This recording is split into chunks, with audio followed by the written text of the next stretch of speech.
Games, and I'm honored to be moderating a fantastic discussion with some wonderful panelists this morning as part of the Women in Gaming Breakfast at GamesBeat Summit 2021. Today, our discussion is titled Setting Up to Succeed in Leadership Roles.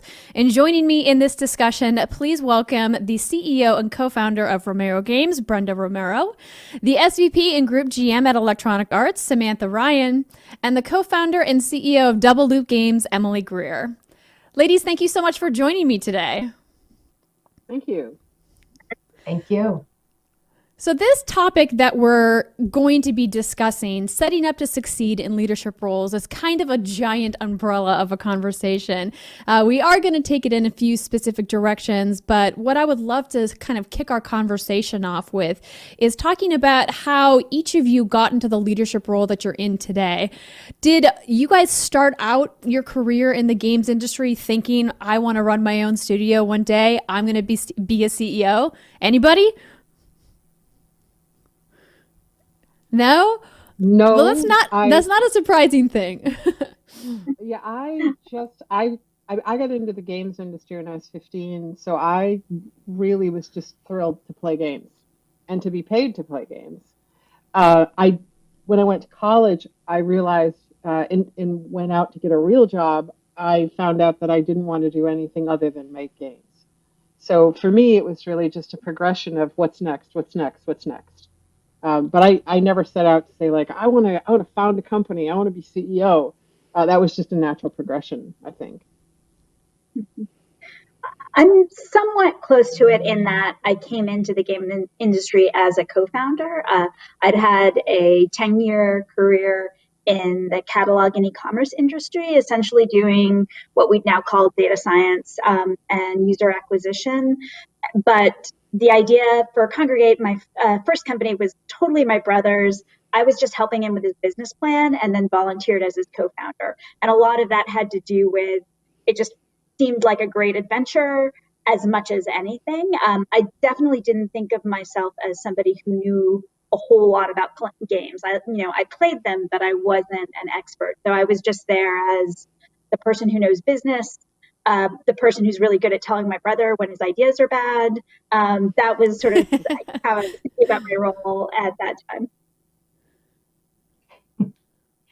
For me, when I was going to school, there were no video game degrees, and I went to school for broadcasting. So I graduated with a degree in broadcasting, and I actually worked in radio broadcasting on the East Coast for several years before, out of a love of games, I eventually applied hundreds of resumes it took me to get into the games business, worked at a couple places that all went out of business very quickly, and then ended up at a company in Seattle called Monolith Productions. And I actually started there in marketing.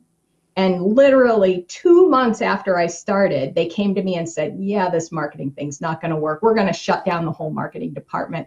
But we have this game called No One Lives Forever.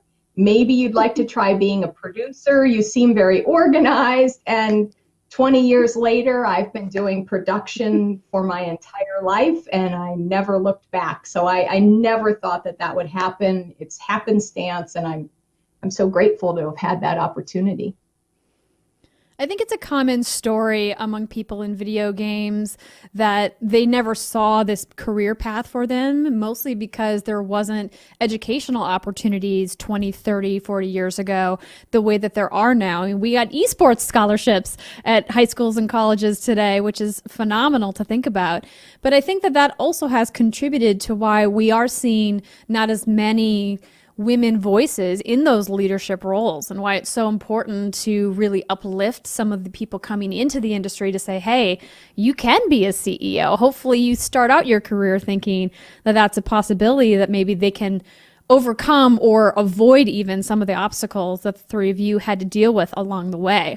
So let's talk a little bit about how to build a team and how women can find these leadership roles. Speaking of, young people coming up in the industry, I know we have some students joining us here this morning at the breakfast. What would you say are some of the things that are really essential for any leader looking to build a team and to build a diverse team in the video games industry? So the the environment that you're hiring them into is really, really crucial. A lot of the discussion of women in games tends to focus on pipeline and attracting them, but the most important thing is actually keeping them. And the best way to do that is to build cultures in your game studios early that are diverse and respectful and welcoming. And the more that you can start a team with voices like that, and with that as the sort of shared communal understanding, the easier it will be both to attract talent, because people coming in will see that as they interview, but even more important, to retain them for years and years and allow them to flourish and thrive in the game industry. I loved what you said, Emily. I think that's so key. I think it's far more challenging to have a culture that's not nurturing and diverse and welcoming, and to take that culture and try to turn it into something that is. And that's not to say that you shouldn't try to turn it. If that is what your culture is, absolutely, you still should. But we made that a cornerstone. That was really important to us right from the get-go, and every single hire we evaluated on those lines, because in the end, if you have a team that's really divided, that isn't working well together, that doesn't feel like they are all welcome and all part of, I don't know, part of just a diverse, friendly whole. That's not the best description, and I'm sure I'll come up with something that I wished I had said later, but that's so critically important. And I'm finding now that when you've built something good and people know about it, that brings more of that same type of people. So it actually makes it makes diversifying the company and keeping it diverse even easier. Absolutely. Samantha, I'd love to hear from you about some of the challenges in building a team when you're within a larger organization, because clearly there are more flexible ways to build a team when you're running your own independent studio. But working for large organizations, for example, like Electronic Arts, has its own sets of challenges. Yeah, absolutely. One of the things that I think a large organization can bring is it does bring access to pretty amazing intellectual property and brands. And so one of the things that's great about that is those brands themselves may have an incredibly diverse community, a huge span of fans worldwide, different cultures and genders and schools of thought. And that's amazing. So if you can understand those fans, if you can understand that community, that is an amazing foundation. Then you attempt to bring in people who reflect that community, who have the same genders, diversity, differing schools of thought. And then it becomes a really nice match between the players that you're serving and the team that you have. So I try and lean into what our franchises bring to the table and really match our players with our developers. That's a really great point about using the tools that you have to help create those people on your team and help create those roles. It's interesting to think about just how many of us out there actually play games. I think there's not a person watching this panel who hasn't been asked, so do you actually play video games? The question that we all hate to hear so much. But what I think is interesting is that there are so many women out there that are interested in games that maybe haven't played games because they maybe haven't felt welcome as part of this community. As leaders in this industry, have you found when you're building teams that sometimes you talk to women outside of the gaming community at large and are looking for people who maybe haven't traditionally identified as a gamer, but maybe would be a great fit for your team anyway? Absolutely. So Congregate, my last company, had a pretty high percentage of women. We were typically around 40-45%, which in the game industry is like amazing. And wow. A lot of our success in hiring was through non-traditional paths. We had two main paths. One was through the community. So we hired a lot of our volunteer moderators to become community managers. And then those community managers, community is a hard job. Like we sort of had to sort of like max 2-year tour of duty kind of attitude about that. And then we worked based on the individual to move to sort of graduate them, or not graduate, but like help them figure out what they would like to do and move into roles. So for example, somebody that we hired as a community manager later became director of product, and now she's running product for trust and safety at Twitch, and that was absolutely through that path. The other one was actually through office management. We would bring people on who maybe, straight out of college or doing something totally different, and sort of grow them into all sorts of roles, from business development to marketing to others. I love one of the points that you just made, which I often tell people is, to be honest, even though I work in a large company, I have for something like 15 years, I think that usually I recommend to people that are new in the industry, go to a smaller company, because you can wear different hats. And the most important thing is to find your passion. And you might not know what that is. So once you've worked in a small company, you can find your passion. Then it's easier to make the leap into a large company. So kudos to you and others that are really providing those opportunities for young people. So important. Yeah, it's easier to have a much more sort of individual relationship with somebody and somebody's career development in a small company that just becomes above a certain stage. You can't do it. Partly because it becomes unfair, right? But at under 50, you can do something that once you're over 50, it becomes very. Absolutely. And I'm glad that you brought that up, because it kind of pivots into another topic that I think is so important, something that we spoke a little bit about at the breakfast that we had at GamesBeat Summit last year, and talking about the role of leaders in our community and mentorship. So not only within the workplace, and as you said, kind of guiding people into roles that maybe they hadn't thought of themselves in, but then flourished in, but also looking to people who are of the generation on their way in and saying, what can you do to help us, bring more voices into the video game industry? I would love to hear from any of you on your views on the importance of mentorship in the gaming industry. I got it because I got in when I was so young. I found it. I don't know. And I was also, I should say, in northern New York, where there wasn't exactly a booming game industry, right? So for me, I come from a very low income background. And for me, it was transformational, being in technology, having access to computers, even if it was in a company, but that my family could never have afforded. This changed my life. And so also I spent, this is a bit of a mishmash here, but I also have spent a fair bit of time teaching in university. And I've seen the computer science classes, and they come in and it's 53 men and one young woman. And I think, oh, please don't leave, but sure enough, she's transferred to another college or something. And so what I really try to do, and I in fact did this earlier today, is I speak at a lot of high schools, or in Europe at a lot of second level schools, and try to find young women who are interested in getting into games, who have maybe never thought of that. I try to find schools where it is predominantly a group of kids that aren't necessarily going to have that that help up. They don't have, they're not coming from a privileged background. And so I try to work with kids like that, because you will find absolute gems there.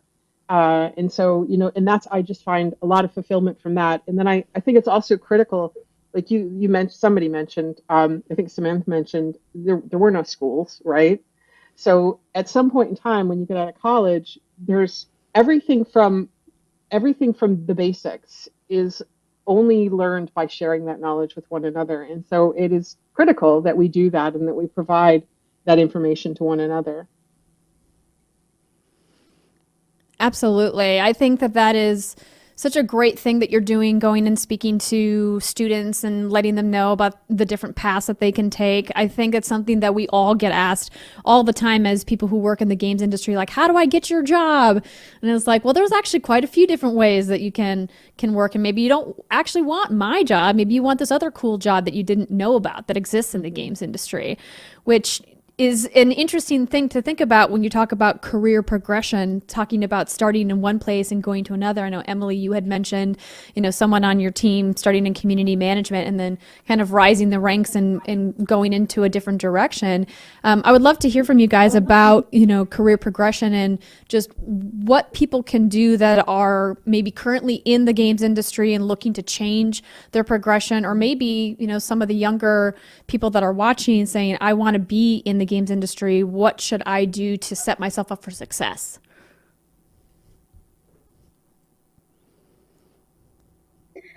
I think Samantha mentioned that it's career progression can be a little bit easier in smaller and medium-sized companies because you just have clearer visibility into what other people are doing, and then you can also build relationships with the people running those departments, and let them know, like, I'm interested in moving to the marketing team. I'm interested in doing production, and maybe there isn't something available immediately. But once you get that thought in their head, it's way easier to hire somebody from a different part of a company than to go out and interview 20 candidates and bring them in. You will have a head start. So there really is something about getting in the door. The other thing is, and this is just generally true of all careers, not just games, it's hard to know what you're really going to like doing and what you're going to be good at until you actually do it. I know when I was graduating from college, I had all sorts of ideas about what I might like to do. I really like to read, so I went into book publishing. And I was an editorial assistant for 1 year in New York. But I quickly figured out that reading books for myself and reading books to decide what other people will want to read were totally different things that really stressed me out, and that I liked making decisions based on data, and I could never have known that just from being in college. So a lot of career progression is just taking one step forward, evaluating, taking another step, maybe sideways, and then figuring out what's right for you and what really exists, because there's a million jobs in the world that we've never, ever heard of. One of the advantages of a larger organization, if you know where your passion lies, you found that, you've tried different hats and you know what you want, and you join a large organization, it's actually surprising how open people are to meeting with you. Sometimes folks come in and they're intimidated, but if you reach out to other business departments, if you reach out to other teams, oftentimes they will open arms and they'll give you a lot of great information. So if you're a good listener and you open yourself up and you ask lots of questions, why did this happen? What are you doing? What do you love? You can get a lot of information and often find out about jobs that maybe aren't posted yet. So when you're internal to a company, you're not looking at the jobs that are posted on the internet. What you're looking for is the up and coming opportunities that will become available, that happen through relationships. And that's a great advantage, especially for folks that are kind of in their mid-career, where you've done enough, you've got a bit of a foundation, you want to progress your career, you need to do it in a larger organization. You get in the door, and then you need to kind of look around and find out what is available. And again, people are super open about that most times.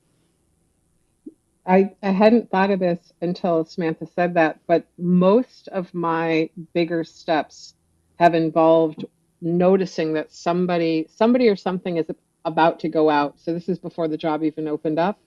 That's really great advice, especially if you're in a big company. I would add, just talking about setting yourself up for success, I having done what I call a couple +3 or even +2 leaps, I try to go for a +1. So what I mean by that is I was lead on an RPG, and then I became lead on an action RPG on 3 consoles.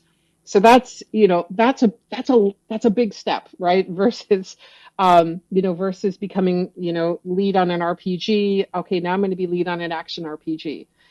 Sometimes there's such great opportunities that you really are willing to do that +2 or +3, but find a way to supplement that experience. And for me, it made what could have been an easier transition into a higher position far more challenging than I really wanted it to be at the time.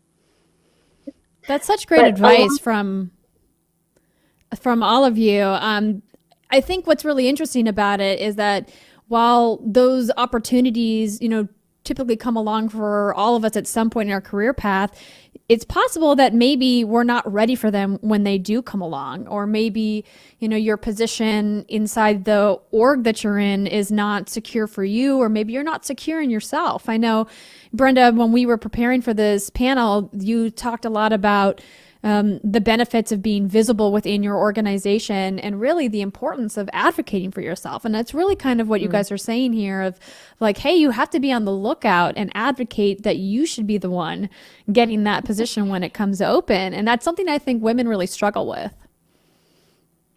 Laughter was the wrong thing to do there, but I was laughing.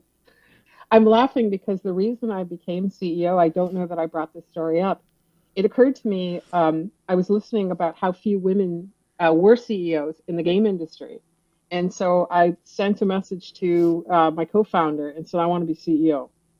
And that was that. And I knew I was qualified to do it. We'd been running a company together for 10 years. I wanted to be CEO. Now, the only downside is that I don't know how many native CEOs there are in the game industry. So I did feel I was pleased with it, but at the same time, I'm sure that something was lost on the other side as well, but I think it's critical to just, what do you want? Go get what you want. There's a way to get what you want. Just believe you can have it. You will get it. It may take you a while, but you'll get it.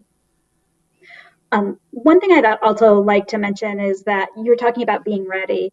And the truth is, there's a lot of things you're never going to be ready. Like, you just need to make the leap, take the step, and accept that you will fall and that you will make mistakes, and that's okay.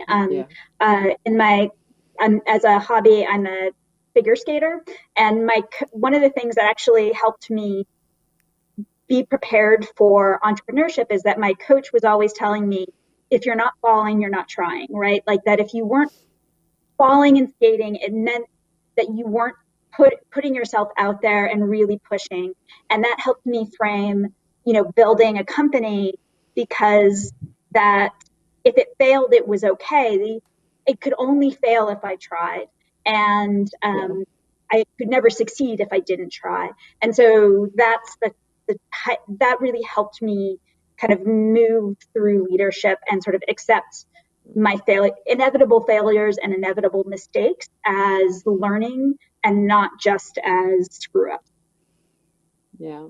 When I was really early in my career, I gave a speech at one point when I was working on The Matrix, which is obviously a classic movie, but there's a couple of great lines for people in that. The first is, everybody falls. Everybody falls. It's okay. And the second is, there is no spoon, because ultimately Neo could bend any spoon when he realized there was no spoon. What your problems are, half of it is what you're putting in front of your face. And so I always remember that movie as just kind of an inspirational, great thing for all of us to remember. I was asked earlier today when I was speaking to this high school, what was the greatest gift I got from failure? And I said, which sounds weird, was success. Because the first time I had a big public failure, I had a Kickstarter, it was failing, it wasn't going to make it, I was mortified. And then when it failed, I wasn't kicked out of the game industry. Actually, nothing happened. I just did something else. And I lost my fear. I lost my fear of failure, right? It's exactly like Emily said. If you're not falling, you're not trying. And it was a critically important thing. I almost wish it had happened earlier in my career. Not everything is going to succeed. I mean, it's just impossible, right? And thank goodness not everything succeeds, because I don't have enough time, to do all the things that I think I'd like to do. Absolutely. That's such fantastic advice. Also, Emily, I love that you have this secret figure skating part of you that none of us knew about before today. That's wonderful. But I think this all really ties into the idea of imposter syndrome, right? That so many of us suffer from in our professional and personal lives of like, I'm not good enough. They're going to figure me out. I can't believe that I'm here and nobody knows that I'm not qualified. But in reality, you are qualified. You just, as you said, you just have to try and make an effort, right? And you can get in over your head. There can be times when you need to retreat. Like that is real. It's a much smaller percentage than our internal voice tells us. Yes, 100% important to keep that in mind, that little voice inside your head is the vocal minority of your life. It's okay to listen to it every once in a while, but don't let it drive all of your decision making. I do want to talk a little bit about, since we're kind of getting short on time here, since so many of you are in, leadership roles and have been part of, the studio building process, talking about what it's been like to, build a studio or to build a team and kind of, the ups and downs of that, or some of the things that you're most proud of from the team or the studio that you've built.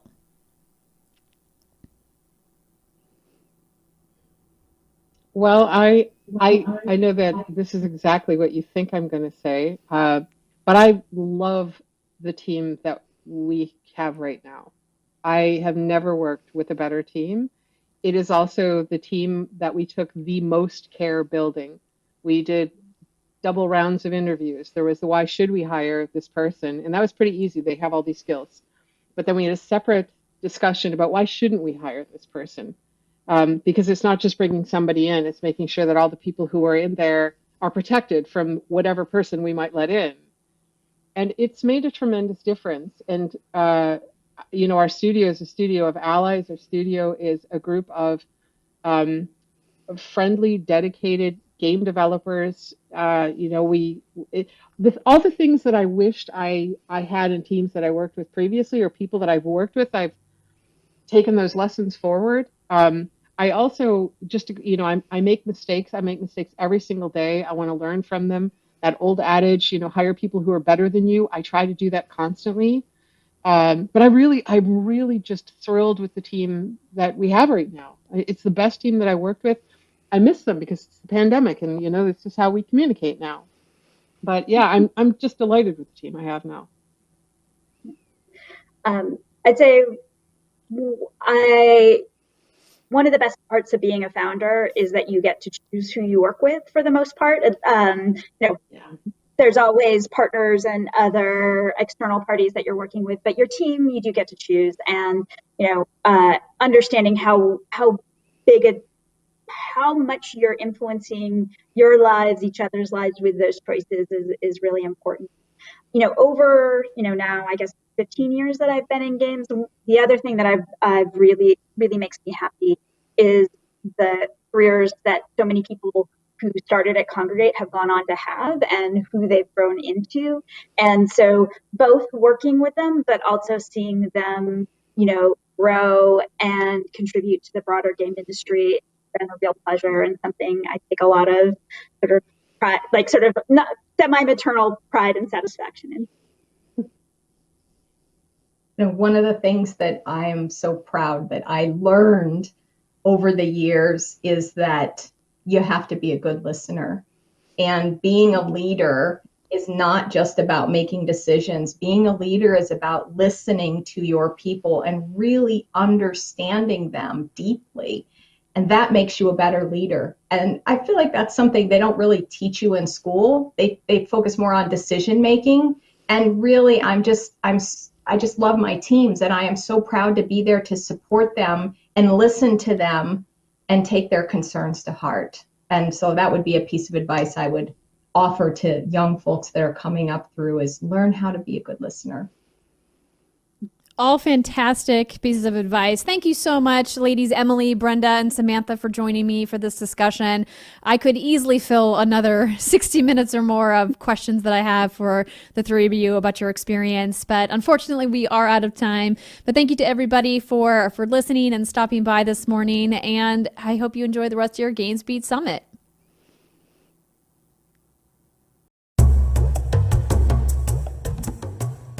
Hi everyone, I'm Megan Padel from VentureBeat, and I'm super excited to welcome you to GamesBeat Summit 2021. This is a short tutorial to help you get comfortable with the online event portal and all of the benefits that come with your VIP pass. Now, if you're watching the live stream on YouTube, Facebook, or Twitch, head over to GamesBeat.com and follow the links to get the full event experience. Now, live streaming across the main stage is 100% free, but if you are registered for the event, a speaker, a sponsor, or have a VIP pass, check your email for important links, information on accessing backstage speaker Q&A, networking, GamesBeat Slack, all of that fun extra stuff. Now, I'm going to start by showing you the event portal, and then we're going to go into some more about the networking platform. So this is where you'll be able to access everything for GamesBeat Summit.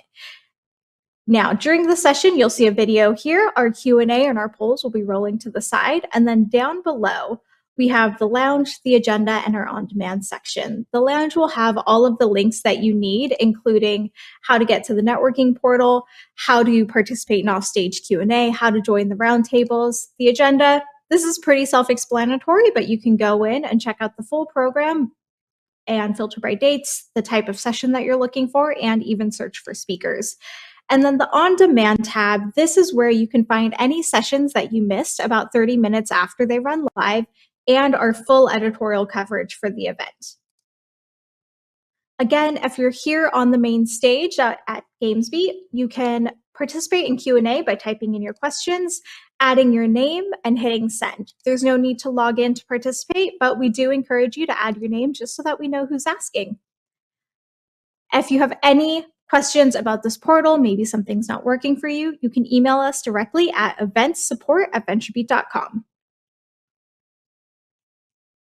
Now, on top of this, what we have is our networking lounge for you. So if you go over here, this will bring you to our grip matchmaking system. Check your email and check your spam for your registration IDs so that you can get access to this. And what this is how you can not only find other attendees, start chats, but you can also schedule meetings directly within the portal and then host them here so that you can get the most out of GamesBeat Summit. In Grip, we'll also see the exhibitor hall, which is live inside the platform, so you can learn about groundbreaking technologies and services, and then directly start one-to-one meetings with those service providers. Now, this is critical. For those who have pre-registered for the event, you have a VIP pass, check your inbox for GamesBeat, networking is now open, and how to join GamesBeat Summit. Those are the two emails that you need to access everything for the event, and it should look a little something like this if you're a VIP. You'll find your offstage Q&A room, the link to our Clubhouse post-event sort of networking session, and the private roundtables for that day, along with all of the speakers who are joining offstage Q&A and the approximate times that they'll be there for. Now, if you're not pre-registered for the event, you can go on the lounge and hit Make Connections to get access to Grip. Or you can head over to Eventbrite and register to get the full suite of event emails and be able to access everything that you need. Now, you'll also have an invite to our GamesBeat Slack if you're a VIP. Again, that's in that VIP email for you. And if you're having trouble, again, email us eventsupport@venturebeat.com. Now, if it needs to be repeated, again, you can start one-to-one meetings with all of our speakers, sponsors, and other attendees just by going to this Make Connections tab. And if you use this tool to show interest, you can also reach out to anyone. Just be courteous. People are busy these days. But the chat, the meetings, all of that's asynchronous. So they may be able to get back to you after the event. Maybe they'll get back to you during the event. Just keep this networking tool open, and it will stay open after the event as well. Again, if you have any questions, check your email for anything coming from GamesBeat or email us at eventsupport@venturebeat.com. Thanks for joining, and we look forward to having you at GamesBeat Summit.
Hello, everybody. Good morning, and welcome to day 2 of GamesBeat Summit 2021.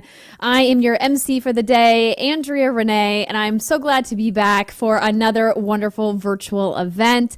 We have some fantastic roundtables and speakers lined up for you today, and I think that you guys are going to find that it's going to be a very poignant day full of talks on things that are really relevant right now, like working remotely, NFTs, which seem to be all the rage, and of course, diversity and inclusion, among many other discussions. So hopefully you're signed up and you've got your little calendar reminder set for the ones that you want to watch. I do want to just let you know a little bit about myself if you haven't seen me here at GamesBeat Summit before.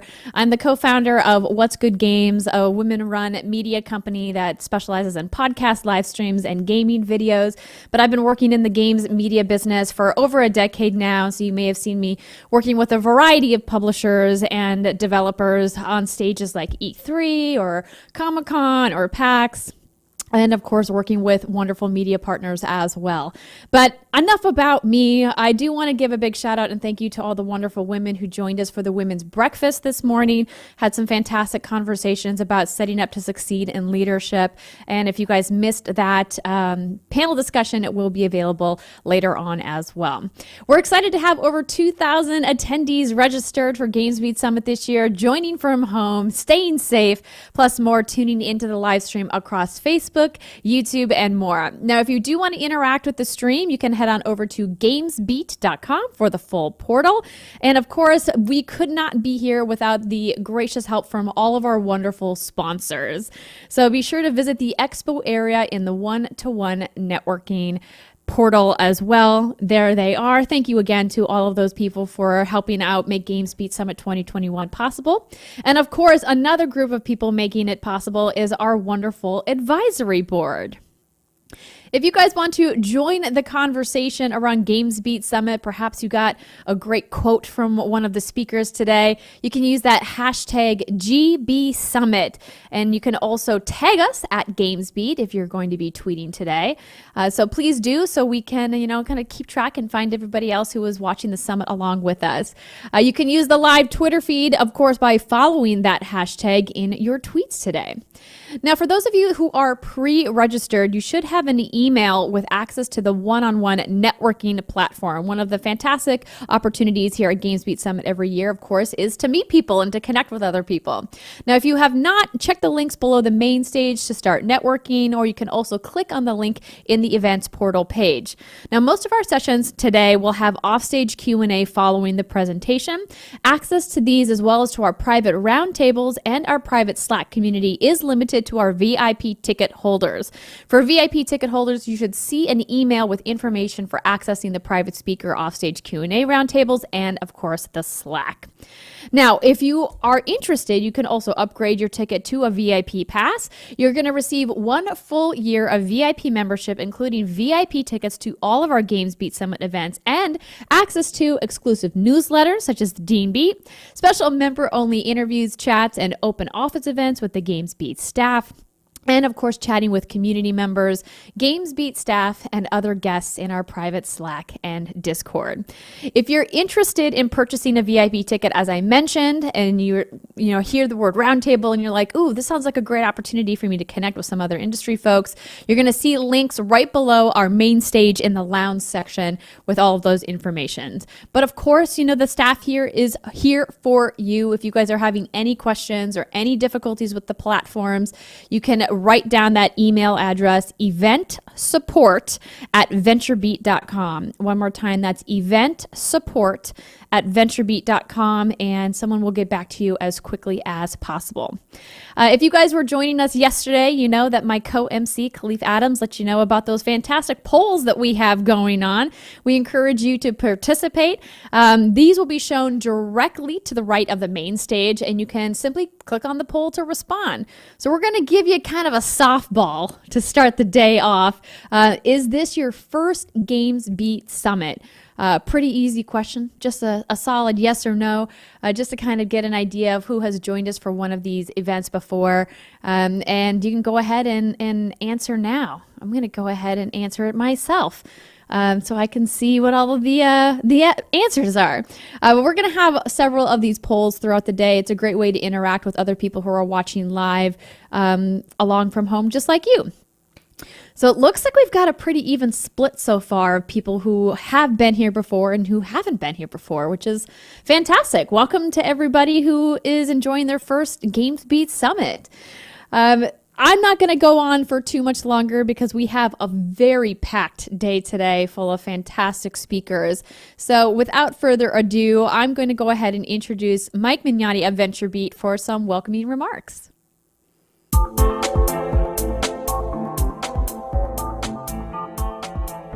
Good morning, everyone, and welcome back to the GamesBeat Summit. I'm Mike Minotti, GamesBeat's reviews editor, and I want to thank you for joining us for the last day of our show.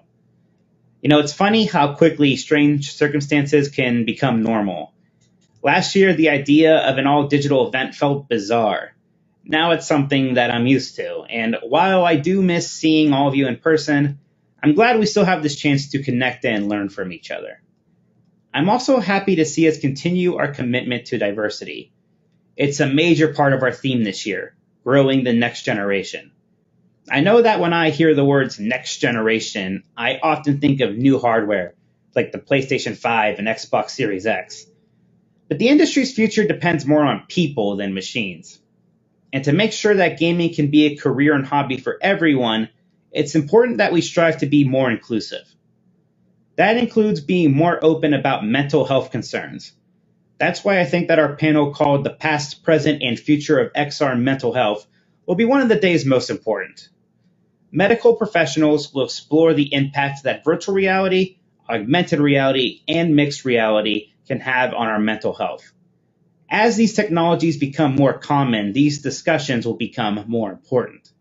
That talk starts at 1:15. Right after, we have a discussion on crunch, which we know can have devastating effects on a person's mental well-being. The co-CEOs of Iron Galaxy will explain how its studio avoids crunch and overtime while making sure that its staff feels cared for. That panel starts at 1:45. We're also hosting a panel titled Representation in-Game Matters, and it starts with developers. This discussion includes top female leads from Blizzard, Activision, and Beanox. It will talk about the work being done and the work that still needs to be done to address the gender gap in gaming. It starts at 11:45. A game-changing experience for everyone is another panel that I'm looking forward to. It'll focus on civility in gaming. If we want gaming to be more inclusive, we need everyone to start being nicer to each other. Hopefully we can get past the days of just accepting trash talk and insults as a common part of the online gaming experience. That panel starts at 2:15. We will also be looking at the growing difficulty of making big games, with the talk titled Making Great Games is Only Going to Get More Complicated, which will have Jeff Keighley talking with Laura Miele of Electronic Arts about the challenges of modern game development. That discussion starts at 10:45. Also, don't forget to check out our Visionary Awards later today at 4:25, and then please attend our digital reception afterwards. Now, after I stop talking, you'll be seeing a lot of faces that don't look like mine.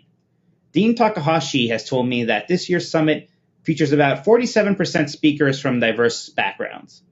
There's still room for growth, but I'm glad to see our commitment to inclusion become reality at this event.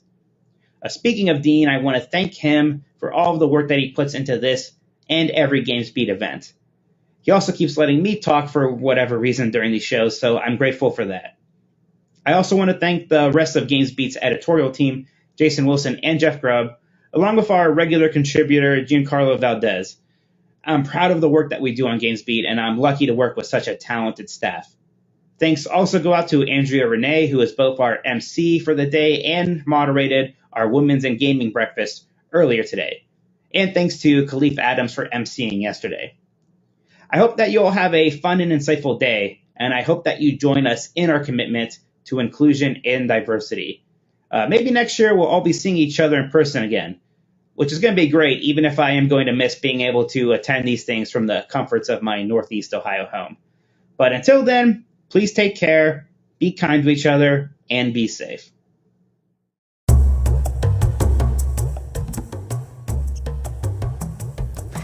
Thank you so much, Mike, for those remarks and for highlighting some of the fantastic talks that we're going to be having later today. I couldn't agree more about being nice to each other and being kind. I know it's been a tough year for us all, and I also hope that at next year's GamesBeat Summit, we'll be able to see each other's smiley faces in person again, even though we do have to sacrifice wearing pajama bottoms during the summit. You know who you are out there. I fully admit I'm wearing leggings right now. No shame whatsoever. All right, let's go ahead and introduce our first talk for the day. I'm excited to kick off day 2 of GamesBeat Summit by welcoming Jason Docton, the founder of Rise Above the Disorder, in a fireside chat with Mark Chandler, the founder of the International Game Summit for Mental Health Awareness. Jason and Mark will talk about what can be done so the game industry and gamers can elevate the conversation around mental health and how we can take better care of each other. Enjoy.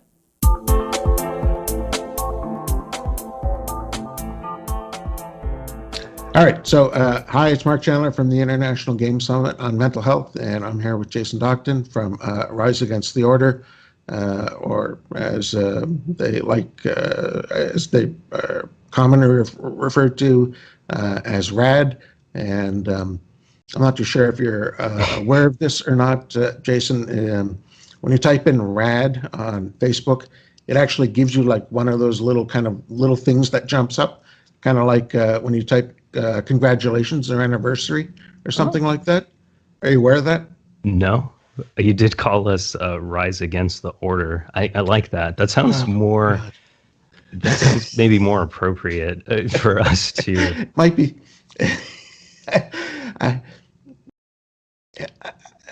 I guess it would probably be more appropriate if, we're talking about some sort of revolution or something like that. It was like 1984 or something like that. But we are based in the States, so... Yeah, who knows? There's still time. So... Rise Above the Disorder. I apologize profusely. And me and you only met like 2 weeks ago, and we're going to have this conversation about this topic called "It Takes a Village," and that's about how do we, as the gaming industry and community ourselves, take better care of each other.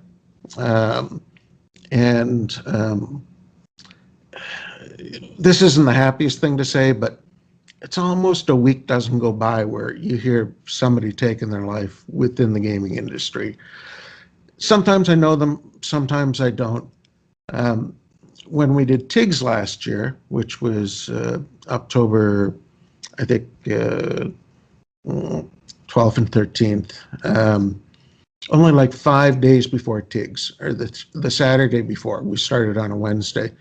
I really wanted to bring suicide to the forefront, and Tammy McDonald came on board and did a fireside chat talking about the loss of her husband. And they're both people that have been fixtures in the gaming industry for the past 25 years now.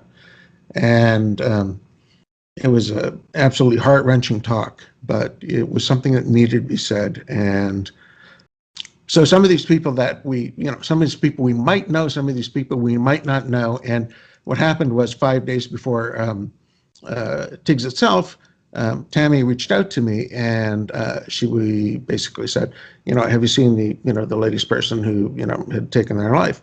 And I thought she was talking about a streamer who had done it like the Saturday before, the Friday before. And I was like, yeah, I saw the guy, but I didn't really know him too well, or know of him that well. And then she goes, no, there was another one. This was Saturday morning. And she goes, there was another one yesterday. And I'm like, oh, okay. And then she sends me off this picture, and it's just a picture of a GoFundMe. And it's for this person, Brett Schneff, who was like one of my best friends in the industry. And I literally didn't know what to do. I just like, Jesus Christ, like, oh my God. Like, anyways, I kind of feel that Brett was in the industry for a long time, working at Microsoft. In fact, the original Xbox, really big, huge controller, which the nickname for that is called the Duke, which is actually named after his son Duke. So Brett's had a real impact in the industry, and it was horrible to see for us to lose him. So the whole takes a village thing is about how do we take care of each other better, and there's no easy answers for this. But I met you, Jason, about two and a half weeks ago or so, and we had a chat, and we ended up talking for more than 3 hours, a little less than 3.5 hours straight. And what you and Rise Above the Disorder have done is just unbelievable. I can't believe it. I still can't believe it. And one of the things that really bothers me, though, is that nobody told me about you guys. Like, I've been doing TIGs for 5 years now. I started it, 2.5 years of planning, finally got it off the ground, constantly asking people, asking the industry, do we need something like this? And, getting industry support. And not one person had ever told me about you guys. And then you told me what you guys did. And I was even just like, we can learn so much from what you've done. And this is really where I'd like to be able to kind of steer this conversation to a certain extent, is to talk about, a little bit about who you guys, where you came from, and how can we learn what you guys have done for the community of gamers, and how can we use that for the industry itself. So you just want to give us a couple of minutes, or, take your time, tell us about you guys, what you've done, etc. Sure. I appreciate the platform. This is a really important conversation, and that harsh reality, we're seeing what is happening to people who have built this industry, who have made so much of this possible. There's a lot to it, right? Which we'll break down, to contextualize, Rad, myself, we're a World of Warcraft guild turned nonprofit. We started this almost 10 years ago, as just a group of gamers that struggled with anxiety, struggled with depression, myself in particular, at my worst point, really, not wanting to be here anymore, but feeling as if I maybe had to convince somebody else to stay, that life was worth living, and that would balance somehow me no longer living. And doing that through World of Warcraft very quickly built a community of others that wanted to help, wanted to listen, be heard. Eventually became a group of people finding therapists for anybody that joined the guild, to a group of people crowdfunding to cover the cost of mental health care, because we'd find these incredible therapists for people, and they simply couldn't afford them. We've been doing that for such a long time now. It's progressed to helping a little over 37,000 people receive free mental health care across 133 countries. And throughout that time, lots and lots of people from the industry, lots of content creators have found their way into our programs, not necessarily needing us to cover their mental health care, but needing help finding somebody that would actually understand them, that wouldn't tell them to just log off, wouldn't tell them that they just need to stop playing games so much, but really understood and could hear them out and could appreciate the demands of working in the gaming industry, and kind of the harsh reality of, you either crunch or get crunched. It's it's a frustrating place to be in. But we've been doing that for so long. We've also started to develop ways of working with a lot of these studios and publishers and developers to be more proactive, to address mental health concerns before they get to this point, to make sure that people within the industry have this resource, have this network of professionals they can see, and to keep that anonymous and as fast and simple as possible, because that's how it really needs to be right now. There's a lot of different ways somebody within the industry or somebody as a gamer can get to that point. That point. I've been there many times. Still happens. It's life. I deal with it. I think there's probably generalizing very much, but there's two different types of people in this industry as far as I'm concerned. There's the people that think it's cool to get a job as a coder, as an artist, project manager, things like that. They get in here and then they realize that, this is a really tough job. And, I'm working at least 60 hours, if not 80 hours a week. And it's affecting me, and it's affecting everybody around me. And you'll find that those people will they'll stay in the industry for maybe 2, 3, 4 years, 4 years maximum, and then they'll move on.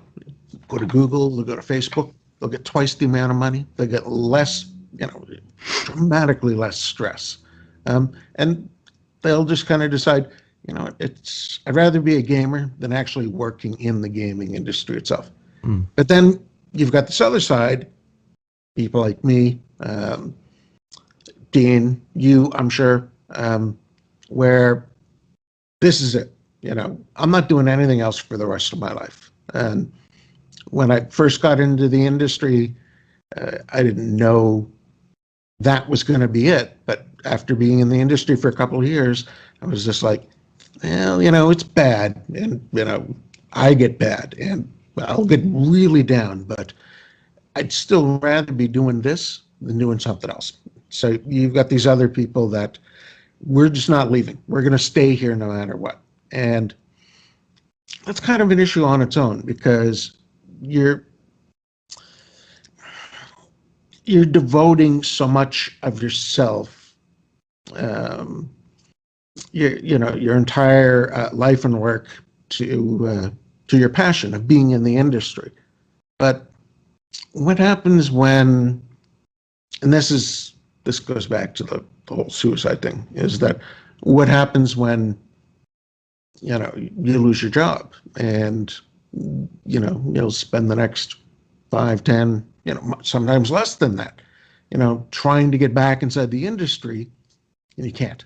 And at some point, people just give up. And I'm not going to bring up any other names, but there's a lot of them. Yeah. I mean, there's a couple of pieces to it. I think from the management perspective, I've talked with a lot of managers who, they're the ones that are really ordering a lot of these tough hours. They're the ones that have to communicate so many of these things, and they got into the industry oftentimes with the same mentality as everybody else that's actively working on the game. They're dream builders. They're putting together these fantasy worlds, these places that many of us as like the players live through. They're putting together so many incredible things, and the time that it takes to do that, the expectations of when a game needs to come out, the amount of money that goes into this process, and how quickly it disappears. I hear a lot of developers talk about this, that it's a race against time, and you're either going to put in more hours in a day so that the money lasts a bit longer, or you're going to run out, and this game isn't going to go anywhere, and all of that can be lost. And when you go from that level of, from the developer side to the manager who's trying to organize all of this, to ownership who has this vision and wants to see this, to then the investor who wants to get a return on this, wants this to be sustainable. It seems like there's a lot of pressure on all ends, but what is coming out of that whole process is not only not good for the bottom line, but more importantly, it's just not good for the people. It's not good for anybody at any level, and it's not good for the industry as a whole. Specifically, what's not good is kind of the crunch mentality, that developers can go from studio to studio in crunch time on contract, only to, once they finally finish up there, be moved to another studio while it's in crunch time to do that contract and then keep going. There's a thought that might be possible because there's so many people trying to get into the industry that you have enough passion behind them that they'll accept that condition and accept that that's what's going on.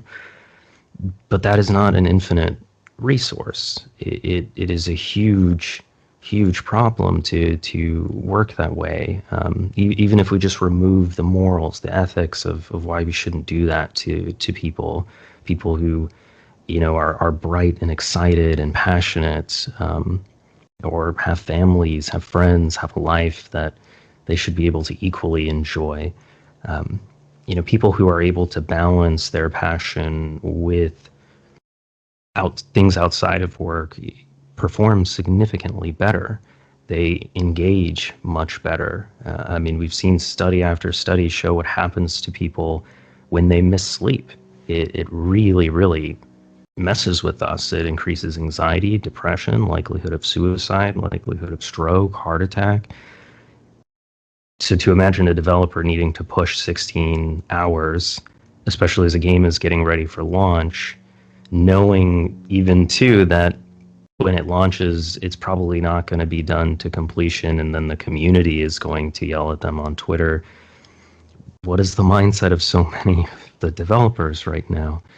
And yeah, you might crunch them and just move them on, but they're just going to take that mindset from studio to studio to studio, and then games are going to be caught in this infinite cycle of a bunch of people really struggling at every level and games coming out really bad, or incomplete.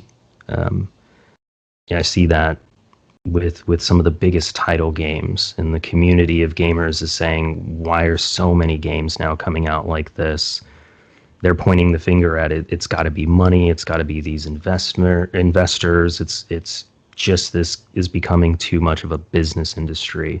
But I don't think that's the case. I really think it is the case that it is an issue of not seeing the value of each individual within a studio, within a publisher, within these different game creating organizations, and just recycling all of that pain and shuffling that around. That if we could just double down on wellness initiatives, if we could double down on creating better lifestyles and better work-life balance at each studio, that things coming out will still come out in the right time frames. They'll come out significantly better. Somebody doubling down on hours doesn't mean more work done. It means more mistakes made, which then results in more work needed to be put in to fix those mistakes. I want to say thanks to Dean for allowing us to have this really, it's a tough talk, but I'm glad we're having this talk. And Jason, thank you so much. And, keep doing what you're doing, because you're having an impact, and you're having an impact around the world. I want to work with you guys even more now, and I want to be able to see you guys take this and keep growing it and bring it to the industry and take all those lessons you've learned and things like that. I just absolutely love what you guys are doing. It's just outstanding. So please keep it going. I appreciate that. Thank you for giving me this platform, for doing everything that you've done. I think for this industry, for mental health, it's really important. And I appreciate Dean for making this possible, and VentureBeat for putting all of this together so that we can have this conversation. All right, cool. Excellent. Thank you. Thank you.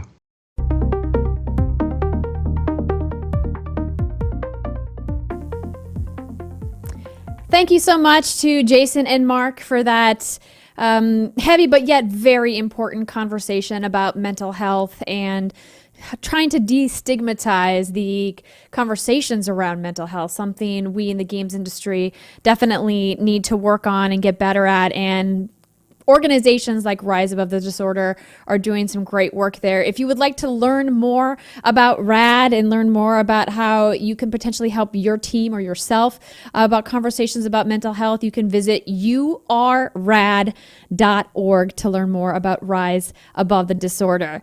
Both Jason and Mark will be available if you are a VIP ticket holder. You can join them right now in our offstage Q&A Zoom room if you would like to ask them conversations, maybe either for yourself or for your team, and how you can maybe help facilitate some of those conversations about mental health. So go ahead and join them now.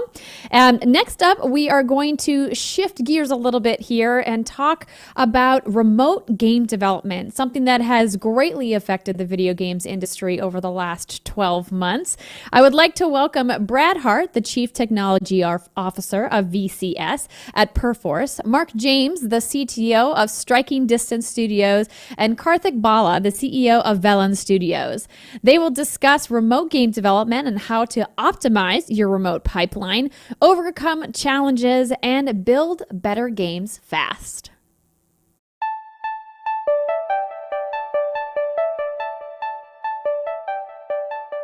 Welcome everyone to the GamesBeat Summit, our presentation on how to do remote game development. I'm here with some great guests, and we're going to talk to you about some of the challenges and opportunities created with remote game development that we faced in the last year. My name is Brad Hart. I'm the CTO at Perforce, where I set the strategy on a number of our products, including Helix Core and Handsoft, which are used quite extensively in the game development industry. I'll turn it over to Kartik, who can go next. Great. Thanks, Brad. I'm Karthik Bala. I'm CEO of Velen Studios. We're an independent developer in upstate New York, and we started in 2016.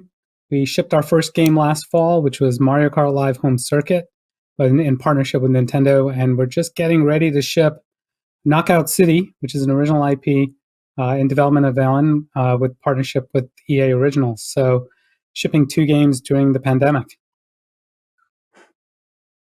Mark. Thank you. My name's Mark James. I'm the CTO at Striking Distance Studios. We had the fun job. We kicked off in 2019. We started a studio and tried to get into our own premises. We tried that in March 2020. And then we were in 2 weeks before we all started this fun working from home. So now we're running the problem of trying to ship our first game, which is the Callisto Protocol. And that's set kind of 300 years in the future on Jupiter's dead moon Callisto. It's a survival horror game. And we're working hard in production on that with our new 200 dev sites, because we're 200 people. And we have a lot of learnings that we'd love to share with you guys and the rest of the panel here. Great. So I guess I'll kick it off. Being the CTO at Perforce for the Helix Core product, a lot of our customers are the big AAA game studios. And they have long time, well thought out processes and infrastructure. And as a result of the COVID and people having to go work from home, really the biggest challenge they had was just how do they support people doing the same thing they were doing every day, but doing it in a remote environment. So giving them access to the infrastructure and process that they're used to. So it was a big challenge. We worked with them to help them through that. And that worked, that worked great. We also deal a lot with sort of the other end of the spectrum with the smaller indie studios who are probably for the most part working at those large AAAs during the day, and they're getting together with their friends and colleagues and working on their own initiatives, and typically already used to working remote because this might be a night thing, a weekend thing for them, and they're used to this sort of collaborative remote-based environment. They already have close relationships. So even on the smaller end of the spectrum, they've kind of were more naturally fit to solve this work from home remote challenge. What I'd love to hear from you two guys is, what have you personally experienced being in between as you've built your companies, as you've grown and launched games in this very, very unique environment? So Kartik, I'll start with you. Can you give us a little bit of the scope of the challenges that you faced? Yeah, so for Velen Studios, we had a small core team as we were growing, and the studio was growing doing production, and we had 2 titles going into production. So we were in a sort of fast growth phase. We're almost about 100 people now, and the challenges there were several, but it's sort of as a mid-size independent studio, we don't have the infrastructure and resources and established processes as a big studio coming from AAA, nor are we like a tiny indie. So we have like a unique set of challenges there, particularly as a growing studio with lots of new people joining the fold, so to speak, while we're working in a distributed fashion. So how do we sort of maintain and develop and evolve the culture? How do we have that feeling of being that family, being one studio, even though we're at 100 different locations? Those are all really, interesting challenges. In addition to that, the type of games that we do, our mission of the studio is to create breakthrough games that are magic, new kinds of experiences people have never had before. Products like Mario Kart Live Home Circuit is hardware and software that we're prototyping and developing. A game like Knockout City is all about the play feel and the core mechanics of the game, and that's hard enough to do and develop original IP when we're all together under one roof. And you can hand the controller over to somebody else and say, "Hey, take a look at this, see how it feels." There's so much informality and organic iteration that comes about. All those things kind of slow down. That iteration speed is totally different, when you're working remotely, and you're still developing the identity of the IP. So I could keep going on and on, but like when you're kind of in that middle-sized studio developing original IP, new kinds of experiences where there isn't a baseline, so there's still so much discovery to be had, and we're all kind of isolated in our little bubbles. I can't think of a bigger wrench to throw into the mix of an already high-risk business plan. Right, for sure. Thanks for that, and I agree totally. Mark, what are your thoughts on that? What did you experience last year? Yeah, so one of the things, we were established as a studio by Glenn Schofield. He has a reputation for producing, AAA high quality products from Dead Space, Call of Duty. He's worked at some of those big studios. So the problem we had is that we're still trying to produce that high quality content, moving around these large sections of data, getting very iterative, very detailed feedback on a brand new IP. When we were in pre-production, we were in early stages, we were trying to work out what we were building and so in those early stages of pre-production, you kind of need that very quick iterative feedback. And one of the things we struggled with was having tooling outside of a meeting room. How do I get, when I can't all look at the same screen, how do I get that feedback? So we started to embrace things like Twitch or and other products like SyncSketch, or things that are traditionally used maybe in film shot production, to get our feedback around our visuals and playthroughs, where we could do things like markup. So we just had to have a different approach. We couldn't all stand around that monitor anymore. We couldn't just grab a controller. We needed to actually concentrate on that quality feedback through other tools. So we still weren't losing the feedback. We were just using different mechanisms. One of the other problems that we had is that we have a fantastic new studio where we invested in our mocap as well. So then we had the fun ideas of like, well, how do I run a mocap studio remotely? First, we just couldn't get talent to even turn up to the studio. Then we could only have people in the mocap studio under certain restrictions with masks, etc. So, even that pipeline slowed down, and we had to use some different processes of how we would look at that data. So we had people sometimes on mobile phones filming our mocap sessions, so we could actually give feedback whilst those sessions were happening because we couldn't be in the room. So I think we're still trying to maintain that quality, still trying to maintain that AAA version of feedback, but we've had to resort to certain other tools and mechanisms in our new distributed scenario. Awesome. Makes sense. You got to innovate, right? Kartik, how do you guys deal with, typically when everybody's in the same building, a lot of innovation comes from the water cooler conversations, getting together on a whiteboard real quick. What did you do to replace that? How did you get that same spontaneous innovation? What any tools or techniques that you use besides the scheduled Zoom calls where that sort of spontaneous innovation? How did you handle that? Yeah, it's a great question. We didn't realize how much of those sort of aha moments came more informally. As much as we had like sort of structured meetings and brainstorm sessions, those moments of inspiration or these sidebar sort of conversations are just kind of going to lunch and being able to have that. So that became really tricky, and especially when you're not closing a project. When you're closing a project, you can just work off of like bug tracking, and everybody knows what they need to do. When there's a lot of problem solving, that needs to be had on just defining it or figuring out the sort of breakthroughs. It's tough to do it in a structured Zoom sort of meeting environment. What ended up happening was that the leads, unfortunately, it's almost like you're burning the candle at both ends, particularly with the leads, because you're trying to run a team and then you just need time with other leads to be able to work on this. So, various techniques.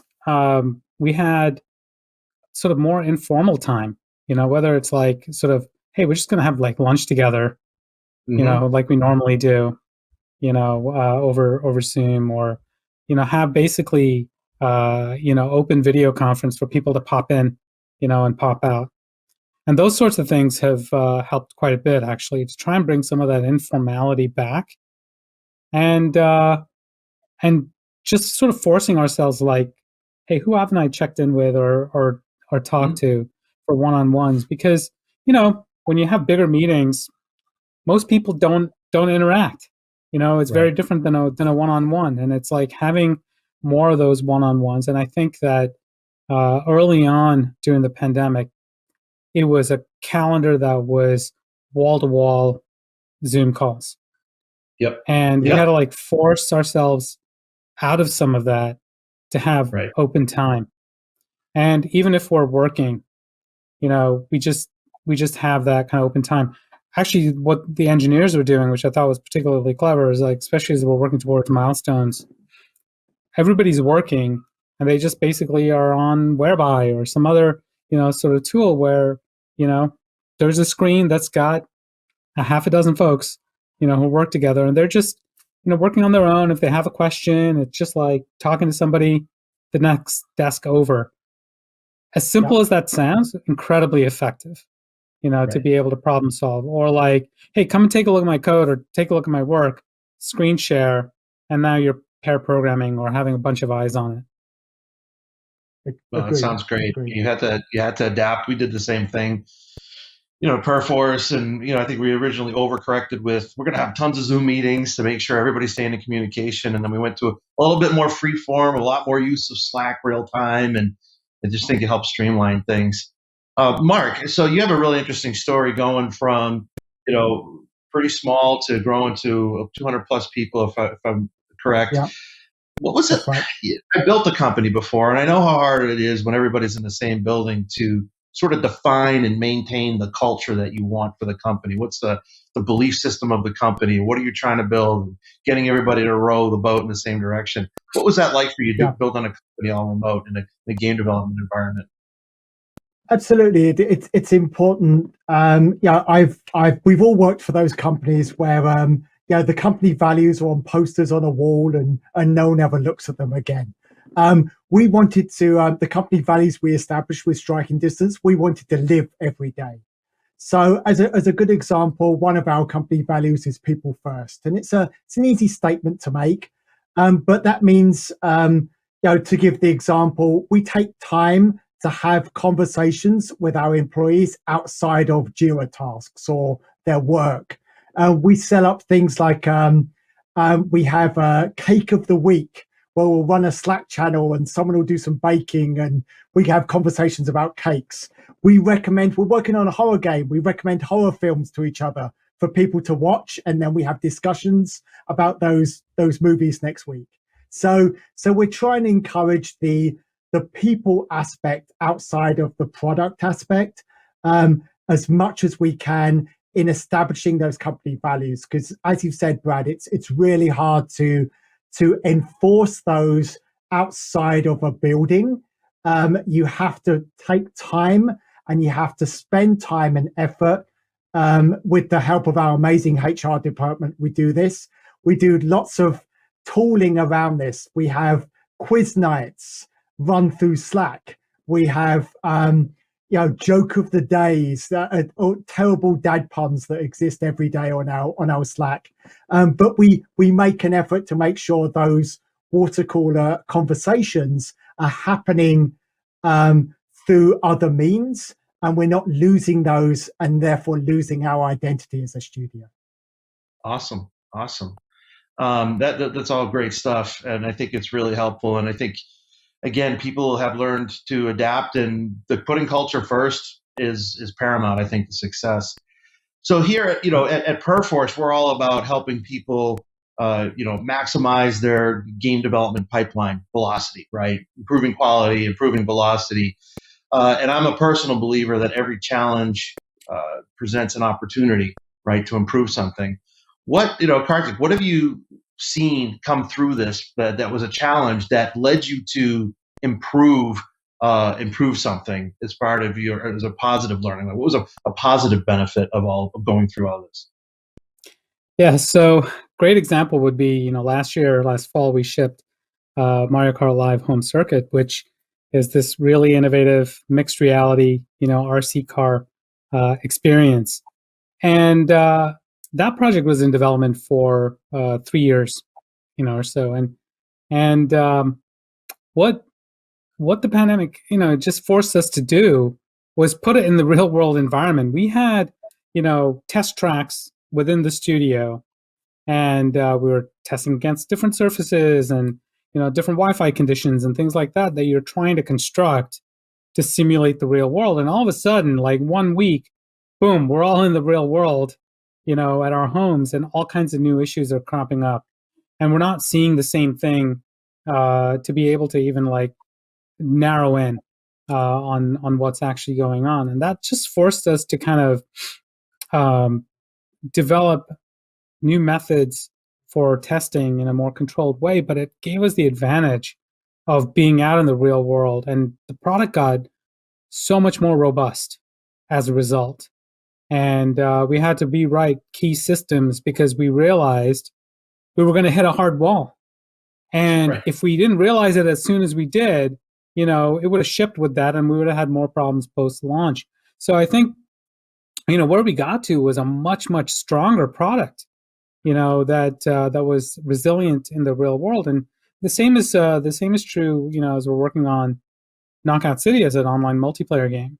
It forced us to be playing in a distributed fashion. In fact, we have play sessions every day, and we have studio-wide play tests, and we're able to play, with EA teams in Europe and and all of that. In fact, we're hanging out talking about the game, working on the game in the game. So it's pretty sweet. It allows us to have fun and also just be testing against that real world environment early on. And it kind of shifted our thinking quite a bit, in terms of building tools and processes to build that kind of robustness earlier in the development cycle as opposed to later. And that's going to, carry forward for us, in the future. Absolutely. Mark, we're running short on time. Any quick thoughts that you ran into as well? Any positive outcomes? Same thing. I'll take the word robust as well. That was great. Our software development process, we've talked about this, is that sometimes they have single points of failure. They have these things where, we've got one server that will go down. We've got one machine that's building the game. Because we're distributing over so much more sites and locations, we have a much more robust software development process. The quality of our game has gone up because of the processes we use now.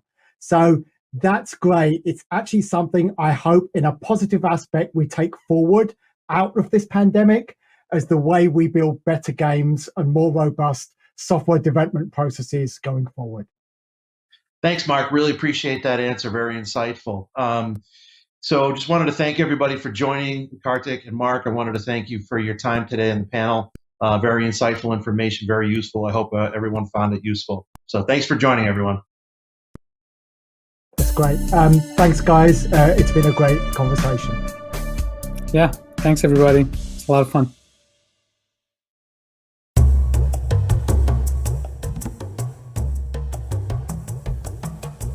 Thank you so much to all of those panelists for that very insightful conversation. I'm very interested about this cake channel that they were talking about. Everybody at the studio baking cakes. What a great hobby to take up in the pandemic. If you would like to learn more from the panel about game development working remotely, you can join them right now in the offstage Q&A Zoom room with those panelists. I did want to point out quickly a couple of the polls that we had running during that conversation. One that I thought was really interesting was, when is your company returning to the office? And there was a bunch of different selections available, both in 2021 and 2022. But the overwhelming answer, with over 58% of the vote, was never. So many teams really learning to adapt to the remote working environment that the pandemic forced us all into, and saying, hey, you know what? This is actually working for our team, and we're actually never going to go back to a brick and mortar office. So I thought that was really fascinating. Another interesting question: will your company be a hybrid digital and physical remote workplace for good?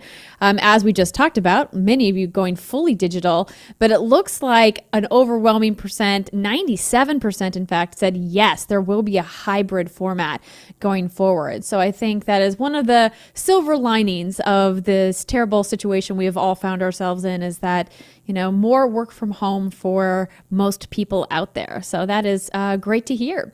All right, coming up next, we have a discussion on pulling the future from the cloud. Please welcome Tim Gould, the head of sales for Western US at Singtel, and Lisa Cosmas Hansen, the president of Nico Partners. Tim will chat with Lisa about the opportunities in global gaming with 5G networks, including augmented reality, low latency multiplayer games, and esports.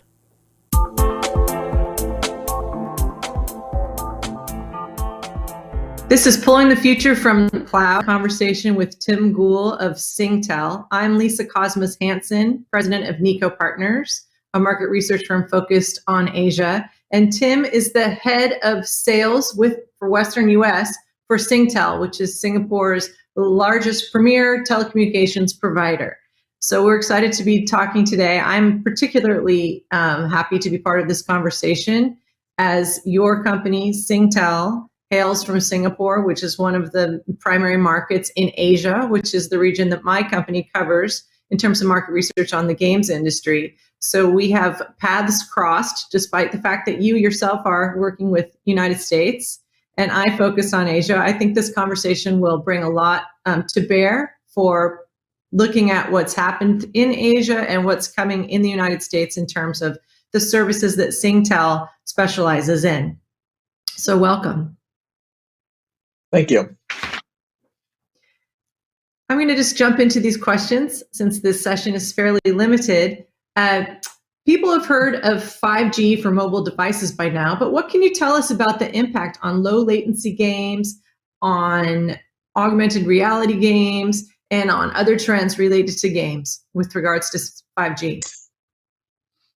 Yeah, great question, Lisa. I think that the most important thing is most people don't understand the technology leap associated with 5G mobility versus 4G mobility.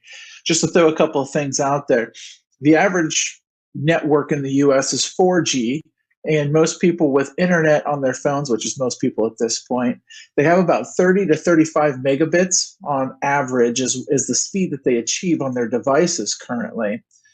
Additionally, the normal cell phone tower that we have in the US right now supports about 30 to 40 simultaneous connections at any given time. To talk about the jump that 5G is going to have is the average speed on a true 5G network jumps to about 70 to 80 megabits, which is more than double the speed. And the cell phone towers can support or will be able to support about 1 million devices per square kilometer, about 1/3 of a square mile. So what this technology does, it really takes us leaps and bounds further and really kind of permanently cuts the cord. So if I had to put my wizard hat on and look into my silver ball or crystal ball, what I see is that the wide area network, the need for devices in our homes for routers and so forth will go away.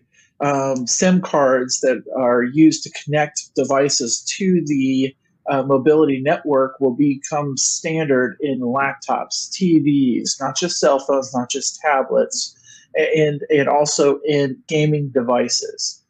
Gaming devices, as a result, will become more powerful, will become smaller.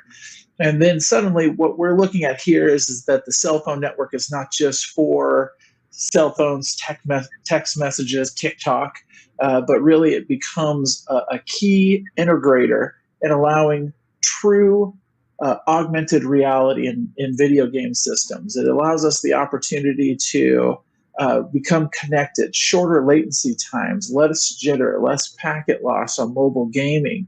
And in general, it brings the ability for true cloud gaming services to become more of a reality by bringing the world closer together.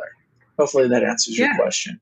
It does. It answers a couple of my questions. So, and I think that that's great. I'd love to hear about how in Asia, you probably have seen 5G already in action, deployed throughout the region there, and with some of the experiences as you've laid out for our future for their current today.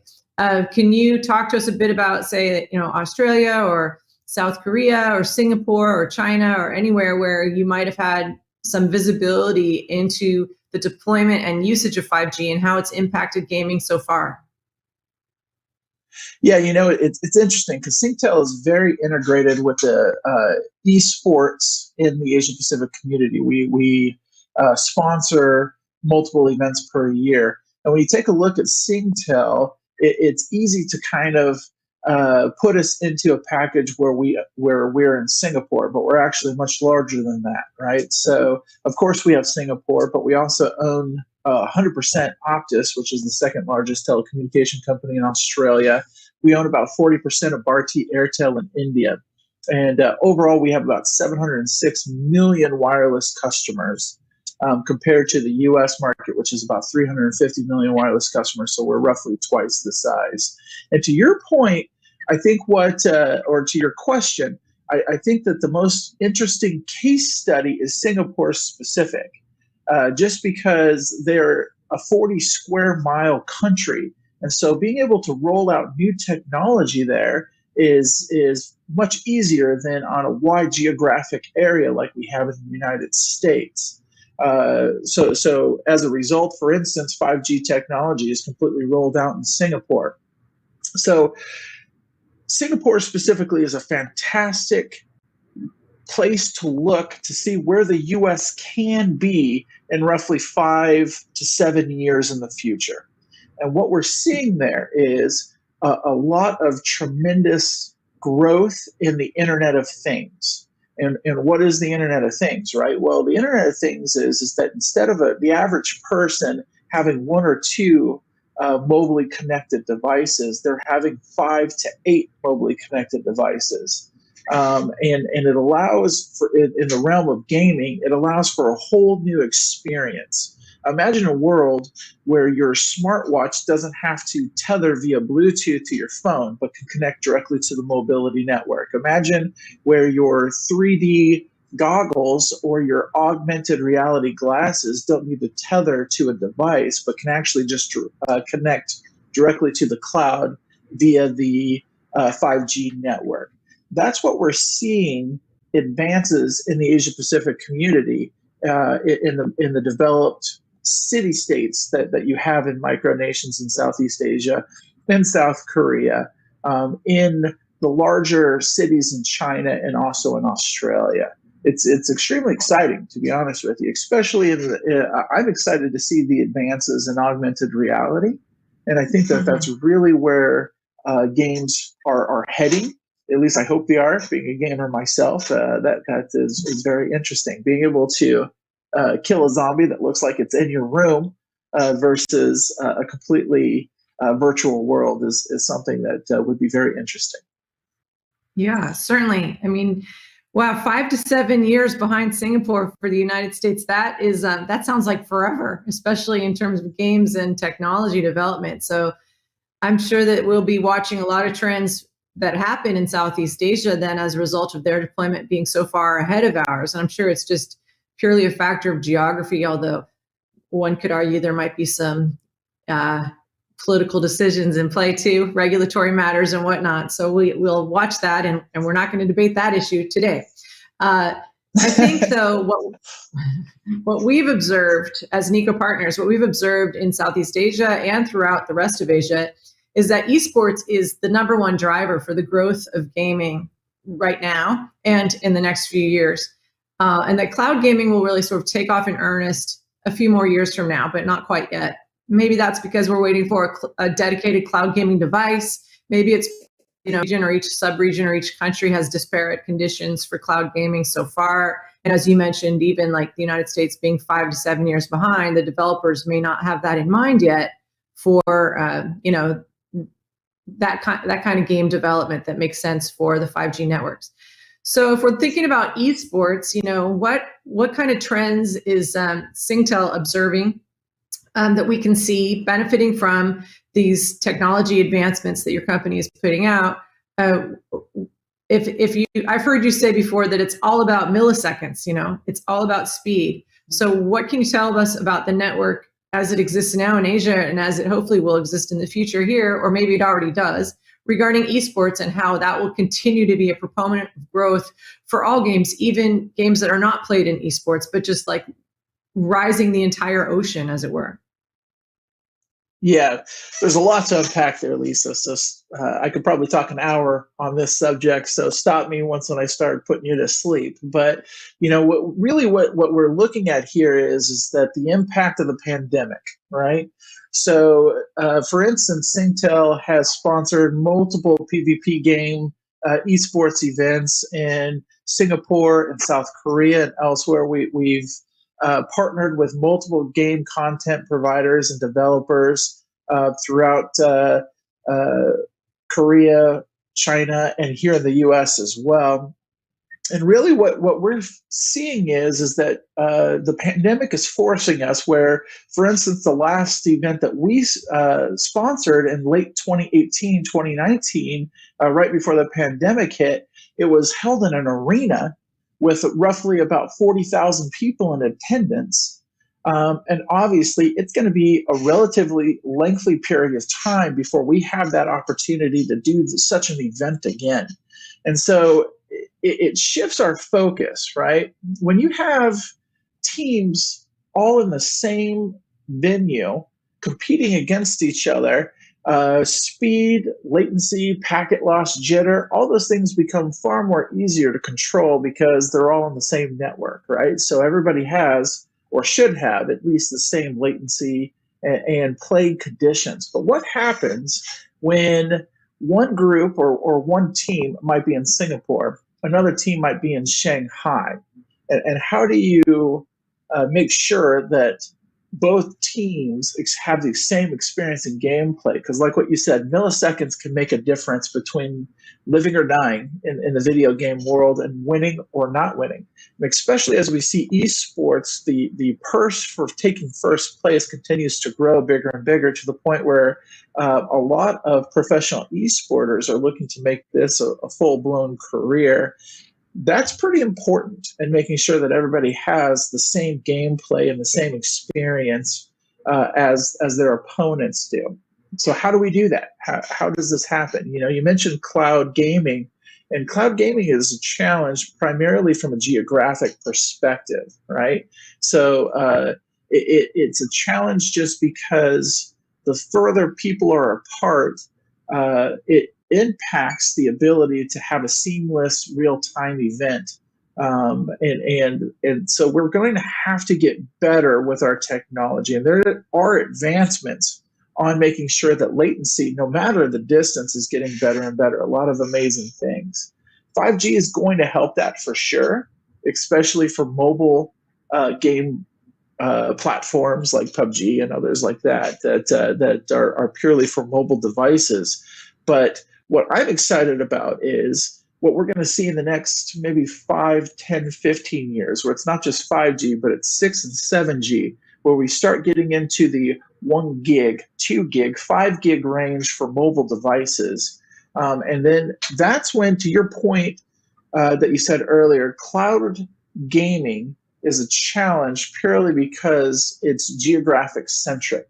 And this could be debated, so feel free to tell me if you feel like I'm wrong. But cloud gaming works really well if everybody that's playing that game is in Shanghai, or everybody's in Singapore, or everybody's in Australia, in Sydney, or someplace like that. Or how do you bring the world together on one platform?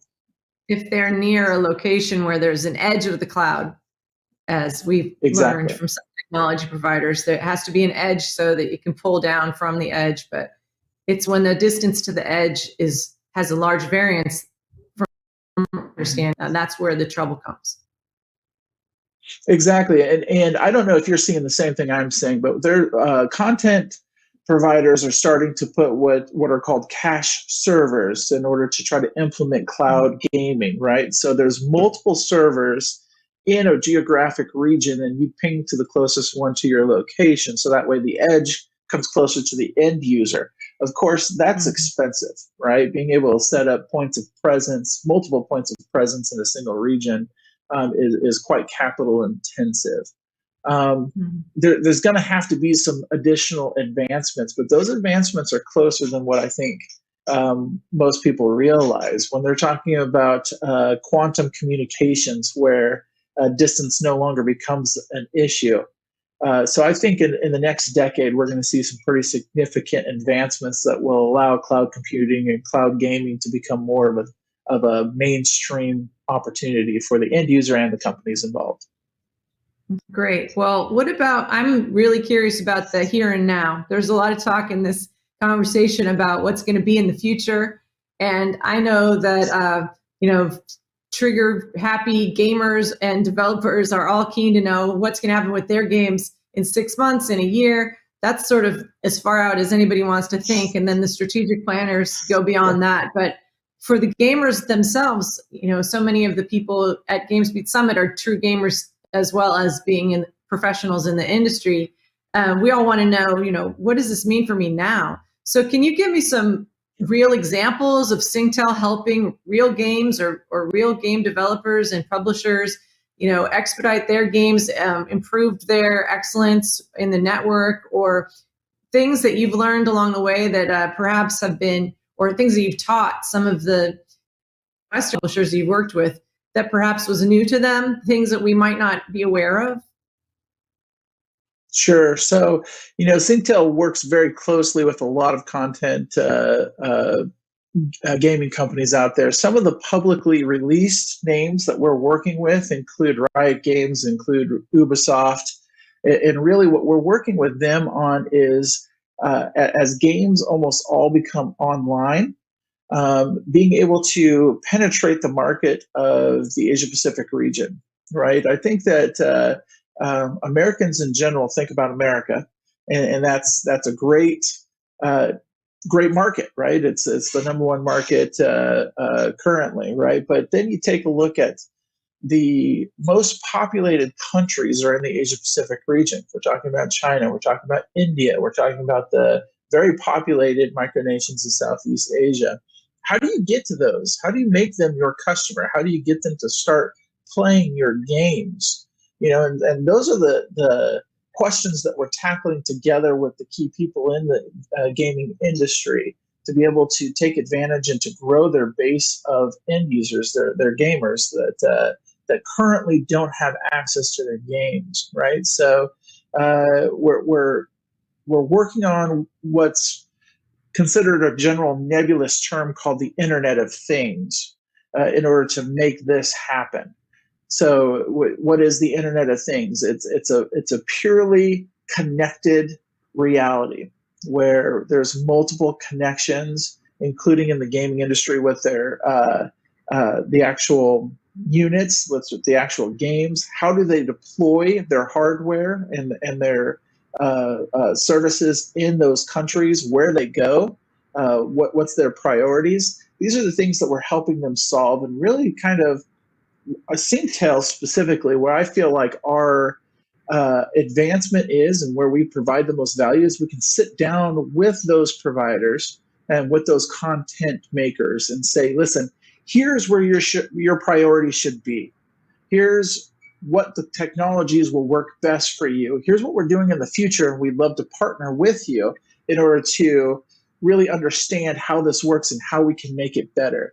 Those are the conversations that we're having right now, and they're advancing the industry throughout the Asia Pacific region and helping the video game community become a much larger and inclusive place throughout the Asia Pac and throughout the world. Well, hopefully that I'm answers your question. Sure, it does, and I'm all for that because at Nico we're helping to inform people with our market research on that very topic. So it's so great to know other companies that are helping to forward the movement of game publishers and developers to access, the world's largest gaming region. So with that, I'm going to say thank you very much for all of your information. I'm sure this has been so informative to our listeners, and it's been a pleasure to be part of this conversation. So thank you. Thank you.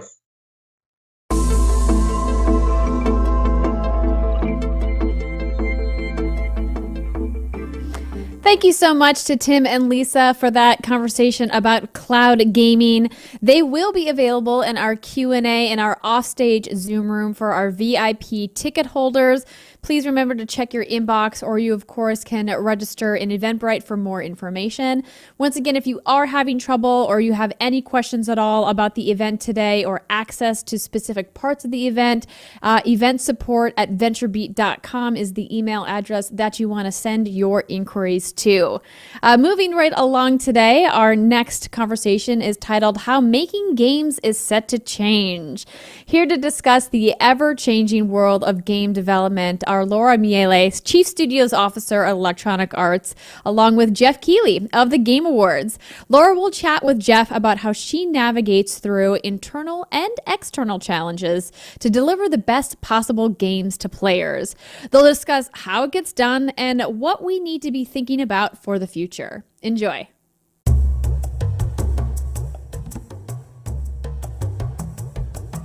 Hey everybody, I'm Jeff Keighley, and welcome to this special session, How Making Games is Set to Change. Joining me is my good friend who I've known for over 2 decades in the gaming industry. She now serves as the Chief Studios Officer at Electronic Arts. Laura Miele, welcome to GamesBeat. Well, hello, Jeff Keighley. It's great to be here. I've had so much fun talking with you And Dean on Clubhouse, it's great to see you in person, see a face in I was these going to say times. we have that weekly we have a weekly Clubhouse room that I do with Aaron Greenberg at Xbox, and lo and behold, one week you showed up and it was great. We were at you showed up actually in the middle of when everyone was talking about how much they loved Apex, and it was not planned, but it worked out really well. It was a good time to enter. Could have been worse. Yeah, well, believe me, Apex, such an amazing story. You know, how that game just keeps going and going. And it actually kind of, I think, ties into what we're going to talk about today, which is how the gaming industry is constantly evolving. But what I really wanted to focus on today was sort of looking at the past year and what you guys have learned under these crazy circumstances, and also a little bit of blue sky on what the nature of how you make games and how people play them is going to change in the future. And as I said in the opening, you and I have known each other for many decades, and you've seen it all back when you were working at Westwood Studios on RTS games through now to EA, which is a creative force. How many people make games at EA now? Well, with we closed Codemasters, and we're getting ready to partner with Glue, and so it would be about 8,000 game developers, Electronic Arts. I know, amazing. Well, something. Let me ask you to start off, like, in this past year with everything going on, you know, work from home. I mean, I've been able to host broadcasts from home, but I can't imagine what it's like to build these games and ship these games. I'm sure, you know, now a year into it, you guys have figured out a little bit how to make it happen. But what have you learned about how to make games or how to make them better in this work from home pandemic situation? Yeah, great question. And in particularly in this past year we've had, I'm glad we're going to be talking about some blue sky ahead, because that's always fun to talk about the future after the year everyone's had. Yeah, I mean, gosh, you know, just like everyone, within about a 24-hour period, we went from 22 studio locations to the 7,000 studio locations of employees that we have. We certainly learned a lot about people's kids and families and dogs and pets along the way, that's for sure. But I think that the resilience of teams was astounding. And the idea that we were able to disrupt how we do things was also incredibly productive. So we've been making games for a long time, as you mentioned, and the company's been around for almost 40 years. And so you do things in a certain way. All of a sudden, you are completely out of the office. You're completely disrupted in how you work. And I think that we were creative problem solving around things that we had never thought of before. And so I think it's going to be a highly productive new future for us to think about how to do things differently, and the resilience that we can throw anything at our team members and they can take what we throw at them. One of the more interesting points, though, through all of this has been the tools that we have. And when I took on the studio responsibility a few years ago, I was very focused on improving the quality of development for our developers. And part of that was creating better tools and technology and workflows. And I think that as people are home, more independent, a little more autonomous by themselves, I think that the accessibility and intuitiveness of tools and technology as they create games is significantly important. And so that's a theme that is something that we are going to prioritize and really lean into in the coming years.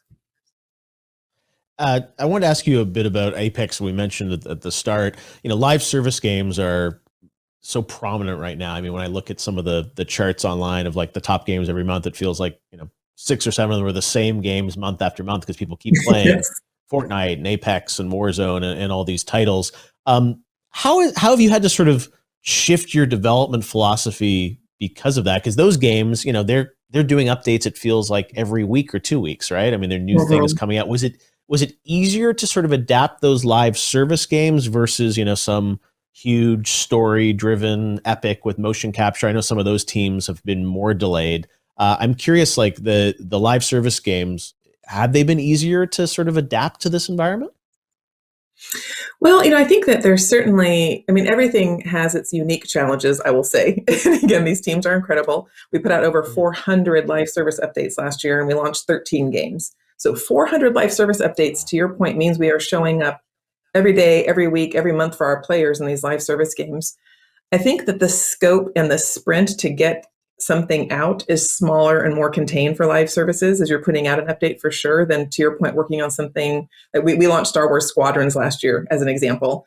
And that had been being worked on for years and years and years. And we got to May, the game shipped in October, and we didn't have the orchestral music recorded yet. And so we could not get an orchestra in a room at the same time. So our audio engineer recorded one instrument at a time and then compiled the piece and got Lucas to sign off on it. And Lucas is super particular and meticulous, Skywalker and all, about our music and sound. And so they did a phenomenal job. So it's things like that the teams were incredibly scrappy about. But in the case of our live service updates, they're just smaller, more contained pieces than these large games that get worked on for years at a time. And then you get up to getting it out the door and you have big testing and big changes and just a lot of iteration that has to happen toward the end.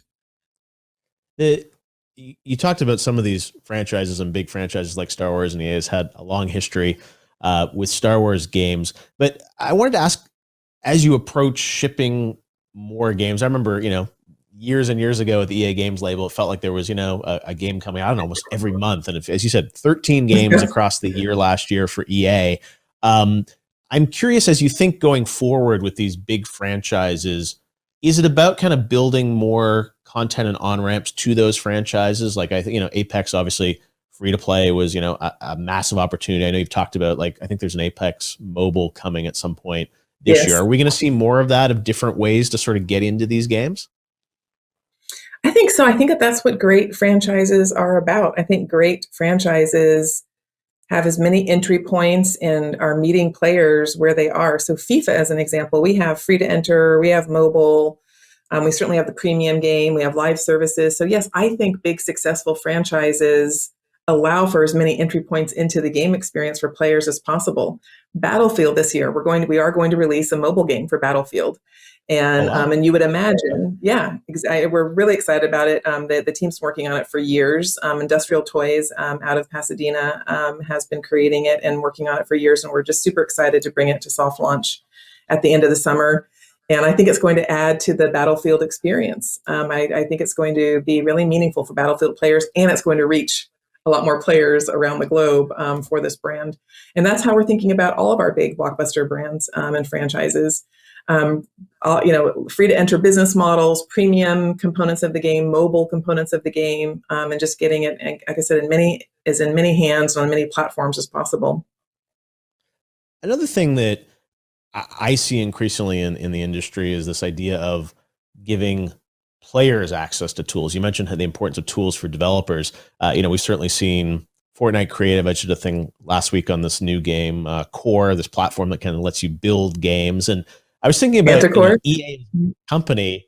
It's like, Pinball Construction Set back in the day. That was like one of the original EA games. It was literally like build your own pinball table. And I'm curious to get your take on this.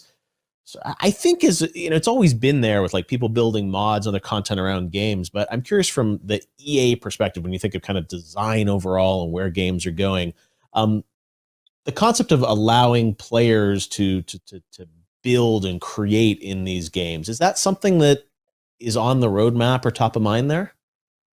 Oh, for sure. I love that you mentioned Pinball Construction Set. That is definitely a blast from the past build badge. And of course, Sims and SimCity is just such a big part of our history and our own origin story. Yeah, it's just, it has always been where this company has been grounded in. And I think we have, a great collection of electronic artists. And I think we have always wanted everyone to be electronic artists, let everyone create and have an impact on their experiences. But to your point, it goes in waves, right? And so the industry certainly was in a place where it was these very curated linear experiences. And I think things are coming full circle and it is opening up. And we are incredibly passionate about putting capabilities and tools in the hands of players so they can have impact on their own experiences. When I look at the long-range innovation projects, we have a group called SEED, the Search for Extraordinary Experiences Division of Electronic Arts, and they incubate. We have data scientists and PhDs there researching future innovations for technology and games. And one of the projects they're working on is really cool. It's this VR project where you can scan in a character and you can possess that character. And as you're walking around in the room, the program captures your animation and applies that to the character. You can draw environments. You can place a second character in the environment, interact with this character. And that is just about radical accessibility for tools and radical accessibility for people to create their experiences and have an impact on their game. And I think that is going to be incredibly important for the future. And then, of course, just complete focus on collaboration. And so you and I could be in a similar game experience and we could collaborate, share assets, either asynchronously or in real time. I think will also be incredibly important in co-creation of experiences. So to your point, our industry has seen this in the past through mods on PC, through pinball construction set to Sims and SimCity. And I think there is going to be another pretty big evolution in our industry, and we have to be in a position to create great tools and just create capabilities for players. And I'm curious, like tactically, you look at some of the EA franchises, and I obviously Sims is the one that naturally you sort of think about, but like a Battlefield, you mentioned, cool, you're doing mobile version. We know there's a frontline Battlefield that's, a big project for EA, your biggest title, I think, for later this year. How do you do that sort of philosophy of creation? I always think of, Battlefield being about the sandbox and the fun of being in there, but what does that mean for Battlefield? Does it mean like a level editor, like a Forge, or like, how do you sort of take some of those ideas and apply them to like the franchises you have today? Yeah, I love that question. Battlefield is one of my favorite franchises that we have. I've been working on it for a really long time. And one of the best things about it is that it is about a sandbox. It is in the shooter space of all the games and all the shooters. It is a sandbox that DICE has always provided players with weapons and vehicles and destruction in the environment. And then these crazy only in Battlefield moments happen. This emergent play comes from players.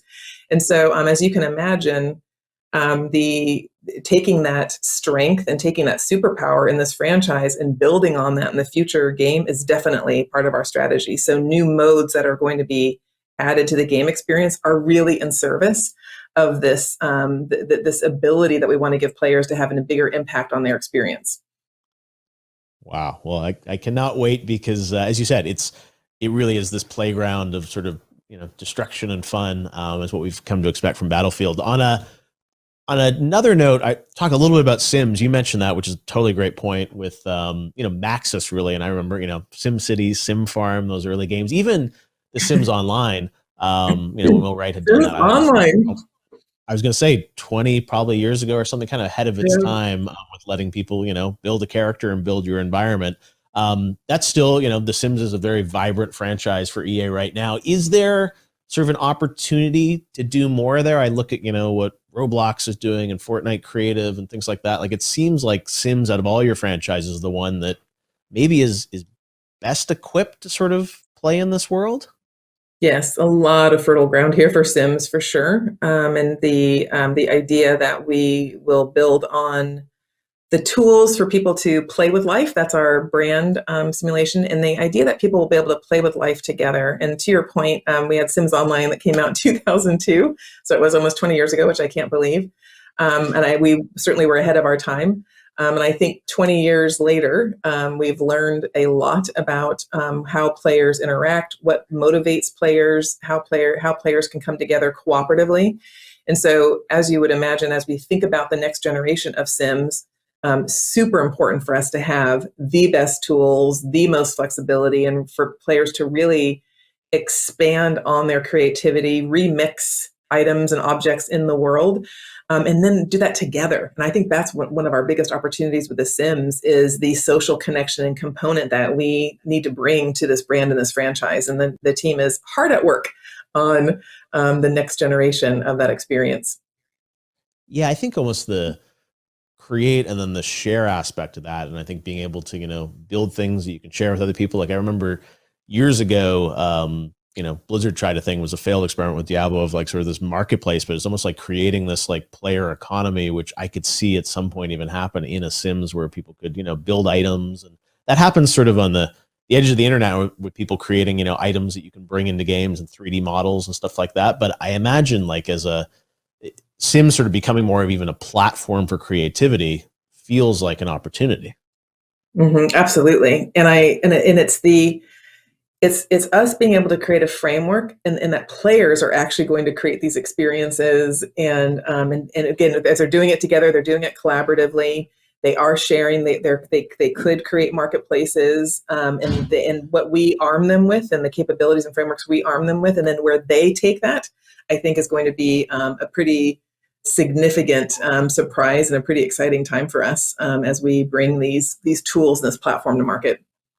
And a good recruiting tool as well, because you can find some amazing talent out there. I think. I mean, that's like when I was growing up, a lot of the mod makers, are like the designers now at these game companies. That's where it started. So I just think it's such an awesome way for them to just show their talents. The last one I'll ask you about is a game that got a lot of attention last year when you teased it was coming back, which is Skate. And I think of like Skate 3, design your own skate park. Like it feels like that franchise. Everyone is so excited that you guys are building it again and doing a new one. But is that another one where sort of tools will be player tools, I guess, will be a key piece of the experience? Yeah, I mean, you're right. Skate 3, and such again, ahead of its time a bit. I mean, it was about creative expression and about being together and showing off what you created and hanging out. So yes, I mean, I think that was the draw and the attraction and the excitement around that game experience. For this next Skate, we've brought back a lot of our creative leaders that were part of the previous Skate experience. And then we also hired Dan McCullough, who ran Xbox Live platform at Microsoft, to come run the whole project. So you can imagine, add those things up, you can imagine where we're taking this franchise and this brand in the future. You have someone that ran a very social live platform mixed with the incredible creative team that brought you Skate before. We think there's a ton of potential to reimagine what that experience can be. So this sort of player tool revolution, for lack of a better term, will roll out across games. Do you think players are they ultimately going to be using the same tools that developers are using? Like I know for many years, everyone would talk about EA's Frostbite and the positive aspects of it, and sometimes the challenges. I think that teams sort of almost had to use it or were strongly compelled to use it. Now it feels like your games are being built on multiple engines. Like, do you feel like there's like a standard tool set that like Unreal obviously has a tool set that people build games with? How does EA think about like creating these tools, and is it different what developers are going to use versus players? I do. I think that our developers, I mean, keep in mind, we have some incredibly sophisticated software engineers, game designers, artists that have been doing this a long time. And we have very large teams. We have teams of hundreds of people that create game experiences together. They are going to require perhaps more sophisticated, more advanced tools than perhaps we would put out into the user community or into our player community. I think for our player community, again, the goal has to be about accessibility. I really want players to feel like it's intuitive and that they can easily come in and have an impact on their experience. Now, to your point, would we put out advanced tools and something like the old PC mod days? Perhaps that will be an opportunity. But I would say that we are going to have perhaps more advanced engine workflows and tools for our game developers, because this is what they do for a living and what they've been educated to do, and they're probably more advanced than maybe some of the more mass players who we would want to be able to come in and tinker with the game experience. Now, it would not be a Dean Takahashi conference if we didn't talk about the metaverse. Oh gosh, that whole thing. Which is, such a overused term in many ways these days. But I do think it's interesting to get your perspective, leading a studio organization at EA, one of the, the world's biggest video game interactive entertainment producers. Like, you guys, I'm sure you talk about the metaverse, but like, what does it mean at EA? Like, is it building this, EA Sports metaverse? Is there an EA verse? Like, how Is there a big theme park that you're going to make with all your franchises? Like, how do you even kind of tackle that concept of the metaverse? That's such a good question. And it is just so broadly used, that term, and broadly interpreted, right? As far as what it can mean. I mean, we really see it, and the way that we think about it is it's a spatial and experiential evolution, really, of the existing internet, right? So it's going to be a 3D experience of the actual internet. Is probably the true definition of what the metaverse is. And we are looking at it as bringing multiple experiences together. And there's a few buckets about how you can think about that. It could be as simple as a layer that connects multiple experiences. So it could be like a shopping mall. You go into one door and you have one experience. You go into another and you have another experience. And the hub that connects those experiences could be a social place. It could be a place of gathering, social gathering.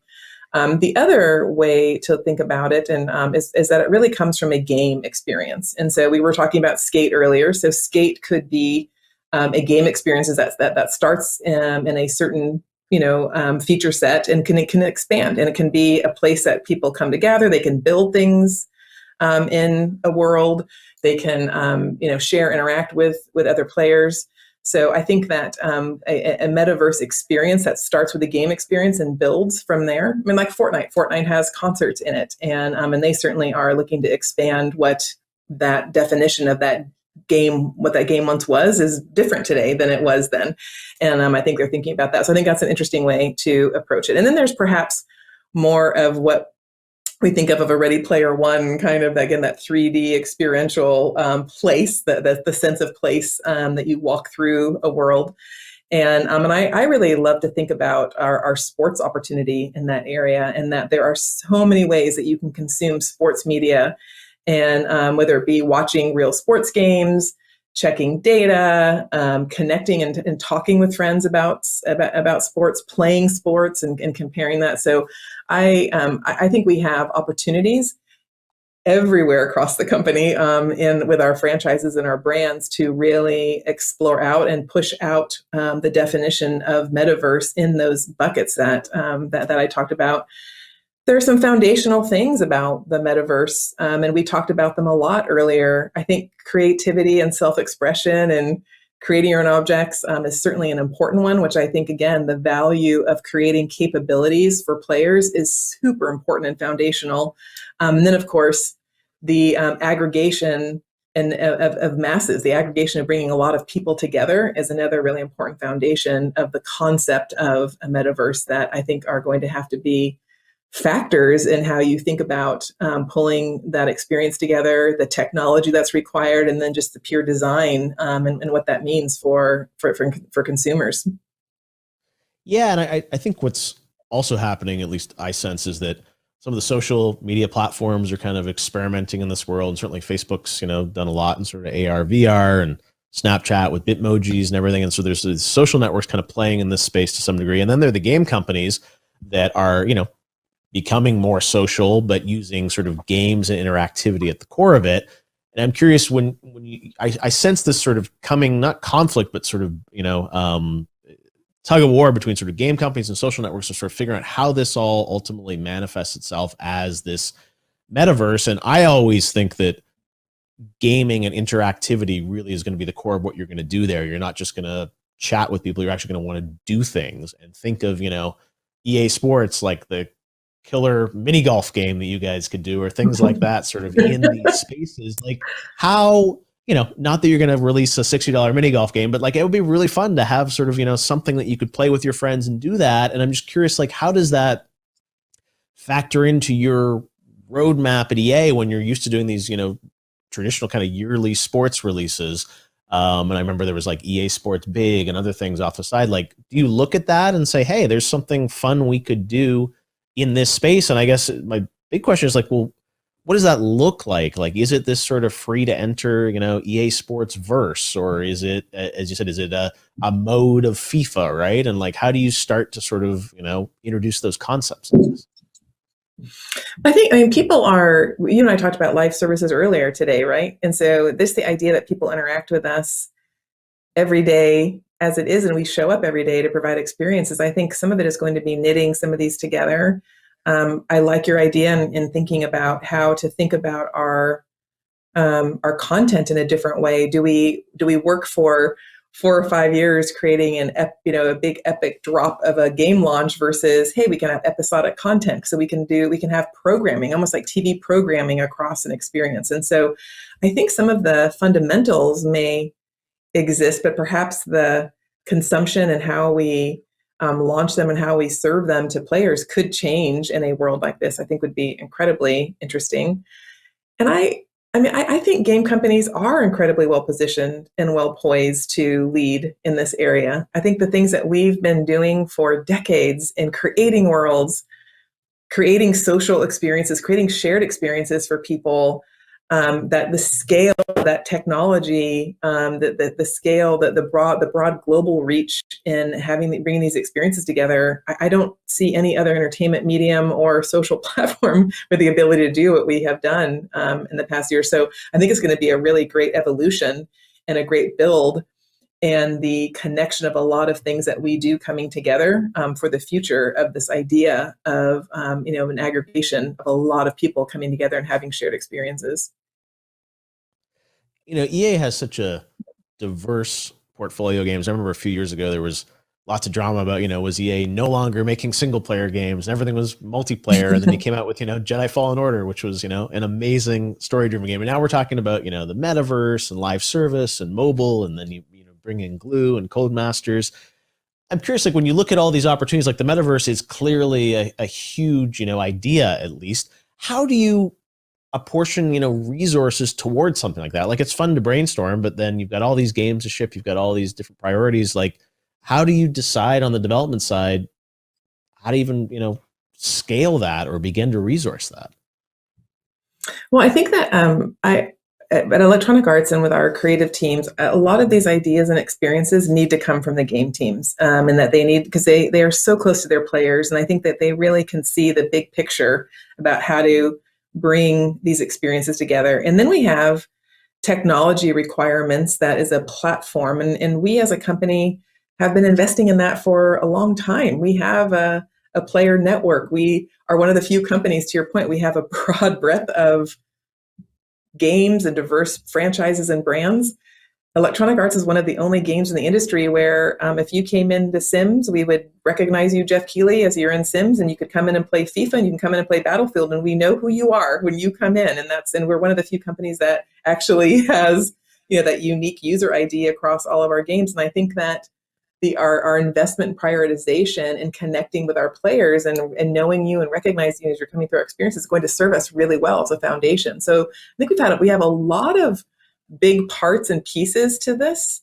And to your point, I think that the vision will come from, perhaps a sports leader. And then we talked about, the potential of the Sims being something that could grow, Skate could grow. Apex, the team at Respawn just has some, pretty big ambitions and excitement around where they're going to be bringing Apex. And so I think that those creative leaders will bring that. And I think Electronic Arts, we as a scaled company and organization need to provide really meaningful platform and foundation for that we already have a pretty good head start on. All right, well, I'm calling EA Sports mini golf. I'm ready for it. You heard it here. You heard it here, everyone. I was gonna say, there's the big idea. The big announcement for Dean. All right, well, Laura, it's always great chatting with you. A very exciting times in games. It feels like it always is, right? I mean, it is never dull. Nope. Pretty exciting. Awesome. Thank you, right, Jeff, so much. And thank you, Dean. Thanks.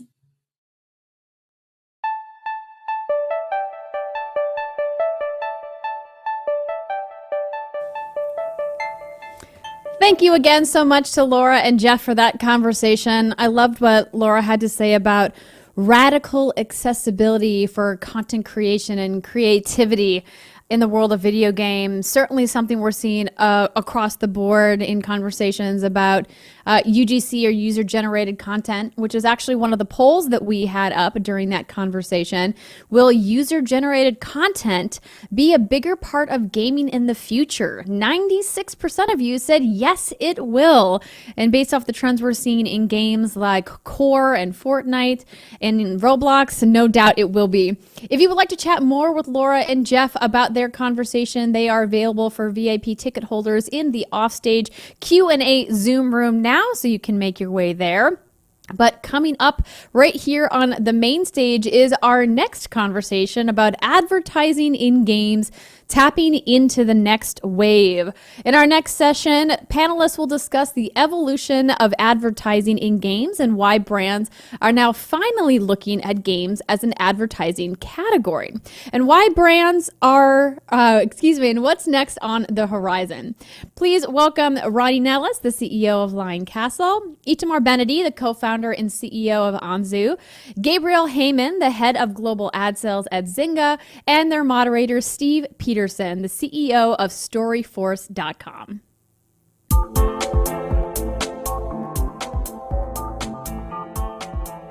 Welcome, everybody. We're here to talk about advertising in games and tapping into the next wave.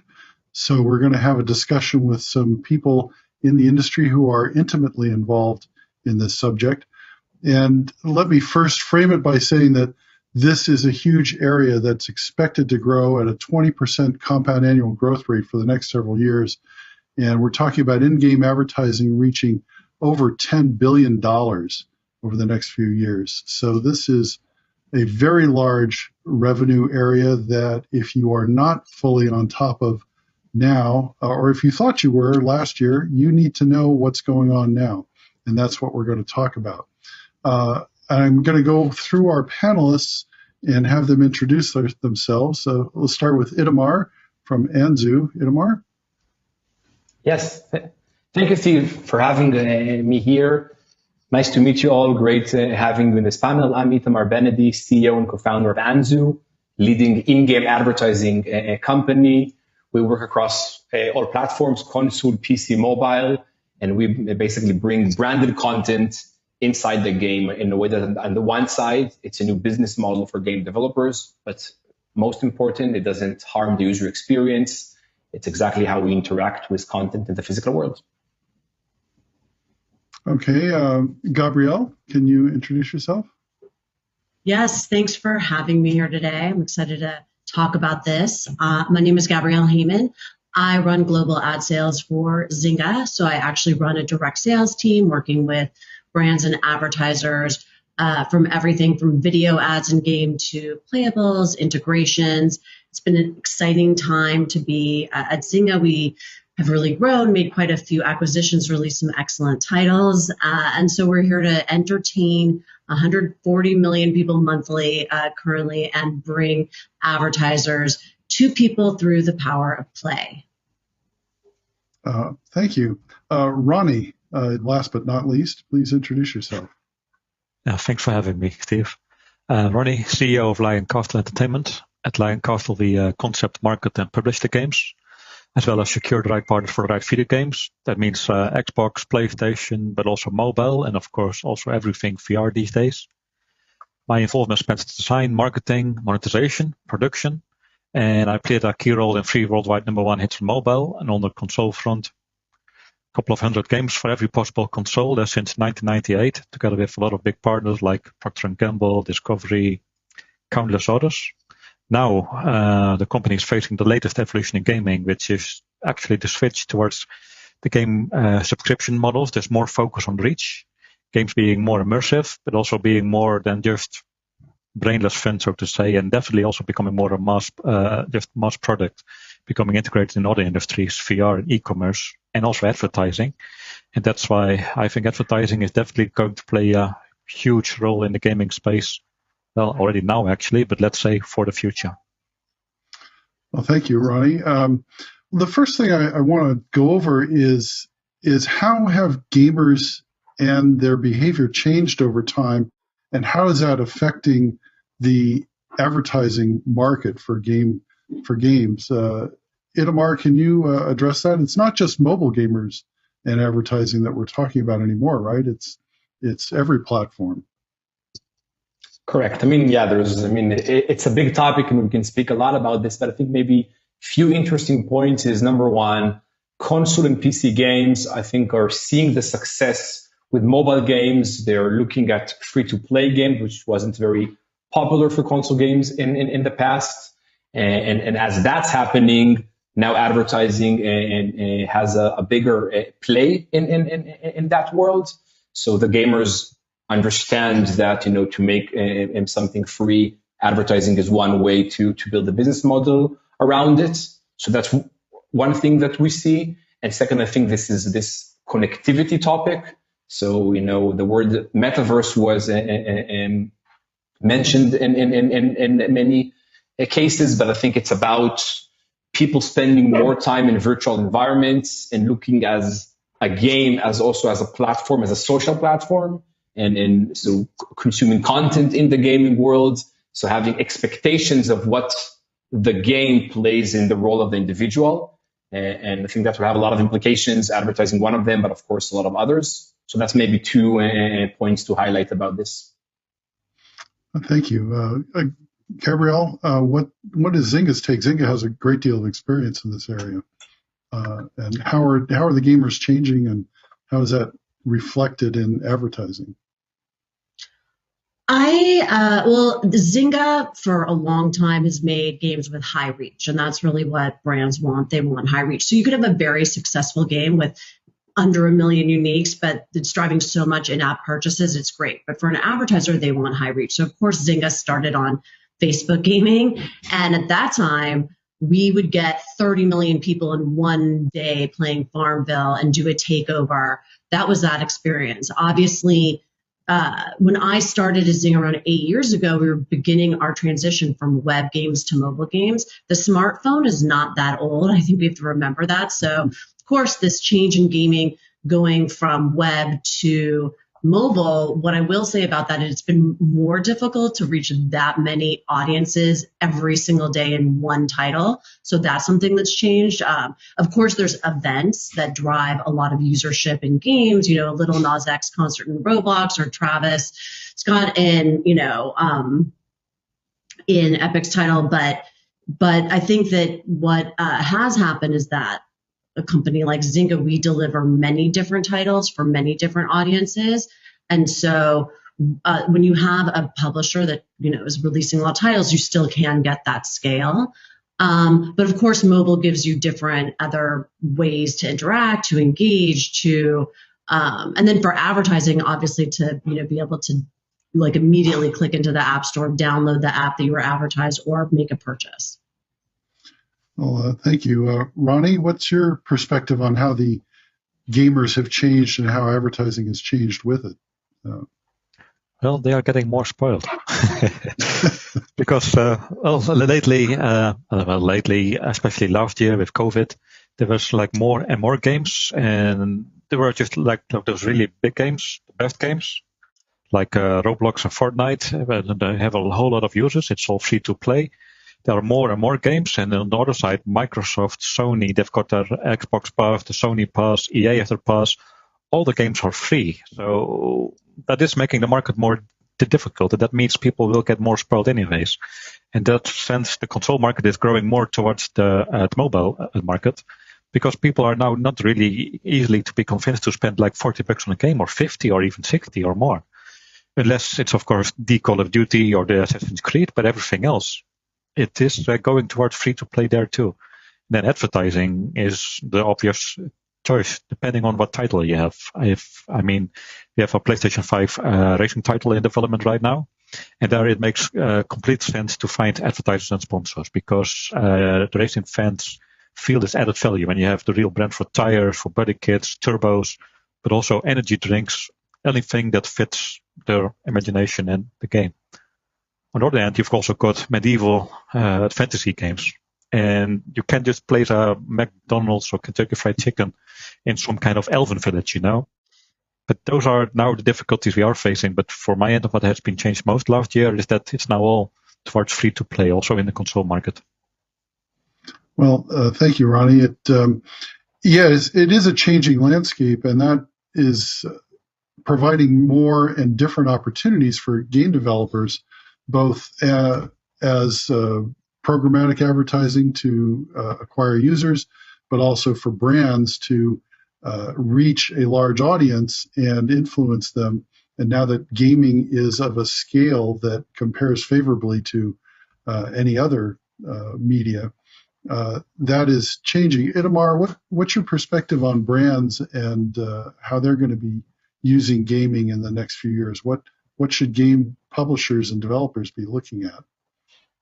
Yeah, I mean, I have actually great news for game developers in this regard, because in the last few years, there is this change from a marketer's perspective. What's the perception of the gamer? So if in the past, a lot of brands and marketers and media agencies were seeing some of the gaming audience as more of a niche audience of those geeks locked in their basement, now there is understanding that, the gaming world is very diverse, and there's basically almost everyone is a gamer. And so brands are very excited these days to work closer with game developers, to spend ad dollars in games, because consumer time spent for a while has been in gaming. But in the last few years, and COVID had a strong impact on that, now that's been accelerated, and brands are extremely excited in looking into the gaming audience as an advertising category. And as that's happening, now the brands and marketers are realizing why gaming is such of a strong platform to communicate with consumers. Number one, with changes around privacy taking an important seat in advertising, the cookie and the IDFA will not stay for long. Now the contextual relevancy of a game is something that brands are very excited about. Of course, the user base, but also this diversified audiences, if it's a mobile game, a console game, a shooter game, or a casual game. And then, of course, brand safety. There is no user-generated game content in most games, so the brand can have a good control and understanding of exactly where his content will be placed. So basically, our thesis in Anzu in the last year was to pick up on this excitement for marketers and to bring on top of that this layer of technology of what do game developers need to do in order to be very attractive and appealing for marketers. And that's programmatic advertising, as you mentioned, also this in-game format that makes sense from a brand in the sense of how you communicate with gamers. So think about like a digital out-of-home ad format.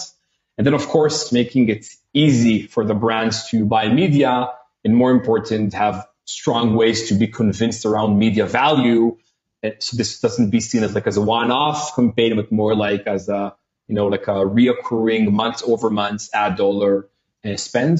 So all in all, very good news for game developers, and this is just the beginning of brands and advertisers being excited about gaming, and there's a lot that I believe is going to develop in this overlap between these two industries in the next years to come. Oh, thank you, Itamar. Gabriel, do you see, I know in the past you've probably had to convince brands that this was a good idea to advertise. Are you seeing more brands coming to you? Is that changing their perception of the audience? Definitely. I mean, I think that this is the peak time I've seen of brands engaging with us, both from inbound or ones that we've been working on for a long time. I would say that there's the brands, Ronnie mentioned P&G, there's the brands that decided a long time ago and discovered gaming there, and they saw it. I want audiences, I want moms, I want chief household officers, that person that's buying all the products for the home. And oh, look, in games, I can actually get reach, I can get the audience I want, and I can get it in different formats that are relevant to different brands that I have. So there's audiences really for every type of person in gaming, from young to old. Even the baby boomers are gaming. They're on their mobile devices gaming. So you can really reach all audiences. And I think that what's been so fascinating to me, and I'm still a little bit dumbfounded by it, is this persistent perception on like that young male gamer. Because I worked at Pogo.com. I don't know if you guys remember that, but it was online games acquired by EA, back in the 2000s when it was all web, and we had a lot of mom gamers then. So, so the audience, I think, the truth is, and I'll end it with this, like, I grew up gaming. You see gaming on the ancient hieroglyphics from Egypt. Everyone games, and brands are seeing that the one common thing in game is engagement. And this engagement is like the special secret sauce that is really driving special ROI as an advantage of other formats like TV or video in video streaming environments, or social media, for example. So they're seeing the ROI, and then we're getting more and more converts, definitely. Thank you. Ronnie, do you see game developers as being more accepting of advertising as a business model and as part of the business, and how they should consider that going forward? Well, publisher, yes. Developers is another step. That takes a little bit longer. Most developers are still like, we want to make a shooter, a space shooter, that kind of things. But what they see already, that the bigger developers and also the publishers, they do see a lot of opportunities because, well, where it's going towards, it's not just the gaming for games like fun, but as you say, it's also bleeding out to other industries. So, for example, you apply gaming for everything. If you want people to just teach something, to learn something, to get better at something, to create more awareness, gaming is now the way to go anyways. That's something that more and more people now finally seem to just realize, and not only for the young people, the Gen Z, but also for the older people. Like, for example, now we are working on a title called VR Sports, and what they can do, people can exercise in a virtual gym of their own choice. That can be, for example, a Golden Gym, a Nike gym, or Pizza Hut gym. Any company brand. You can also customize your own fitness coach, lifelike, super hot and everything. But you can also check out your shoes or shirt or clothing, whatever you want, and you can instantly buy those products from within the game. And that's something I see where it's heading towards regarding advertising and gaming and, well, all industries actually. Gaming is just like a platform like Facebook or Instagram or any other platform eventually. But it's more really fun. broadening from just advertising to brand building to shopping and experience, yes, and all sorts of aspects, which really, it changes the opportunity for the game developers, and it's something that they need to consider as they develop a game. What opportunities are there in this game for branding opportunities, for virtual shopping, for connection with certain advertisers? Itamar, how do you think that the game genre affects the advertising opportunities? Are there certain types of games or settings that are better for certain types of advertising and others that make it more difficult? Interesting topic to discuss. I mean, like in general, from our internal research, we believe 80% of the games worldwide are relevant for advertising. On the one side, of course, if there's a very violent game, then maybe some brands can be concerned about putting their content there, even though that's changing, and a lot of brands are moving from a brand safety state of mind to a brand suitability state of mind. Is that game suitable for my brand, even if it's a violent game? In the past, Call of Duty was being seen as a violent game. Today, Call of Duty is being seen more of a popular culture topic. So that's maybe one area where there is some limitation. Second area is that there's maybe some very fantasy games that it's harder to find ways to make branded content and in-game advertising very authentic. But, like a few years ago, not a lot of people believed that Riot Games and League of Legends will put advertising, and now it looks very natural and obvious that there's advertising there. So I think it's more about being creative around how to implement it. I mean, of course, games like sport, racing, like there's a urban environment games, it's very intuitive how to put the brand content. In other environments, just requires a bit of more creative and work around how to do that. Because, in many games, we see fake ads, and that's like a strong indication that advertising should work there because number one, the game developer can earn money from it and very significant money from that. Number two, it makes the game experience better. There is a ComScore research, and we have a lot of internal research that gamers prefer real brand content versus fake ads. and it gives more credibility to the game. Like historically, Mercedes had a business model of game developers paying them to be allowed to use the Mercedes content in the game. And I think this business model is totally out of scope today, because if in the past Mercedes was being seen as pop culture and gaming was a niche, I think it's now becoming the other way around, and we see Mercedes and a lot of other brands advertising in esport, advertising in gaming, even in environments that are not very intuitive for that brand. Because as Gabriel said, there is this massive audiences and the attention and the engagement there. And then combine that aspect with this premium environment of amazing graphics. When you're leaned in playing the game, there is no second screen. It just makes it like a perfect case for brands. So, a lot of our work is education around new game genres and how to do these brand activations, both from a brand perspective and from a game perspective, but also from a gamer perspective. And so there's, of course, a lot of development in these pillar between these two players, but it's getting significantly better, and it's a very exciting area to look at what will come next.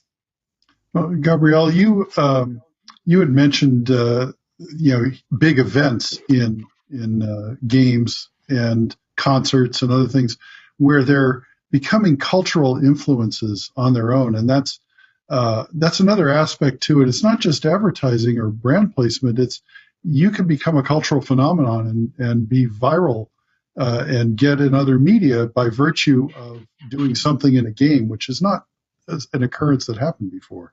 Is that changing the nature of how people perceive the opportunities in advertising and gaming? Yeah, I definitely think so. Yeah, we had talked before about this interesting phenomenon happening where musicians are marketing their songs in games, really, really leaning into it. We mentioned it earlier. Today, there's a lot of celebrity in gaming now. And, you see J-Lo making commercials for games. You see A-list celebrities getting involved, and obviously in esports too. So many athletes also involved in just esports. So there's a definite kind of just it's mass market entertainment. But I did want to there's a few points and some things that we just talked about that I think are important to bring up as well that Inmar was reviewing. There's a lot of different ways to engage with brands and ads in general in your game. So I think it's important for developers and publishers to look at each title uniquely and what that opportunity is. And even a title, you had mentioned before, no one wants to see Starbucks in Game of Thrones. But the truth is, if you're playing a free-to-play Game of Thrones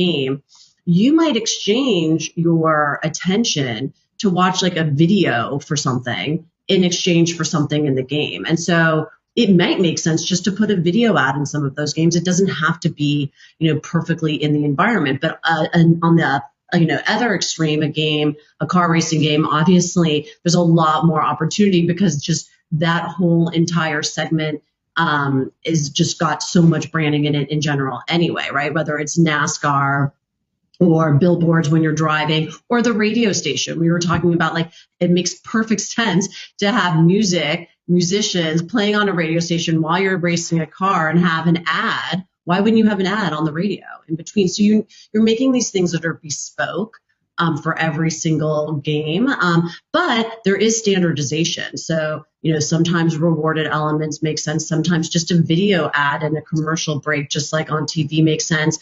And then the last thing I'll say about it is if you're going to integrate a brand in the game, in the fabric of the game, I think that one of the things we've learned is that you need to bring value to the consumer. So it's kind of annoying. You don't want to just stuff an integration in. But if you're, in Farmville and you have an opportunity to make a cereal, Kellogg's cereal, but you're getting something that you really wanted, like a special bench for your farm or something like that in exchange, then it becomes exciting. It's people want that. People are excited to have something in game because we all are gamers here and we all know how you have to earn it. You have to work hard to get something, especially if you're not going to pay for it. So that's where advertising comes in to save the day and drive engagement for publishers as well.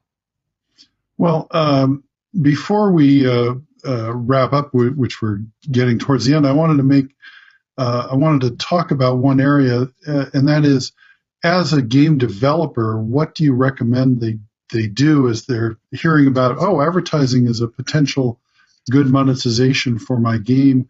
As a publisher, as a developer, where do I go to figure out how to take advantage of this opportunity? Where do I start? Ronnie, can you give some tips to people as to, if you're not familiar with it already, where do you go to find out more? Who do you talk to? Where do you start? Well, you go to GamesBeat Summit 2021.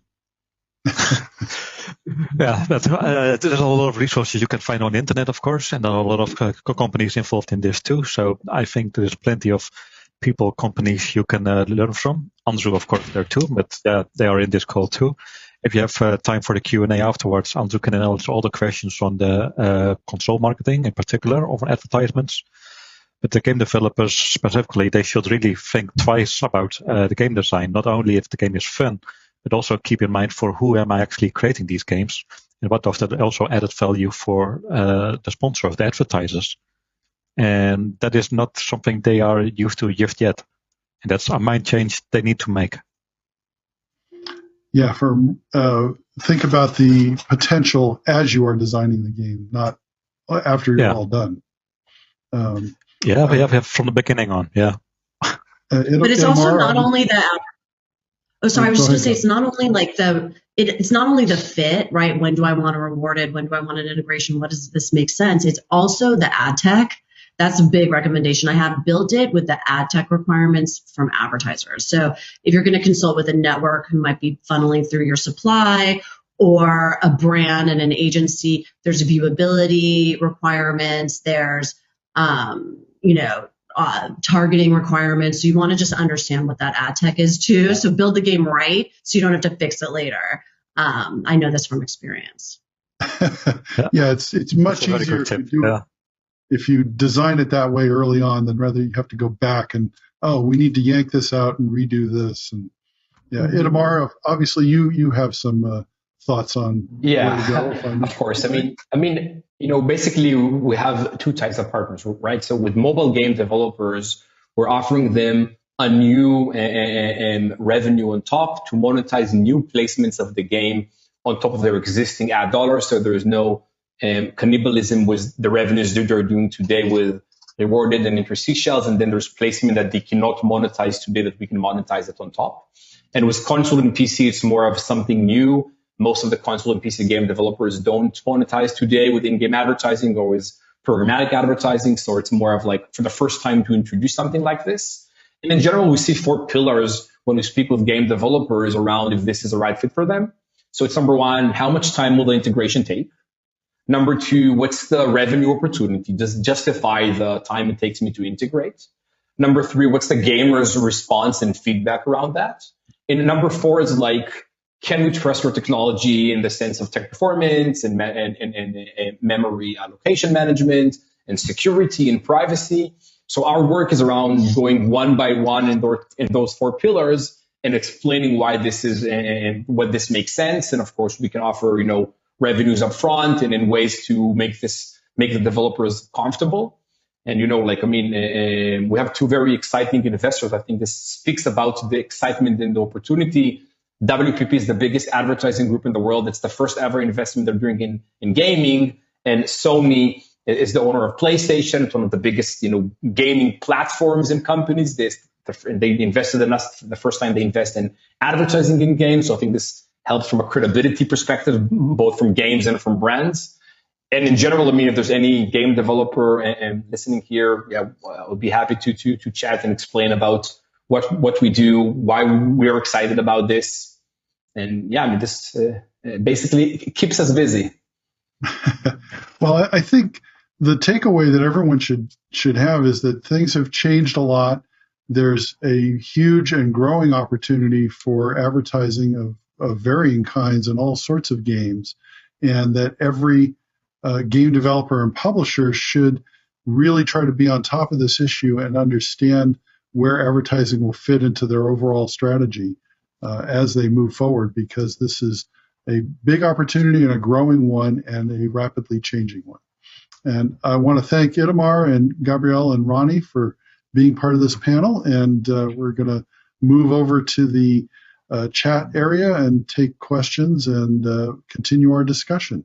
But thank you very much, everyone. Thanks for having me. Thanks, Steve. Thanks. Thank you. Thank you, Steve.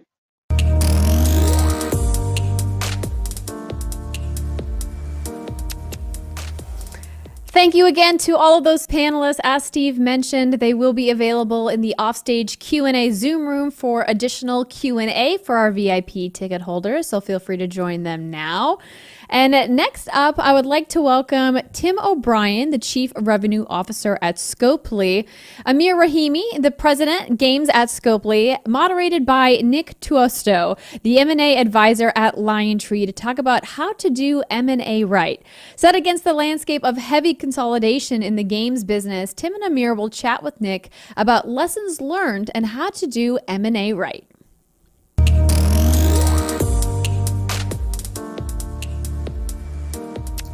Hello, everyone. Thanks for joining us. I'm Nick Tuosto. I'm a co-founder of Griffin Gaming Partners, the largest singularly focused investment vehicle in the game space, and also managing director at LionTree. I cover the Amir Rahimi space, which means I follow Amir around and I sell his various companies over time. I'm here today with Tim O'Brien, Chief Revenue Officer on the board of directors of Scopely, and the legendary Amir Rahimi, President of Games at Scopely. Thank you guys for joining us. I think it's only fitting, giving the subject here today, to start with a game called Two Truths and a Lie. And the audience is welcome to participate around this game with us.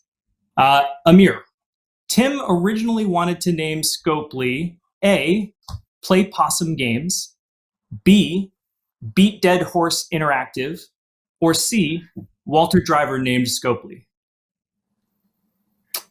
No answer necessary. You can think about it. Let's get going here. First question. I'd like to start with Amir. A history of your journey for our audience, I think, would be really interesting. You may have a record for more name changes for a single studio than anyone in history. But it's remarkable your team has remained together for so long and continued to ship successful products in mobile. How did you get here? Yeah, I think you may be right. And I think we've had 6 different name changes or 6 different entities in 7 years. And that started in 2013 with the founding of TapZen, a mobile game startup, where we built a little built-in battler game called This Means War that had phenomenal user retention. But given that was our first swing at mobile, and we didn't really understand monetization, we didn't really understand live ops, how to manage a complex economy, and we had zero UA chops. We released the game and realized pretty quickly that we couldn't scale it. So we considered raising more money. We considered finding a publisher. But then we met Kevin Chu and really hit it off. And he essentially convinced us to sell the company to him and join him at Kabam. So that was the first name change, and I guess two names total. We became Kabam Los Angeles. At Kabam LA, we came up with the concept for Marvel Strike Force and Avatar Pandora Rising. Greenlit both of those games, got them into production, and then after only about a year and a half at Kabam, Kevin decided to sell the company. And he did something interesting in that he decided to sell it in two parts: the Vancouver studio, which did Contest Champions, and the Los Angeles studio that I was in charge of. And so for various reasons, we spun the LA studio out into its own entity, which we called Aftershock. So there's, I guess, name number 3, and ran an entire new process around Aftershock. And after a process filled with twists and turns and drama that I wish we could get into here, but can't, we decided to sell the studio to Fox. And we're part of an effort to establish video games as the third pillar of 20th Century Fox alongside film and television. And it was at Fox where we launched Marvel Strike Force, And things were going fine there until, to what seemed to me at least as the unthinkable at that time, Fox decides to sell to Disney. And so after only about a year and a half, we find ourselves yet in another transition, and we land at Disney. And Disney promptly decides that they don't want to be in the game publishing or development business, and so we find ourselves yet in another acquisition process. And that's where Nick, you and I got to work pretty closely together, and we thankfully, again, after another pretty dramatic process, found, I think, what is the perfect partner in Scopely. And here we are, 6 entities later in 7 years. I remember vividly Marvel Strike Force as a mock-up on a whiteboard in the Kabam sale process years ago. It's amazing to see what the game has become. Could you give our listeners and audience a window into how Marvel Strike Force became one of the biggest Marvel franchises, period? Yeah. I mean, I think back, to that time. That was 5 companies ago, and it's a miracle that we were able to make a game. I mean, it's hard to make a decent game in ideal conditions, and so for the team to be able to sort of rally through that amount of change, I'm really sort of proud of their ability to focus. But I think the way that we got to success on Marvel Strike Force is through 2 major phases of our career. I think we started out as AAA developers and really sort of understood what it, learned over like the course of about 7 to 10 years how to make really high fidelity quality games that are great in the sort of AAA sense. And then we shifted over to free to play at Zynga, and then the journey that I just talked about, where over 6 or 7 years we really put our teeth on what it means to build a free to play game and think about games as a service. And we learned through hard lessons that you got to put player retention above all else. And so I think Marvel Strike Force in many ways was the culmination of these 2 phases of our tenure in the games business. And then on top of that, we have people who truly, truly love Marvel. And we were fortunate enough to work with a really great team at Marvel with, Jay and Tim and those guys.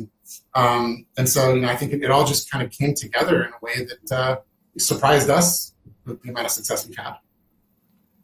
One very interesting dynamic, this transaction closed in February, just before the onset of the global pandemic, at least in the West. Maybe you could talk for a minute about what it was like in that context. And then Tim, also from an integration perspective, to be dealing with the pandemic, after the most successful but very large scale bet in the company's history in terms of M&A. Yeah, so I'd say is this is a team that culturally didn't, we were sort of anti-remote work. And so when shelter in place hit, I was terrified and then subsequently blown away by how well the team rallied and stayed focused and productive. Also, the deal closed in February, right before everything shut down. And, I would say in terms of the transition from Disney to Scopely, it was a model for how to do M&A. I mean, we spent a lot of time through that process getting to know each other, and to Tim and Javier's credit and the rest of Scopely, they really deeply made an effort to understand what we are trying to accomplish, and they created the optimal conditions for us to thrive. And then we partnered on, it just so happened that our visions for the future were aligned sort of naturally, and we partnered in figuring out how we could also power up my studio. And so, I think that transition, the way we executed that transition was really sort of, I think, the model for how to do it. Yeah, I mean, I like touching on a couple of Mira's points. The process was I would say a somewhat long one. From June of 19 until we first met the team through February of closing. We really long but efficient.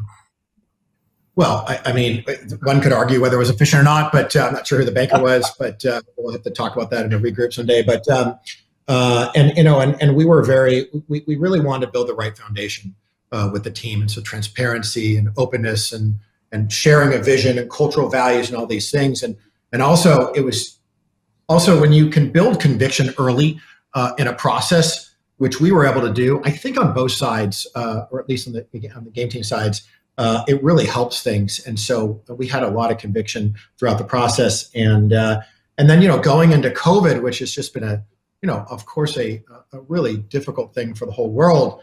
I was really proud of the decisions that we made at the corporate level for our people. And I think even though we had hit this crazy thing that happened where all of a sudden we have dinners and lunches and team meetings and sharing of learnings and the Scopely learning machine, all these things that we have mapped out to do. Oh my gosh, you cannot meet in person 1 month after 200 and something people are joining our company and joining forces. And so, but we made some really great decisions for our employees and really put our team members first. And I think that really helped, or at least, people felt safe and they felt like this is a good place to be. And so, or at least my experience and the feedback I was getting about a mirror. So I think in some ways it was helpful early on. And then of course we did execute our integration plan and made great decisions together. I know that Scopely's values involve affording a very high degree of autonomy for studios as part of the company. It'd be helpful, I think, to provide the audience, Amir, just your perspective on what your creative freedom and operations have looked like post-acquisition. Yeah. I would say that, I talked about this being the model for how to do M&A. I think that is sort of the key component. I think the perspective that Tim and Javier took on this acquisition was to, again, really understand what we wanted to do and then empower us to do that, and then work together to figure out how to make the combined sort of forces even better.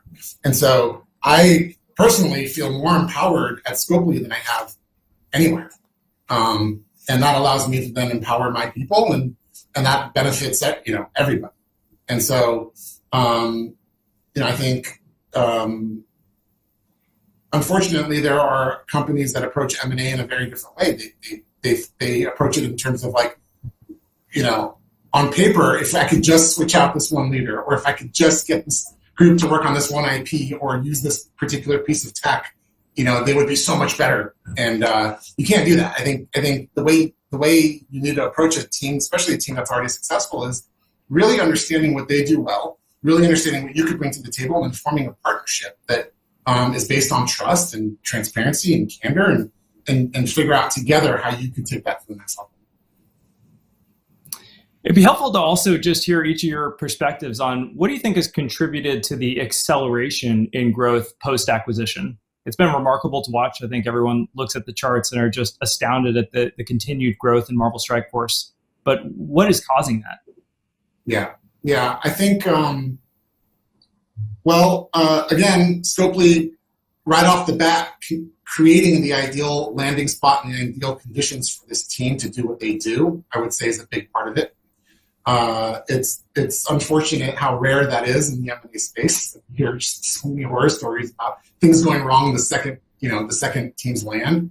And the team fired on all cylinders. I mean, it's an incredibly talented team, and they just went for it, and they made some bold decisions, and those decisions paid off. And obviously, we got some tailwinds from people being at home and having more time to play. But I think the way that we also integrated with Scopely had a big part of, played a big factor. Scopely's UA machine, for example, is, I think, one of, if not the best in the industry. And they were able to immediately step in, and both from the way that they helped us run UA, and the aggressive investment that the company was willing to make in Marvel Strike Force really helped us grow. And that's just one factor. But there's really great tech that Scopely has. There's really smart people that can help us solve problems when we need it. And so I think it's just the partnership was right. Yeah, I mean, Tim, any key learnings from the deal? Yeah, I mean, just doubling down on Amir's point for a second. I mean, I think again, through extensive conversations and kind of getting to know each other process, I think we really laid the right foundation for acceleration of growth, and the growth has been phenomenal. I mean, after the close, the game's already grown 70% in 1 year. It's and all the game KPIs are up across the board, and part of that is due to audience growth that we're able to inject the Scopely technology platform Playgami and help them find new audiences globally, as well as Amir's team executing just at world-class levels. And so you put those things together, and you end up with and then the integration going really well, right? And so that's good. I think learnings from the deal. I mean, for me, I think we approached it from, and I've said this already, really an openness and transparency perspective, and really wanted them to understand that we knew we could learn as much from them as they could from us. And so we were really excited about, and it's so rare to find such a group of people who have some of the best gaming minds in the industry already sitting in Los Angeles, when combined with all the infrastructure and resources and amazing people we have at Scopely. We wanted those leaders to participate in Scopely leadership. And so Amir and Aaron Loeb have joined the senior executive team. A number of their publishing leaders have joined my publishing organization in leadership roles, running community people, marketing functions. And so the integration of two companies just really worked well. And so I just think we approached it from the right way. And so I think, that's why it was successful. When you think about M&A strategy going forward, what are you looking for in the next company you buy from me? A kickback or a rebate or something? I mean, I think Scope, we're in it's first of all that I've been in gaming since Jobs launched the App Store, and it's never been a more exciting time, specifically for Scopely, I would say. But there's so much consolidation happening right now, and we're in such a unique position to capitalize on it. We're looking for world-class game teams that we can help, when combined, accelerate their growth and help them achieve the outcomes they've been looking for. We're looking for technology that could potentially enhance and grow our platform.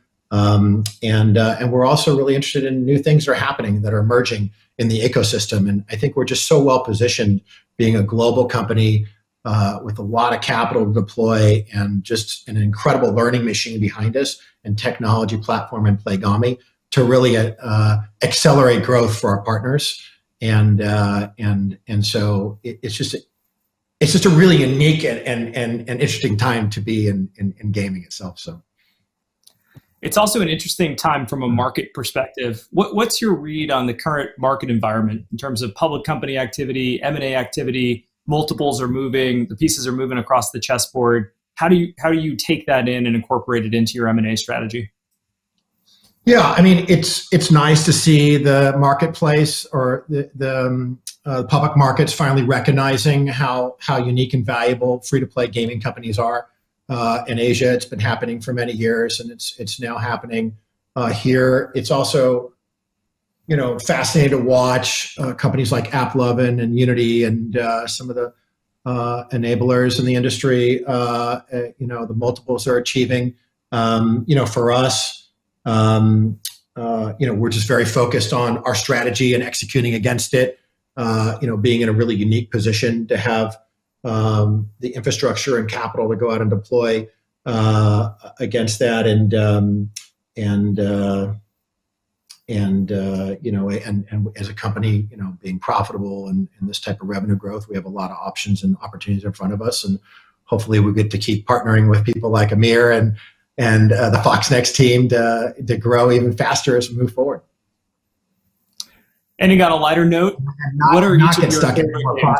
Not get stuck on any more processes with you, Nick. That is like, pain. 30 seconds, Tim. Favorite game? And don't say Mike Tyson's Punch-Out, despite your size and punchability. I mean, I gotta tell you, and I know Amir knows this, there was a time that I played This Means War every day. I love the mechanic that they did. It was so unique, and I know that they weren't quite ready to take the world by storm, but there literally was a time I played that game every day. And I remember sitting with Verdue going, I think it was a general, I can't remember what rank I achieved, but it was as high as Verdue. And he was like, I can't believe it. I know. I love this game. But, still these games. How can it? World-class brown-nosing answer. Here? I have two young kids at home.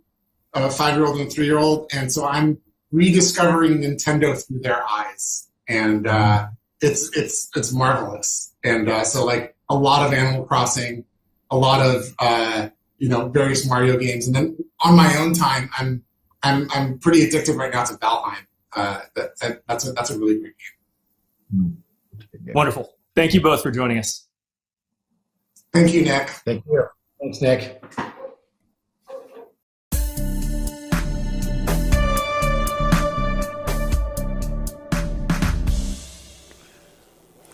Thank you, gentlemen, for that chat. I thought it was particularly humorous when Nick was talking about following Amir around at the very beginning of their conversation, but certainly lots of good nuggets of information in there.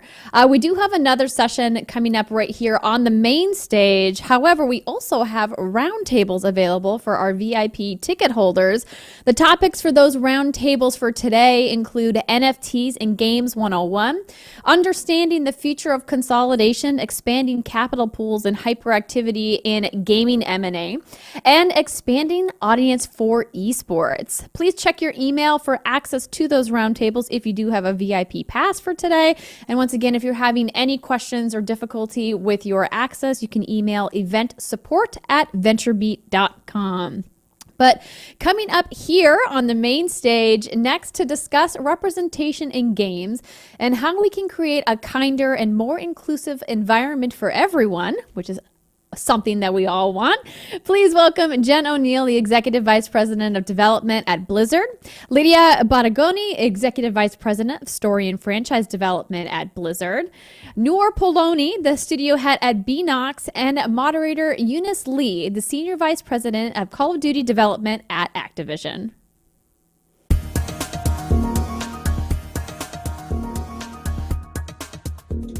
Hi, I'm Eunice Lee, COO of Call of Duty Development and the moderator of today's panel of accomplished women leaders talking about how representation in-game matters.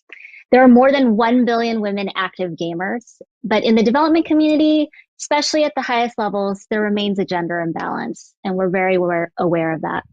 This panel addresses the need for greater representation among the people who make the games, which is a business imperative as gamers become more diverse. We'll discuss how to ensure we're meeting our players' needs, who increasingly are demanding to see themselves represented in the games they play, in marketing, materials, and any way that we're communicating with our community. We'll also discuss recruiting more women to the field and creating a more inclusive environment for everyone. I'd like to open the floor to the amazing panel so that they can do introductions for themselves, Jen, Lydia, and Noor. Hi, everyone. I'm Jen O'Neill. I'm an EVP of Development at Blizzard Entertainment.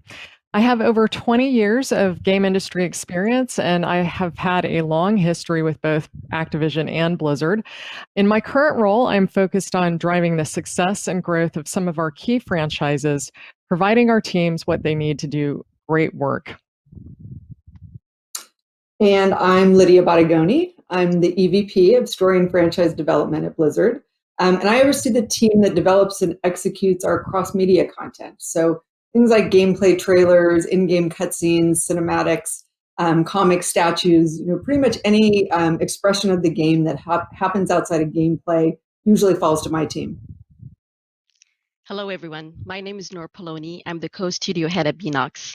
I have over 20 years of production experience in game development, and I joined Beanox 10 years ago to help drive our contributions in the Skylander franchise and now in Call of Duty. As co-studio head, I'm focused on driving our studio's strategic development, as well as our studio's growth and drive for excellence in our games. Thank you all. So let me start by asking, when you first started playing video games, were you aware of how female characters were represented or how they were absent?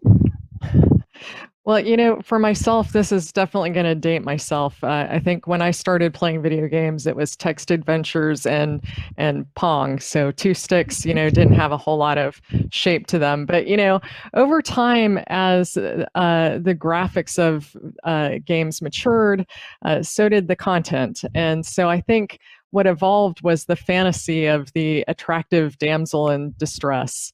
So when I think about games later on that I played, one game that was really influential in my life was Crash Bandicoot, and it's a great game, flawless in terms of how it plays, its execution, the mechanics.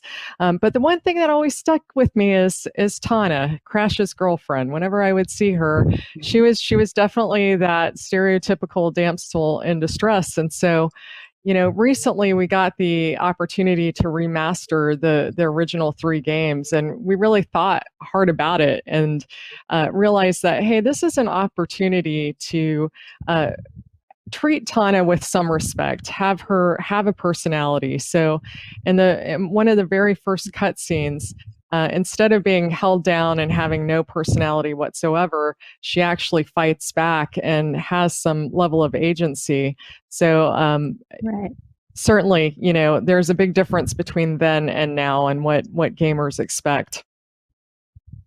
I go back there with you, Jen, back to the 2 sticks that are genderless. But probably the first game for me that I really attached to in a meaningful way was Super Mario Brothers, and that's kind of a hard one. That's a weird one for me to sort out from a diversity perspective.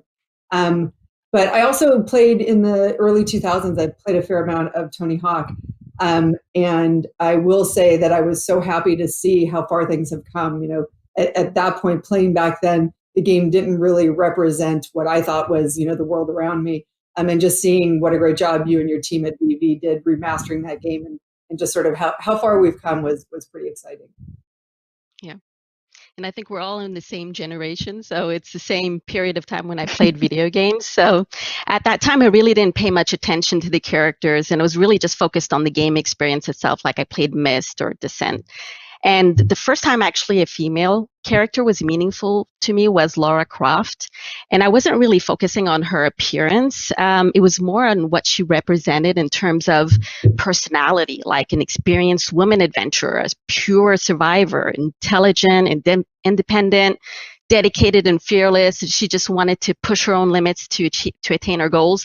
So that was really the first time it really marked me as a character in game could really bring meaningful experience and be representative of the person of who you are. Completely. I totally identify with that as well. I feel like when I joined the games industry, which is, a long time ago at this point, you didn't see that many role models like women in leadership roles in games. And now I'm seeing more and more women serve in leadership positions, helping, to pave the way, hopefully, for others that are earlier in their career. But what was the culture like for all of you, women identifying developers and, for creative and technical talent when you first entered the industry? And what have you seen change over time? Well, so for me, I'm a bit newer to the games industry than these other 2 women are. But I started my career over 20 years ago in the CGI world, in feature film, and it was a pretty similar culture, I think, and feel. There's a lot of crossover between those disciplines. And for me, in those days, it was really typical that I would be the only female in a room, and you just had to be comfortable with that. But today at Blizzard, I don't really see, and I personally haven't seen some of the challenges that I've heard referenced or stories I've heard of people from, decades ago in this industry. I like to think that's because of the values at Blizzard and that there's been progress, and that we really subscribe to trying to make the environment inclusive. That said, there's clearly a lot of work to be done. I can just say from my journey in the industry, although it's only been about 5 years at this point, in those 5 years, I've seen Blizzard go from a company who had not had a executive leader at the company in its history that was female to now there's 3 of us. So just in that 5-year span, I've personally seen some progress. Yeah, I can speak to what it was like many years ago.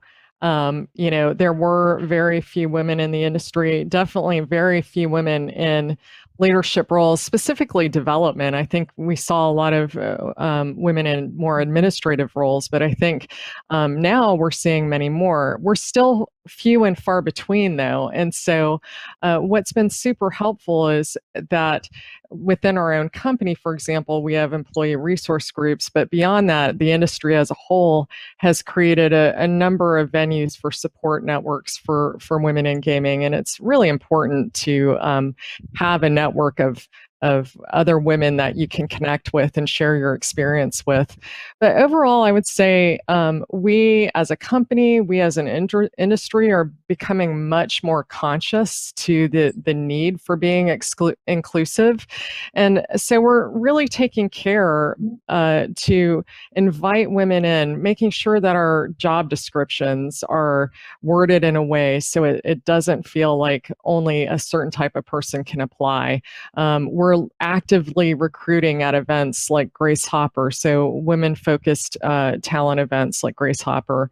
And we're teaching people, our own people, what it means to work together better in a diverse team. You know, how can we be more collaborative? How can we make sure that we're conscious of the way that we're communicating and being inclusive?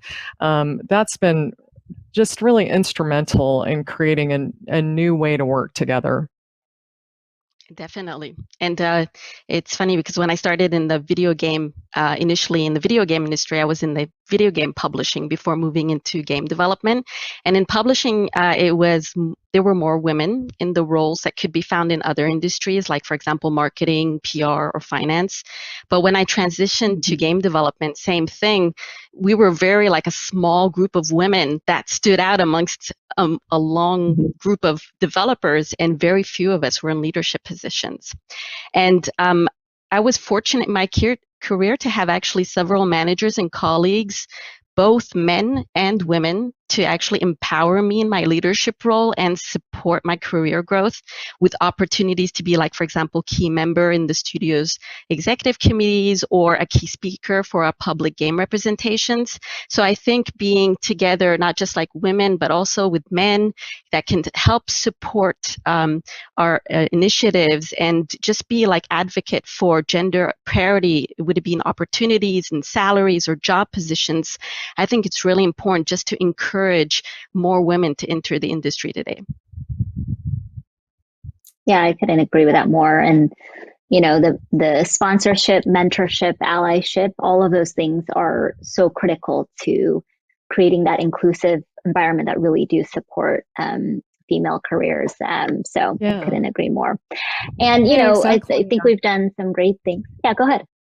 I was going to say, you know, we bring up mentorship and we talk about how as women, we have this responsibility to be mentors, but it's really, we need allies across the board. We need the men as well to be mentors. There's not enough 100%. Of us in these leadership positions to provide that kind of guidance and encouragement that the women coming up need. And so definitely this is a call to action for people who care about this and who care that we're going to have diversity across our ranks. It needs to be a responsibility of everyone. Yeah, 100%.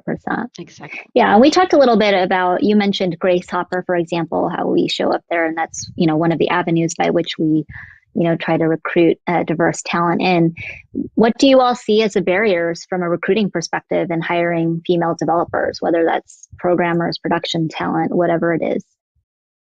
Yeah, well, it's interesting because talking even about Grace Hopper, the focus is so centered on STEM programs, right? And although there have been gains for females in that sector, women are still really underrepresented in the STEAM realm. And so I think there's two things that I think of that we can do. Number one is work to change that, right? Develop a pipeline of females in STEM programs. Grace Hopper is a way there. Girls Who Code, we partner with Girls Who Code, organizations like that, you know, really work to try to develop at a much younger age that pipeline of potential recruits.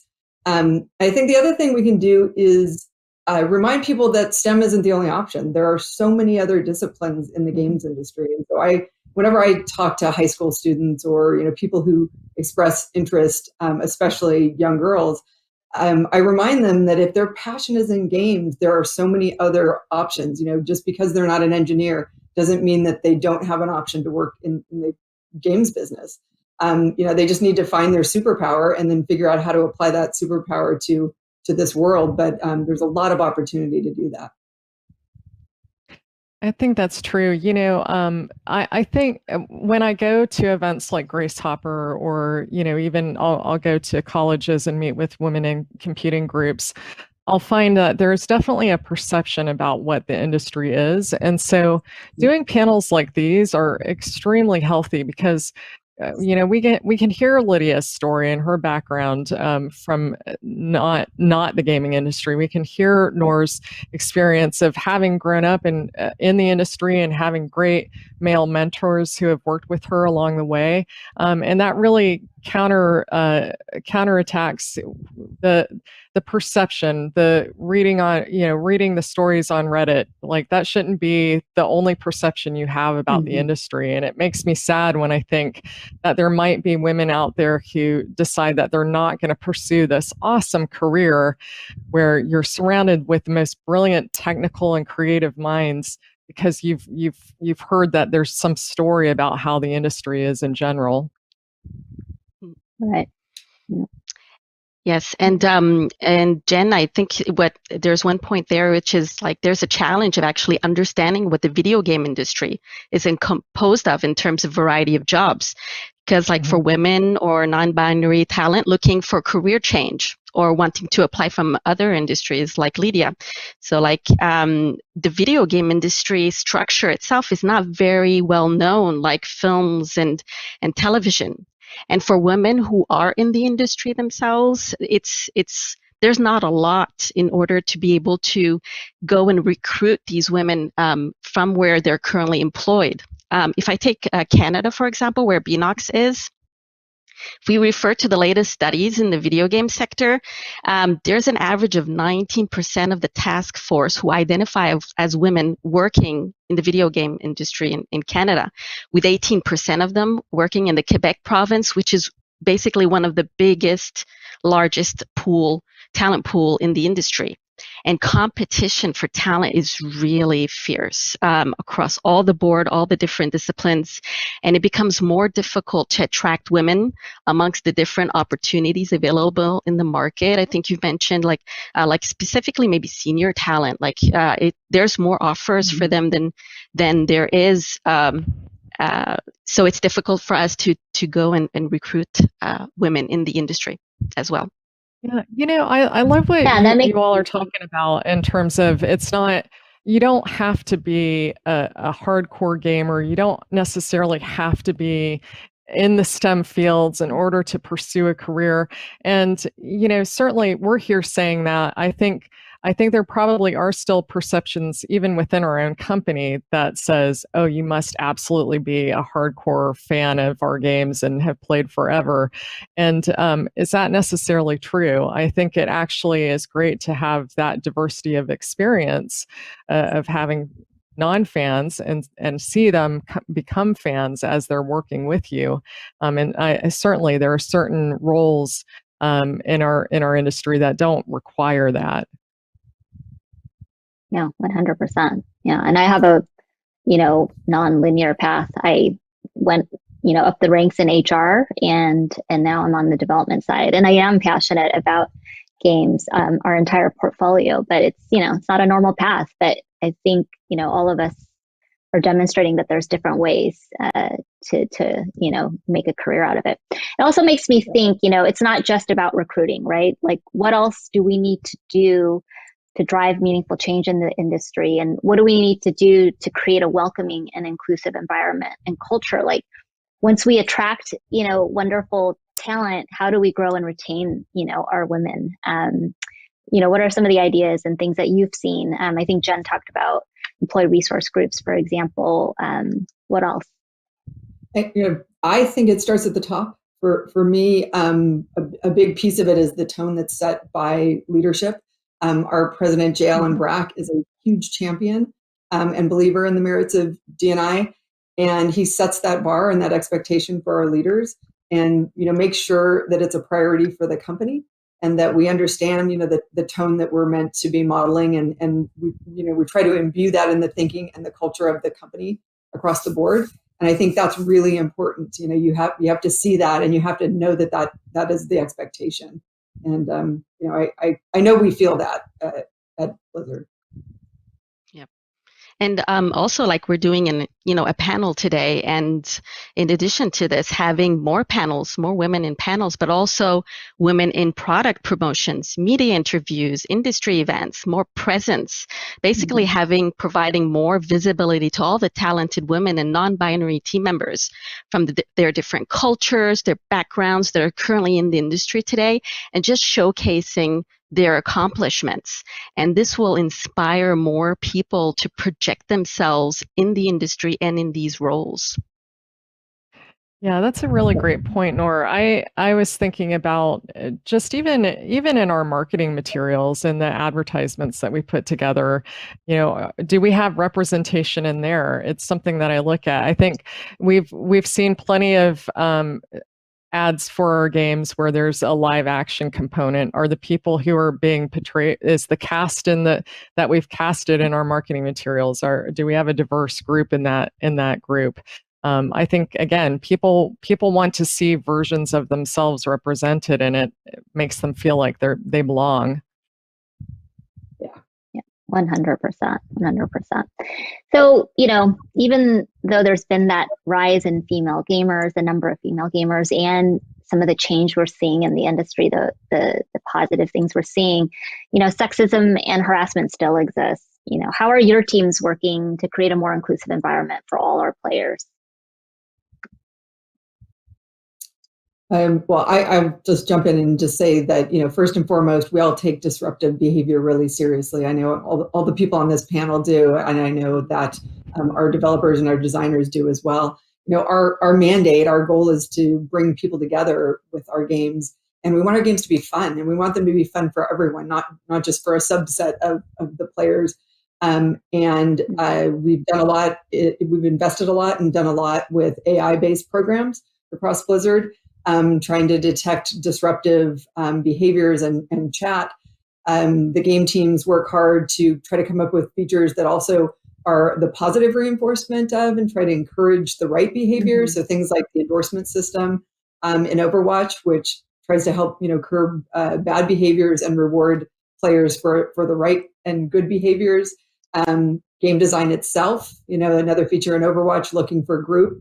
Was really designed, and the premise of it was to allow people to find groups that play like they play, have the same tone and feel that they do, because not everybody plays in the same way. Not everybody's as competitive when they play. Some people are much more tolerant about the types of language and sort of polite harassment that happens around the group in chat. And some people it doesn't sit well with, and some people it does. And so trying to find ways to connect people to player bases that feel like the right group and the right tone for them is also another sort of positive way at that.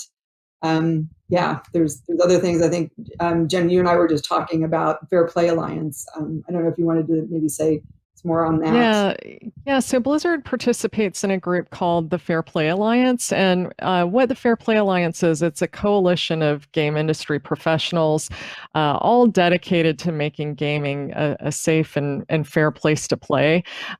We have some very passionate people who participate in this. They share best practices with each other. Some of our folks will even go online and just look out for that kind of toxic behavior, because they're so passionate about making sure that everyone feels included in playing their games. So certainly that's a great resource for anyone who's interested. It's the Fair Play Alliance. Yeah. And on Call of Duty, I would say there's the moderation tools that we do have, which we have several filters in place to just making sure that we can capture everything in the public facing, like text chat, username, or clan tags, and they're frequently updated to include any new references or take into account current events. We also have improved the in-game reporting system, so just to make sure we can provide more context to our moderators concerning the situation that's reported. But definitely, I think there's still progress to be made in terms of the tools and the processes to put in place to continue to address toxicity. And we're working with Blizzard and working with King, and just there's different active discussion groups around this to really try to find the different solutions that we can apply to all of our products with the intent to lean into more positive reinforcement measures, as Lydia has mentioned earlier on. And it's really something that is we take very seriously in the company, and we're really very active in this domain. Yeah, completely agree. So as gaming becomes more ubiquitous and accessible, our players are becoming more diverse, right? And with this in mind, we have a heightened responsibility to make sure we're showing our players heroes who they can relate to in our games, our cinematics, and our communications like we've been talking about. So knowing that there's, more diversity in our players, how has that impacted how you design games? Well, yeah, we find that generally people want to be, want to play as an aspirational version of themselves. So it's really important that we have as much representation in our games to reflect that diversity of our players. We think about this with every game we make. I want to just talk through an example. Tony Hawk Pro Skater 1 and 2, while I was at Vicarious Visions, we made that remaster. If you can think back to the late 90s when skating was big and Tony Hawk Pro Skater first came out, it was a largely, white male sport. And so the representation in the sport as well as the game, it was a reflection of the times. And now, here we are today. The sport is about to be in the Olympics. It has a broad following from all walks of life, and we thought it was incredibly important to, no matter what, we needed to have that level of diversity represented in the title itself. And so we have women, people of color, people from all over the world, from Japan, from Brazil. We have our first non-binary skater represented in the game, and the response has been incredible. Our fans, really appreciated that they could identify with somebody in the game, and I'm just so grateful that we had the opportunity to do that. Yes, and it makes the team so proud, right? Yeah. To work on that. Yeah, absolutely. It gives you a little higher purpose. Yeah. Yeah. Noor, and it makes me. Yeah, it makes me think of the story that about the non-binary character of Sydney Terrace, a UX designer at Raven Software. She was in charge of the player's player profile on Call of Duty Black Ops Cold War, and she proposed 4 gender selection, including non-binary, as well as 3 unique sets of pronouns.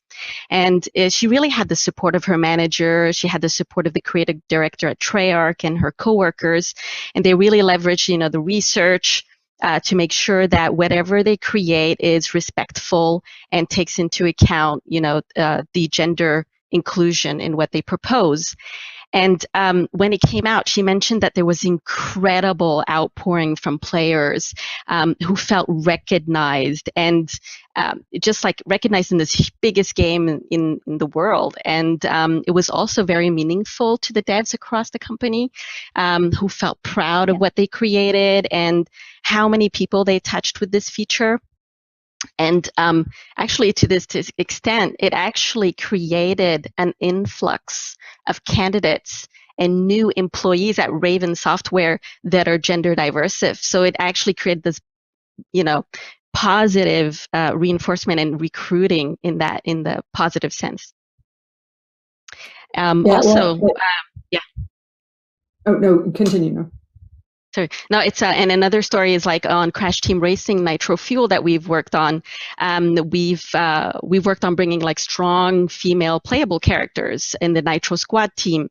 So their original roles were to hand out prizes to the race winners, but in the remake, same thing. Jen, we wanted to make sure that it's more representative of what we are today.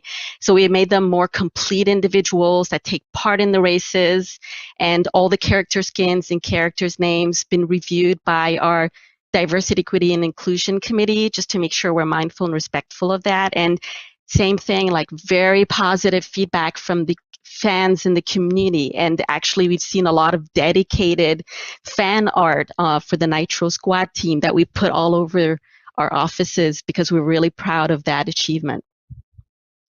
Amazing. Yeah, well, and I was just going to say, in creative development, which is one of the teams that falls under story and franchise development, we work really hard to make sure that there are diverse voices in our story rooms. And I think you see that come through in a game like Overwatch, where you've got 32 heroes. And inside of those 32 heroes, we've got 21 different countries represented. 13 of those heroes are female, 12 are heroes of color. We have 2 gay heroes. Tracer, the first gay hero on the box of a AAA game. So, I think we're seeing results of that. We have recently published a young adult novel called The Hero of Nambani, which was written by a wonderful author, Nikki Drayden, portrays a young female protagonist in the African city of Nambani.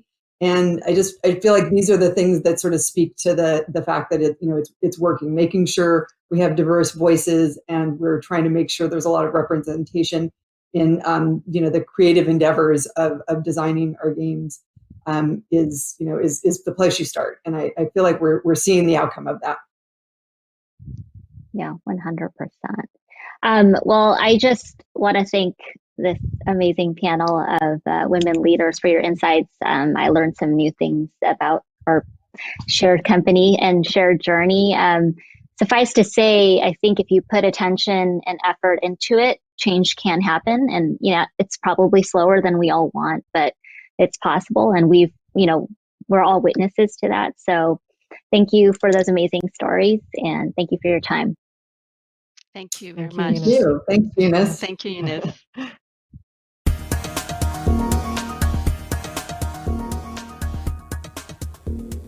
What a fantastic conversation. Really some interesting points there, particularly encouraging to hear from Noor about the influx of more diverse candidates applying for jobs after, gender diversity has been recognized. It's a great thing to hear. I did want to make note of the organization that Jen mentioned, the Fair Play Alliance. This is something that is a great resource and tool for developers and teams out there. If your team is not currently working with the Fair Play Alliance and you'd like to learn more about them, you can head to their website, thefairplayalliance.org, and they have a lot of great resources there for how you can bring inclusion and diversity to your team.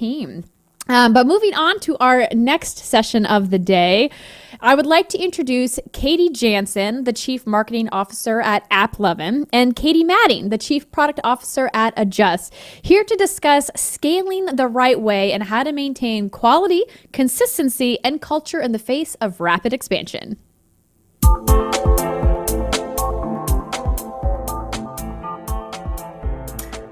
Hi, folks. I'm here today with Katie Madding from Adjust. I'm Katie Jansen. I'm from AppLovin. I'm the CMO at AppLovin, so that's the Chief Marketing Officer. I was the first hire on the marketing team, and now I lead several teams at AppLovin. I was, looking back, probably employee number 10 at the company. So I've been here for almost 8.5 years. It's been a long, fun road, and it continues right now. So today we're going to be talking a little bit more about, when you're no longer a startup. You used to be a startup, you scaled, and now you're moving on, you're kind of in the big leagues. What does that look like? Two great people here to talk about it, because both Katie and I have been through this, and we're very early employees and are now leaders at our organization. So I'll turn it over to you, Katie, to introduce yourself. Great. So also Katie over here, Katie Madding, and I am Chief Product Officer at Adjust. Very similar. I started at Adjust almost 7 years ago, and I was the third employee in our San Francisco office.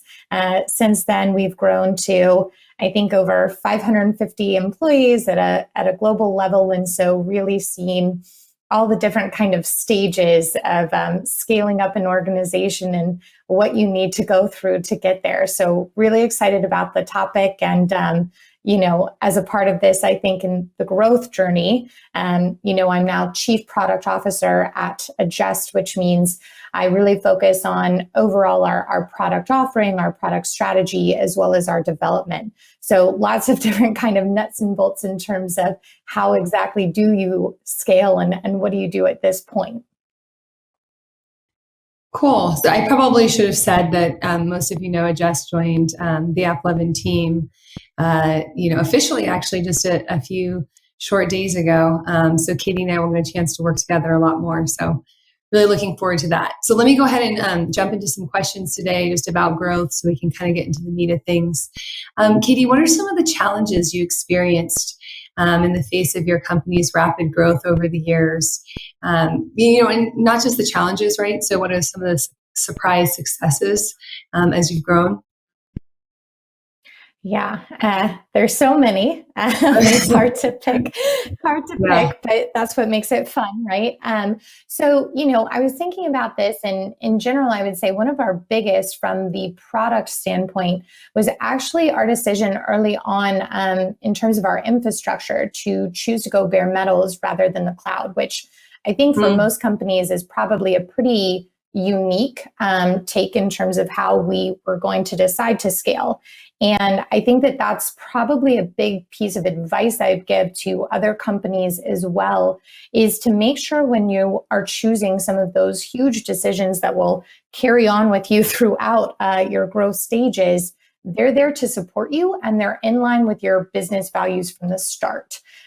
So one of the main reasons we chose this from the get-go was, cloud computing was going to be a lot more expensive for us if we really wanted to track as much of, our customers' data as possible, because our internal mantra has always been, your growth is our growth, right? So we never wanted to get to a point where we would have to start nickel and diming our clients as they started to grow because it was costing us so much more money. So, it's been a challenge in the sense that having your own infrastructure typically means you have a lot more work, you have a lot more people to maintain it, and sometimes can even mean you're slower. And you may have downtime when others don't because you're not using AWS, right? You're not using Google Cloud. But in general, I think it was something that, yes, I've questioned many times over the years. And I think all of us have kind of said, oh, if we'd done that a little bit differently. But at the end of the day, it's been a key to our success and our ability to really support our clients' growth, right? Not just our own. So that definitely was one of the big ones, I'd say.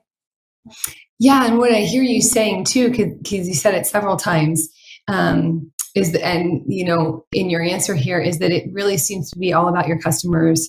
And, through the years, like you started with them as a focal point right from the beginning, and you continue on, now thinking about that. So while it may add a little bit more work from you, it's the customers and that value of keeping them at the center of all you do that's keeping you with some of these decisions, even if they make a little bit more work, right?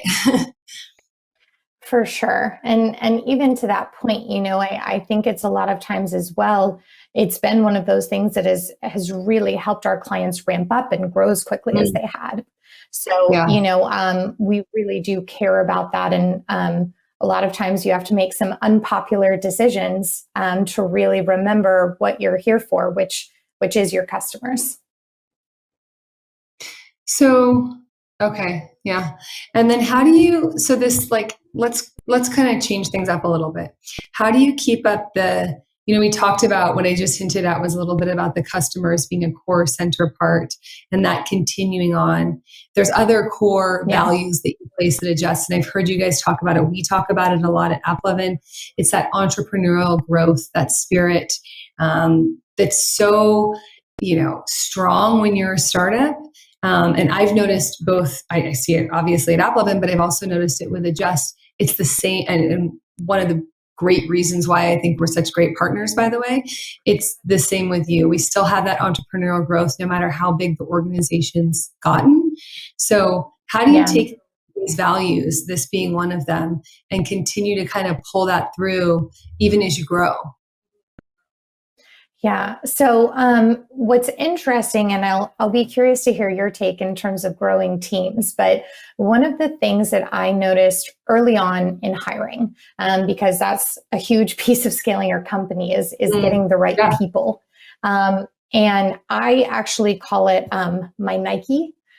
So basically my people who are just do it, right? And they're the ones that you can pretty quickly see they've got an idea and they just run with it, and they come back to you and they say, this is what we could do here.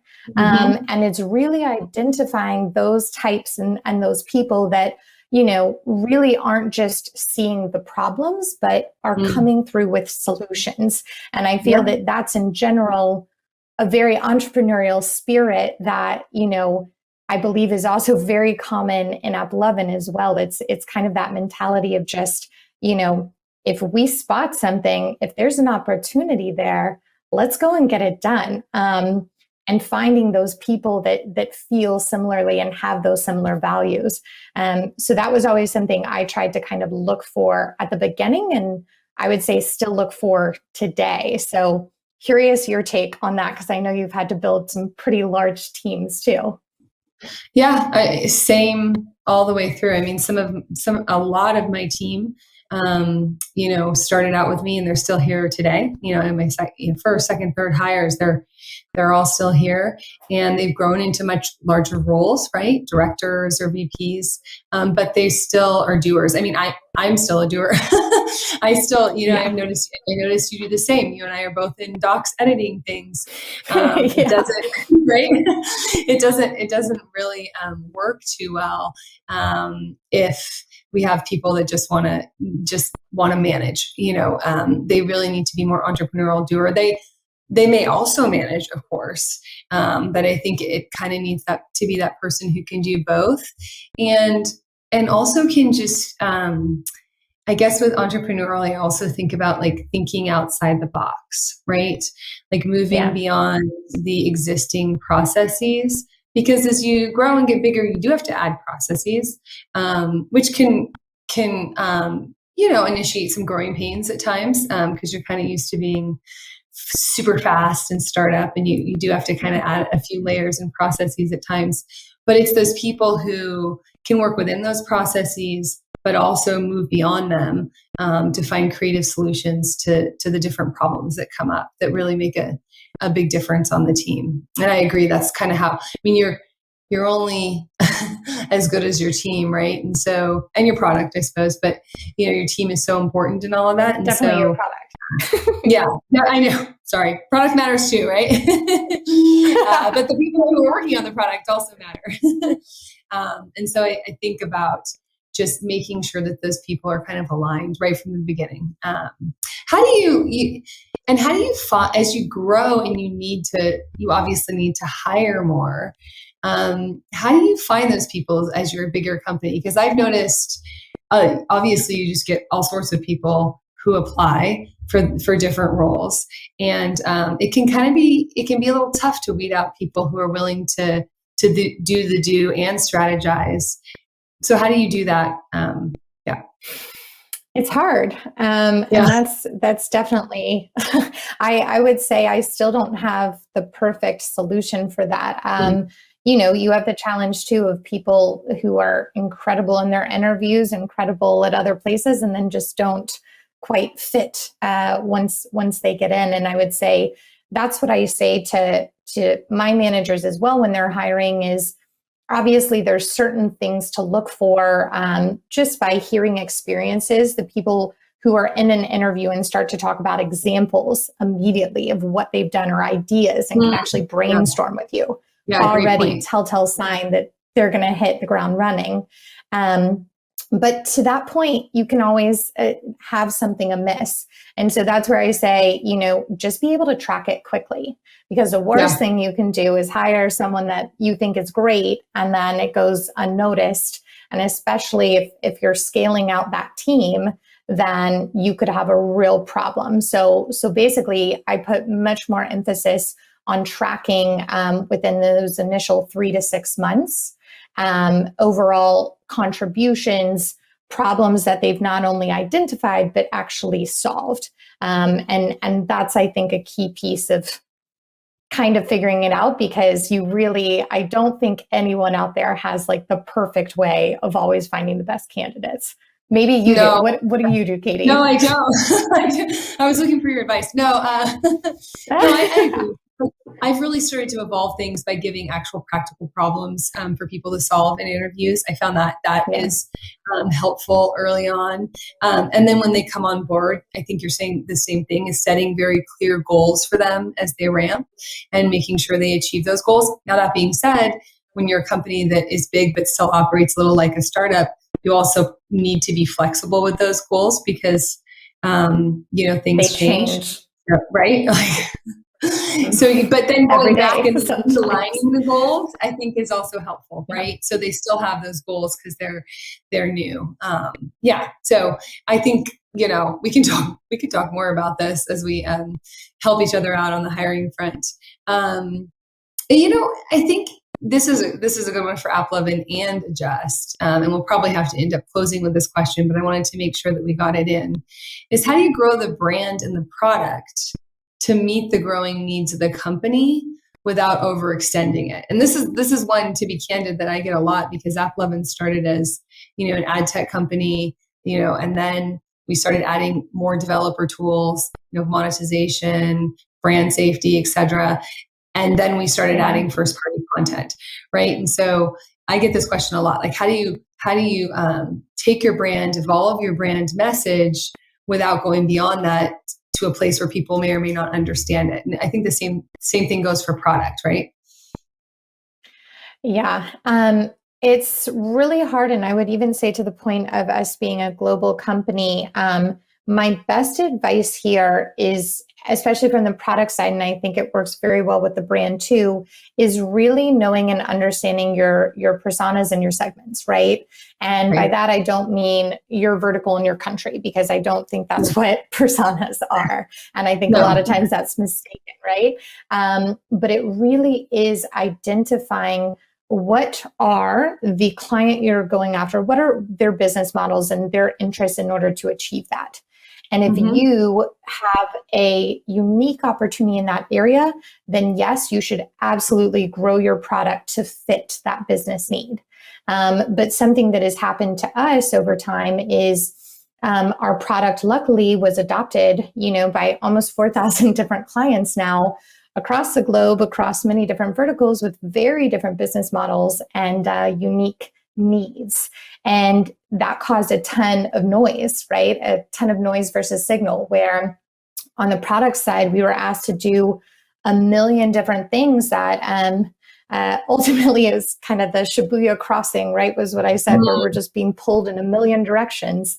And you have to, as a strong product leader that really understands why you started this company in the first place and still what your customers' needs are, know that you have to say no to certain things.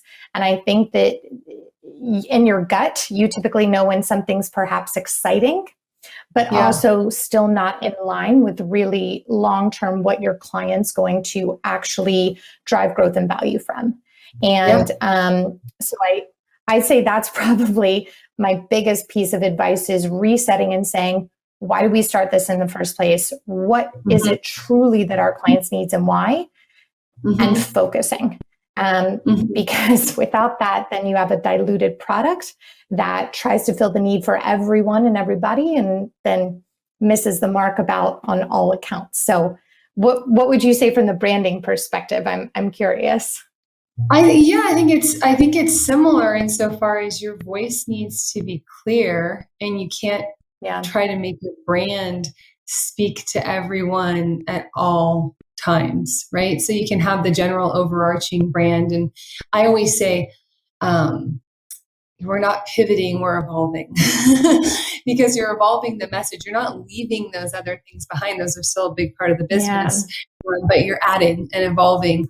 And at the same time, you need to make sure that, and then, so you kind of have your overarching message, which you try to work to apply to your growing customer base. And then you segment it out for the individuals, right? So, what makes sense for the customers that are using our software. That same voice and that same message isn't necessarily what we would apply to, our collection of studios. And then even more so, the folks that are playing those studios games. So it's actually, being able to have your overarching voice and then shifting that voice with the different audiences that you're speaking to. And one of the things I did want to say is you were talking about the product piece that I actually heard in a meeting today from your product marketing lead, is that you guys are also taking something that I literally said, oh, we would like to be a part of this. You're actually doing some product marketing testing and kind of grouping your customers into different audiences and looking at those trends. And I think that's very applicable on the brand side as much as it is on the product side. And I think I'm looking forward to seeing more of that too. So I don't know, this was earlier in a conversation today, but just doing more of that modeling out, I think can also help us learn more about the product and just how our customers perceive the brand too. Yeah, I think actually that's a really good kind of final piece, is just how much data matters in every way, shape, and form. Quantitative measurement. I think as you scale, it's always kind of the last thing you think about, at least on the product side, of like, okay, have we put in measurement to make sure we're watching adoption, we're seeing what happens, we're seeing the trends. But I can't stress enough that giving, democratized data to every single person at your company so that they can be smart and intelligent about what's going on, it feeds every single team, every department. So exactly to that point, it's huge and very critical. Agreed. Data matters a lot. All right. So we're going to have to wrap things up here. I know that was pretty fast. I want to thank, obviously, you, Katie. This was fun. We can take this offline another time with a cocktail and not being recorded, maybe, and talk. Sounds great. And I also wanted to thank the GamesBeat Summit for having us here today. This was great. I think this is a good way for us to talk, and hopefully you'll have us back again to talk more. Thank you. Thank y'all.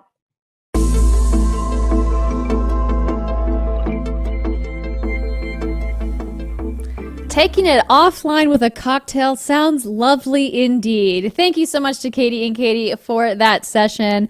I have just a little bit of housekeeping and some reminders for everybody who is joining us today. First off, thank you for joining us here at Day 2 of GamesBeat Summit 2021. Don't forget about our one-by-one networking platform. If you have not checked the links below the main stage so that you guys can start networking, you can also click the link on the event portal page. As you guys have noticed, most of our sessions today have offstage Q&A Zoom rooms. You can look for those VIP ticket holder links in your email inbox as well. Don't forget to stick around today after the final session. We've got the Visionary Awards coming up with some special guests that are unannounced, so you might not want to miss them. They will begin a little bit later on in the afternoon. And once again, if you guys are having any issues at all, any questions, or have trouble with access to the event today, you can email the support team at eventsupport@venturebeat.com. And thank you, by the way, to everybody who has been participating in our polls. I wanted to call out one that was going during that session. Do you have the right mentors for your career? It was actually pretty split, but 58% of you said no. So I guess we just need some more mentors in the video games industry. Maybe you could step up and volunteer to be one. But for right now, we're going to take a short break. So if you need to get up, stretch, grab a soda or water, or maybe grab a quick lunch, now would be a great time to do so. We will be back in approximately 15 minutes or so for the next session, and we have a great afternoon planned, so stick with us, everybody. We will be back shortly.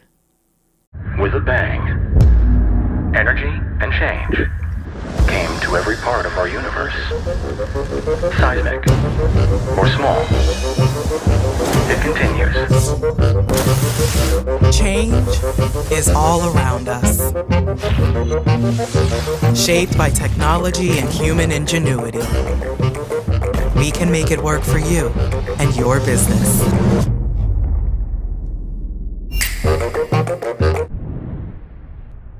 Anzu is on a mission to improve advertising in video games and esports. Putting gamers first Using non-interruptive formats respecting gameplay builds a better experience that let gamers play. Anzu has opened up gaming for brands to deploy relevant, real-time messaging targeted to any audience. Real-world campaigns can be extended into virtual environments to enhance realism for game worlds.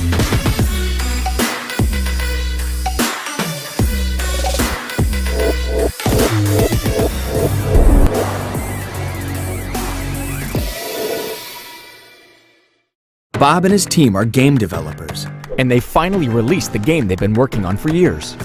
Rave reviews are flooding in, but something goes wrong. Cheaters found their way into the game, and legitimate gamers aren't happy. Even worse, a cracked version of the game is available. With revenue declining, Bob reaches out to Denuvo and submits his game for protection.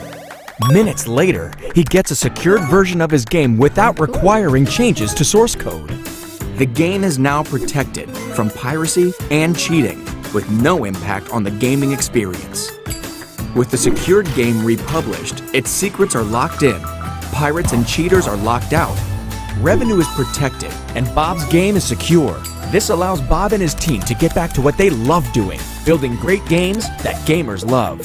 To keep the fun and fairness for everyone, Denuvo, protecting games from pirates and cheaters.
Jam City, one of the leading mobile gaming companies. Because everyone has a console in their pocket, you can actually immerse yourself and forget about everything else that's going on in your world.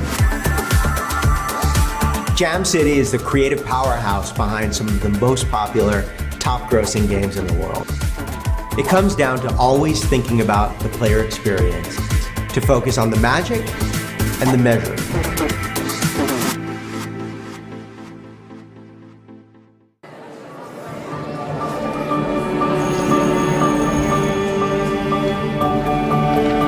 Dear Future, I know we haven't met yet, but I can't wait to see what you look like. When we do meet, here's what I hope for. A chip that gives me superpowers. A portal to another dimension. A magic pen that can teach me how to draw. But also, keep me curious and full of questions. Keep me eager to explore and investigate. Keep my heart open and my mind wandering. Dear Future, make me a super smart robot that can teach me anything, or a watch that turns back time. And leave me proud of my inventions, my creations, and my imagination. And Future, please take care of me and my friends. At LEGO Ventures, we believe in the power of learning through play. We look beyond the brick to invest in startups and entrepreneurs, building the future of education and digital play. Visit legoventures.com to learn more.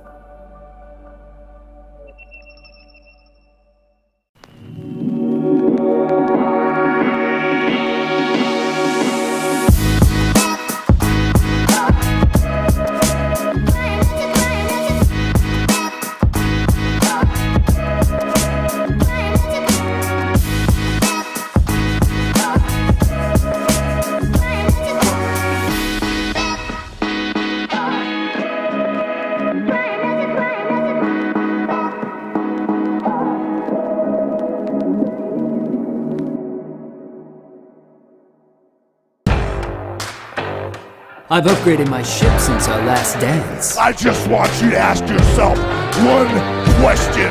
Do you like it? Let's do this thing right now! Get her!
Tennis Clash. Play free now.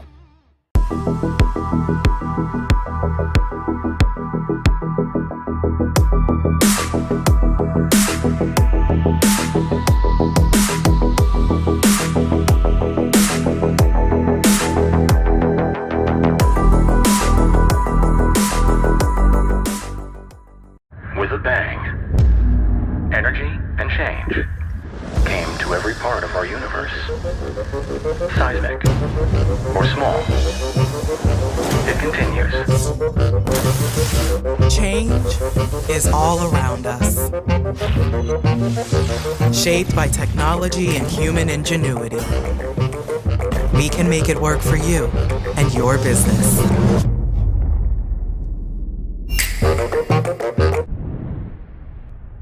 Anzu is on a mission to improve advertising in video games and esports. Putting gamers first, using non-interruptive formats respecting gameplay, builds a better experience that let gamers play. Anzu has opened up gaming for brands to deploy relevant, real-time messaging targeted to any audience. Real-world campaigns can be extended into virtual environments to enhance realism for game worlds.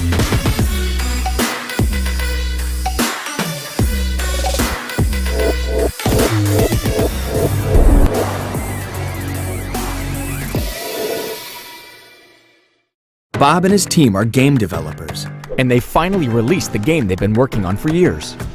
Rave reviews are flooding in, but something goes wrong.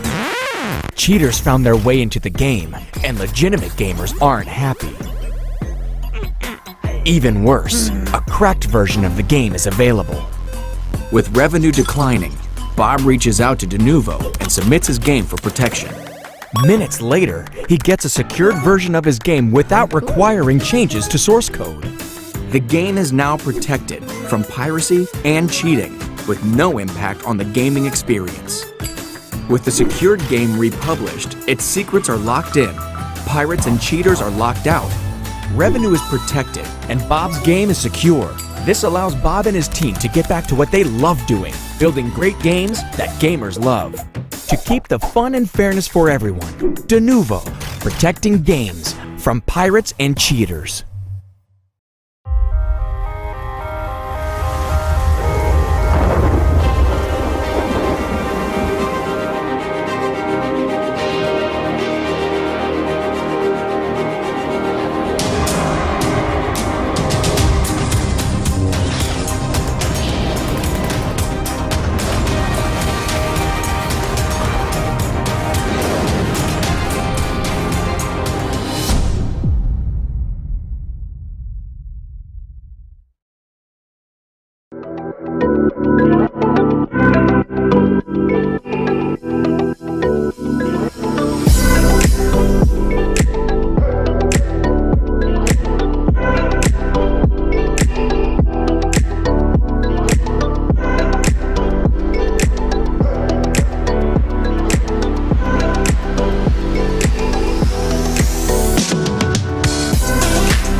Jam City, one of the leading mobile gaming companies. Because everyone has a console in their pocket, you can actually immerse yourself and forget about everything else that's going on in your world.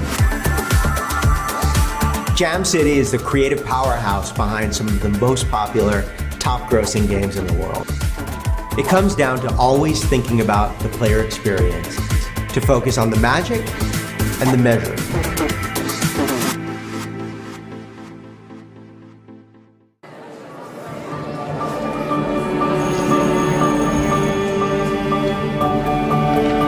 Dear future,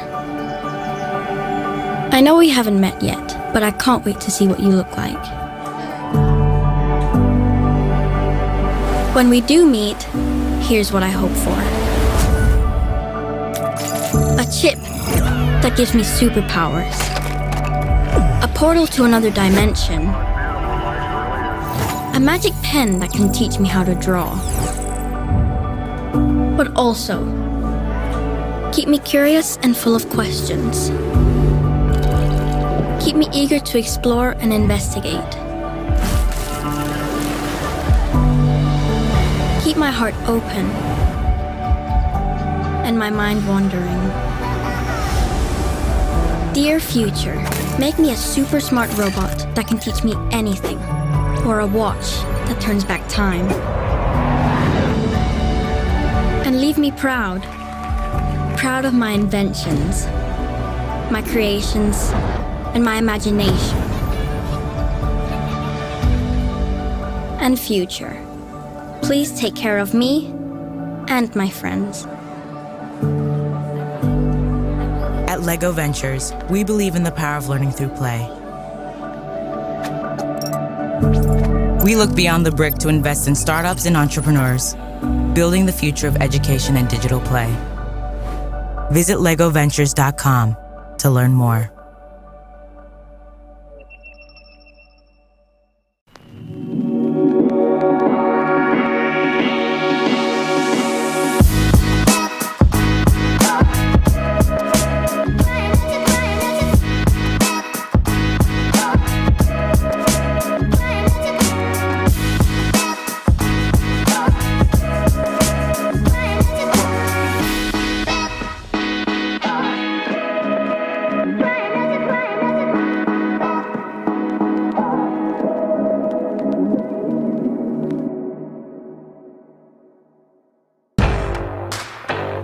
I've upgraded my ship since our last dance. I just want you to ask yourself one question. Do you like it? Let's do this thing right now. Get her!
Clash. Play free now.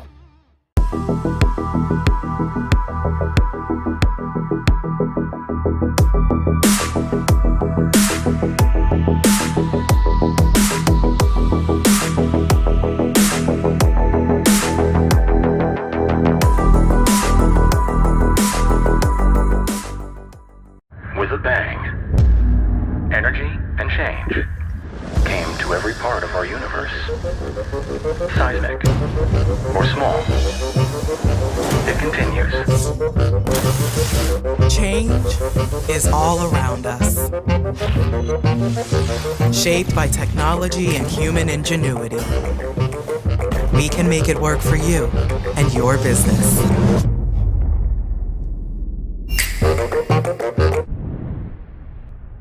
Anzu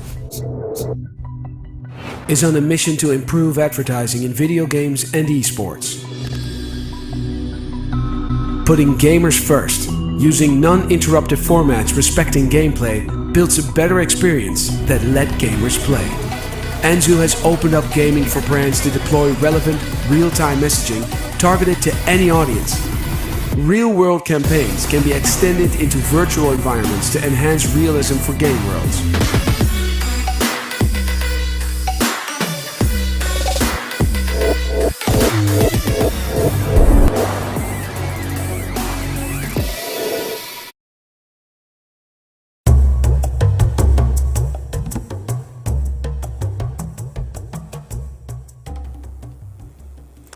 Hi everyone, I'm Andrea Renee, your MC for day 2 here at GamesBeat Summit 2021. Thank you so much for joining us. I hope you had a nice little break there, got to stretch your legs a little bit. We did have a couple polls running that I would like to call out. The first one, are you enjoying the GamesBeat Summit?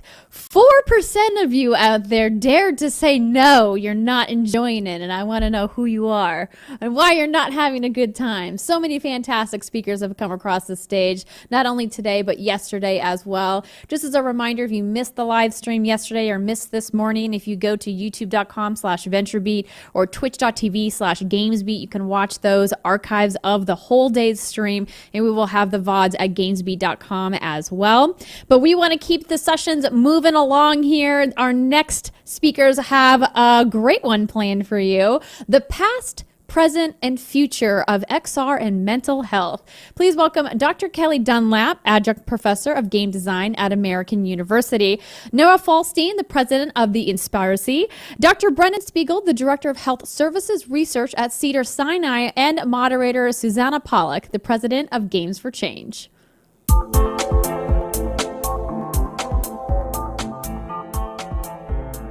Welcome, everyone.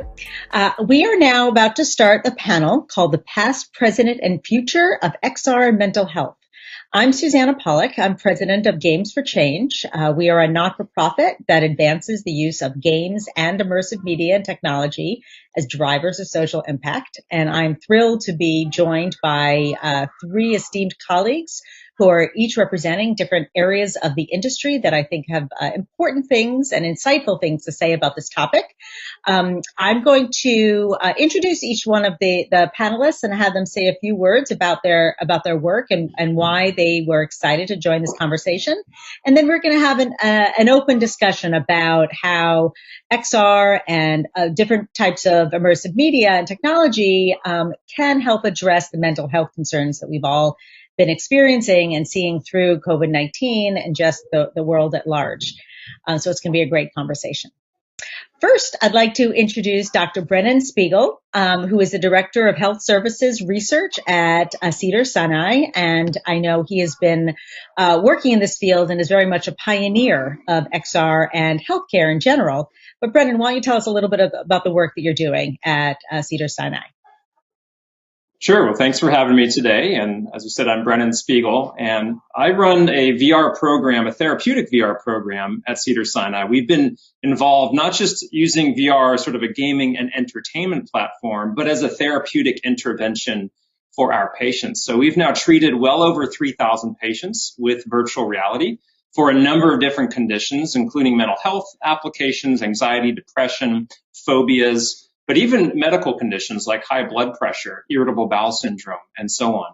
So we have an extensive track record now and history and experience using VR for good, and happy to talk more about it. Well, thank you. I know I have a lot of questions that'll be coming your way. Your work is really exciting, and we've had a chance to have you present at our event as well. So welcome to this conversation. Next is my friend Noah Falstein, who many of you know from his past career and many endeavors within the games industry. And I love the fact that, Noah, you have found yourself amidst a conversation about XR and healthcare. I don't know if you thought you'd find your way here, but why don't we tell a little bit about the work that you're doing through the Inspiracy and just in general, but what excites you? Sure. Well, yes, I have come to this from the game development and particularly the game design side. But for many years, I've been working primarily as a freelancer and getting more and more interested in the serious games in general, and then games for health and neuroscience in particular. And at this point, I am working primarily in that area, not necessarily XR, although a lot of the projects are, but all of the work is in this overlap of games and health. And I think what I find most exciting, that I think the GamesBeat audience would identify with, is that in a lot of ways, the entire games for health industry reminds me of what the entire games industry was when I was just getting started in the 1980s. And I think there's just a similar potential for growth and diversity that we've seen happen with games in this interactive health side of things that has just been accelerated over this last year of the coronavirus. Thank you, Noah. And last but not least is Dr. Kelly Dunlap, who I love your work, Kelly, and I've been following you for the last few years now. You are a clinical psychologist. Why don't you tell us a little bit about your work? Yeah, so I'm a clinical psychologist. That's my full-time job. I practice in the state of Maryland, and it is quite a time to be a therapist, let me tell you. But in addition to my clinical work, I also work part-time at Take This, which is a nonprofit organization dedicated to the mental health of gamers and game developers. And I also teach part-time as an adjunct in the American University's Game Lab. And with my focus is largely on ethics and the social cultural developments around games themselves, as well as game design itself. So pretty much any intersection of mental health and games is where my interest is at, and I have probably dabbled in at some point. So I'm really excited to be here. Oh, thank you. Thank you, Kelly. So we're going to be really informal in this conversation. We're going to use first names with everyone. So let's just dive in. So here we are at GamesBeat Summit, and we have a panel about XR and healthcare. And I really thank Dean and the whole group at GamesBeat for inviting us to have this conversation. From what I understand, it's the only conversation around XR, which is kind of interesting, and that this is kind of the way into the conversation. Assuming that most of the audience is familiar with different forms of virtual realities, we won't start there. But let's start with this question. What are the affordances of XR that lend support for mental health? Right? Like why? Well, here's just a question really for Brennan. We can start with you. I mean, what excites you as someone who's worked in the healthcare industry that shaped your, what I understand, the focus of your career into towards XR? Yeah, well, XR is a platform unlike any other audiovisual medium ever invented. And we know that its strength is the ability to achieve psychological presence, so that you literally feel like you are in some world. And that's great for gaming, great for entertainment. And it can be used for first-person shooter games and those sorts of things, but it can also be used tremendously to improve human health, to put the mind into fantastical worlds when the mind is at its most vulnerable moments. So, for example, we use virtual reality in patients in the hospital routinely. We now have a VR consult service, and we get called in routinely to help take care of people experiencing pain in the hospital who, may not be getting the full effects from their opioid medications or other traditional pharmacotherapies. And you have to imagine you're in the hospital, you're physically in pain, but also emotionally and socially in pain.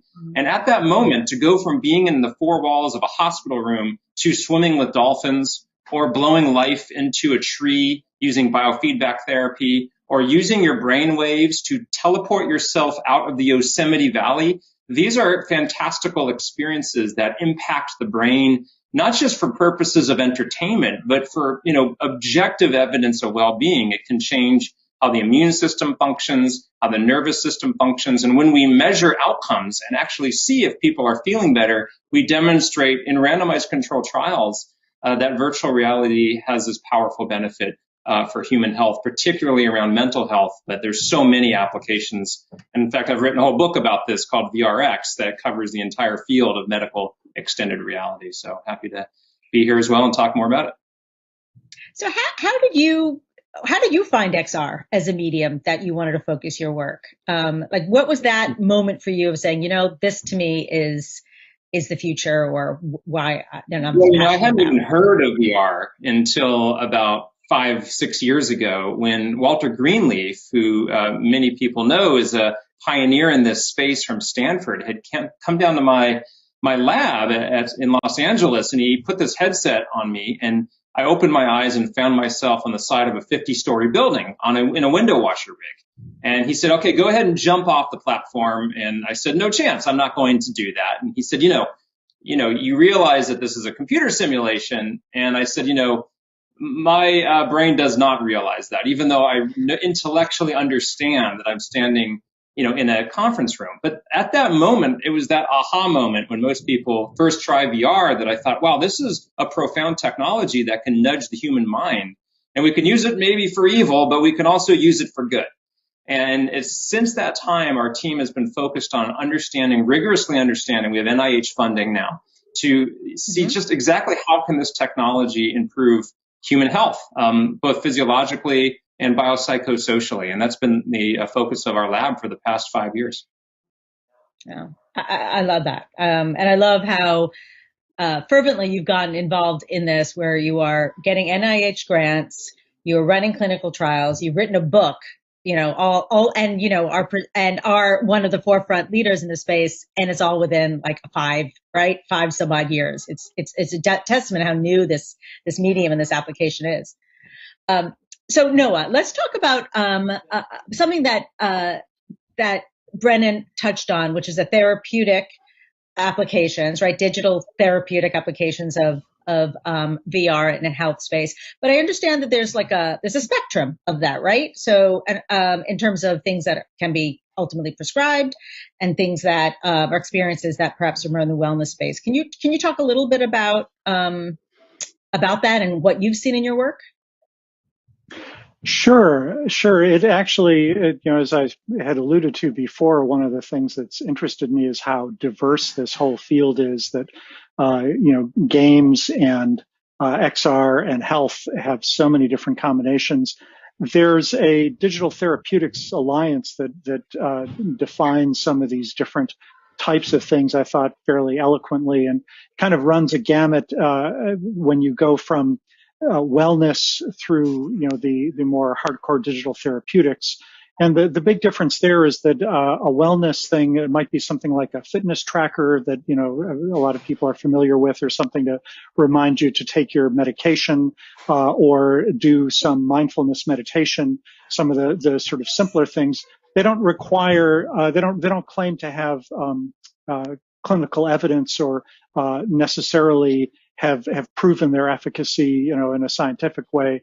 Digital therapeutics on the extreme end have to go to a group like the FDA or get a CE mark from Europe and go through a very rigorous testing with big randomized controlled trials. And it's an interesting thing because the scope is very much like, from a game industry standpoint, from some of the small indie mobile game people all the way up to the big AAA developers, both in terms of sort of how much money goes into these things and how many people and how much time is put into it. But I'll say, like a lot of other spectra, it's not a literally sort of a one to many kind of thing. It's really multidimensional. Another example would be there's some really great game-based, VR-based training for physicians or other caregivers that really pulls on the strengths of VR. That doesn't really fit into this therapeutics area of delivering a medical intervention directly to patients. So it's really across the board there, but the main group of what's out there goes from the sort of wellness through digital medicine to digital therapeutics, and each of those requires an increasing level of verification of efficacy and at the highest levels of safety as well. What do you think the perception is from a consumer standpoint? Do you think there's enough clarity in those distinctions when somebody looks for VR to help with, let's say, mental health issues? Or is that a challenge? Absolutely not. I think that's really still a tough issue with it. And a lot of it is because it's so new that there have been a number of VR-based therapies that have gained some degree of FDA clearance over the last several years, but those have all been in conjunction with other types of, cognitive behavioral therapy or physical therapy of different types. I did some work with physical therapy in VR to recover from strokes or traumatic brain injuries, and there's a lot of great work going on there. There's not a lot that's been done just with VR as a medical intervention directly. That's starting to grow, and because of that, there's a little bit of confusion, I think, at least on the part of consumers as to what they can believe. And as like with anything else, it's just going to take a little bit of time. And happy to say that the FDA, at least in the U.S., seems to be surprisingly forward thinking and really on top of this. And if anything, they're doing a much better job than I would have expected. Just kind of getting the word out and trying to get people reassured about what they can trust and educated on what they need to learn about. But like video games, the nice thing is that the bad outcomes usually are quite minor. And one of the companies that's been cleared by the FDA, the worst conditions that were coming out of the FDA big clinical trials they did were occasional headaches and frustration. And compared to some of the side effects from medication, I think we're in pretty good shape there. A couple things that you said, which I'm going to go back to Brennan in a second. And I'd love to come back to you, Brennan, and for you to talk a little bit about in your practice and your research, what you're seeing on that from a consumer standpoint. But Kelly, as a clinician, and I know your work has predominantly been in games, but you've started to do some research in exploring XR. What can you talk about in terms of risks and some of the things that you've learned about the XR type of experiences that are different from games? One of the biggest things to consider when we're talking about VR and its psychological impact is that VR and even XR to an extent as a whole is a much more in-depth experience. As Brennan mentioned, intellectually that this isn't real, but your brain doesn't care. The survival centers, the emotional centers, it doesn't care. It's getting all the signals it needs to know that this is real enough. And so you can really strongly activate really important, neural systems and emotional systems. So in games, obviously we can evoke intense emotions as well. But one of the things about a game on your TV is that it's just on your TV. And your TV is surrounded by other parts of your life, other things that remind you that you are safe. And you are home and you've got, the feel of your blanket on your lap and you can see, your kid's growth chart or, your pictures on the wall. There are constant reminders there that you are safe. And this is kind of a grounding exercise that lets the brain know that, okay, this is not real. It helps to separate out not just intellectually, but at kind of like the gut and emotional level of what is real and what is not. And so intensity is something to be really mindful of. Is you can have a really terrifying video game, but if you put that video game as it is into a VR space, it may be too intense. Thank you. I think that's fascinating. And I would imagine challenges that can be overcome. They're just considerations that need to go into the design process. Absolutely. Right. And so as developers and as scientists, I think that is part of a good experience is to consider all of that. So Brennan, I want to go to you and kind of this is kind of a leading question because I'd love to go into the next part of the conversation, which is just sharing some of the kind of exemplar projects that you've come across. I know you have a great website where you list some of your recommended VR experiences, but across the whole spectrum, right? I saw some on the wellness side, some of the digital therapeutics. But how do you, what have you seen in terms of addressing some of the things that Kelly was just talking about the considerations about having something in a therapeutic context, knowing that you are completely immersed, there's the positive, and then the challenges. And then where have you seen the balance of that? What's good examples have you seen specifically, and if you can, on the mental health or treating anxiety, depression, and things like that? Yeah, well, we could spend probably an hour on this question, if not more. I'll just start by following up on the discussion regarding clinical risks, because, of course, there's cyber sickness, and about 5 to 10% of our patients get some vertigo. And the vestibular system, the inner ear that keeps track of the 6 degrees of freedom that we have, that 6DOF headsets leverage, is more than just an inner device to keep track of where you're looking. It's actually a device that connects our mind to our body. And it's part of what tells us that we are in our body when our vestibular system is providing one-to-one feedback from the rest of our body. And when that's violated, weird things can happen, not just cyber sickness, which happens, but sometimes we've seen panic attacks, occasional depersonalization or derealization, where people feel as if they're having an out-of-body experience. You have to realize that we're not talking about gamers playing, first-person shooter games in their parents' basements. We're talking about people with biopsychosocial illness experiences, grievous suffering in a hospital, who are now being exposed to virtual reality. And sometimes things can happen. Now, I don't want to overstate it. So as we said earlier, the side effects are rare, but they do happen, and it's important to be prepared for that. And having now treated well over 3,000 patients with VR, I can tell you we do need to keep an eye on these things. And sometimes a little suspect when I hear that, this treatment had no side effects, because that can't possibly be true. I see it firsthand every day.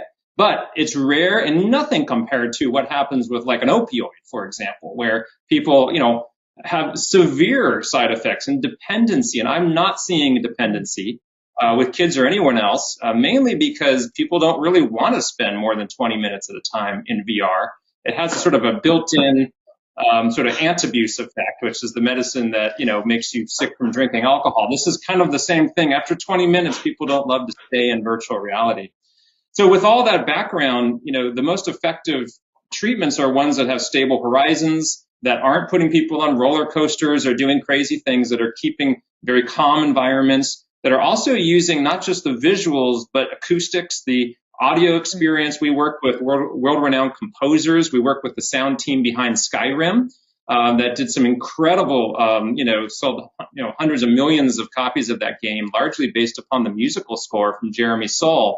So we work with him and his team on the acoustic experience, and really try to surround the user, not just visually, but also really trying to bring in the psychology and the philosophy of what you're going through. So we challenge our patients with concepts from philosophy of mind.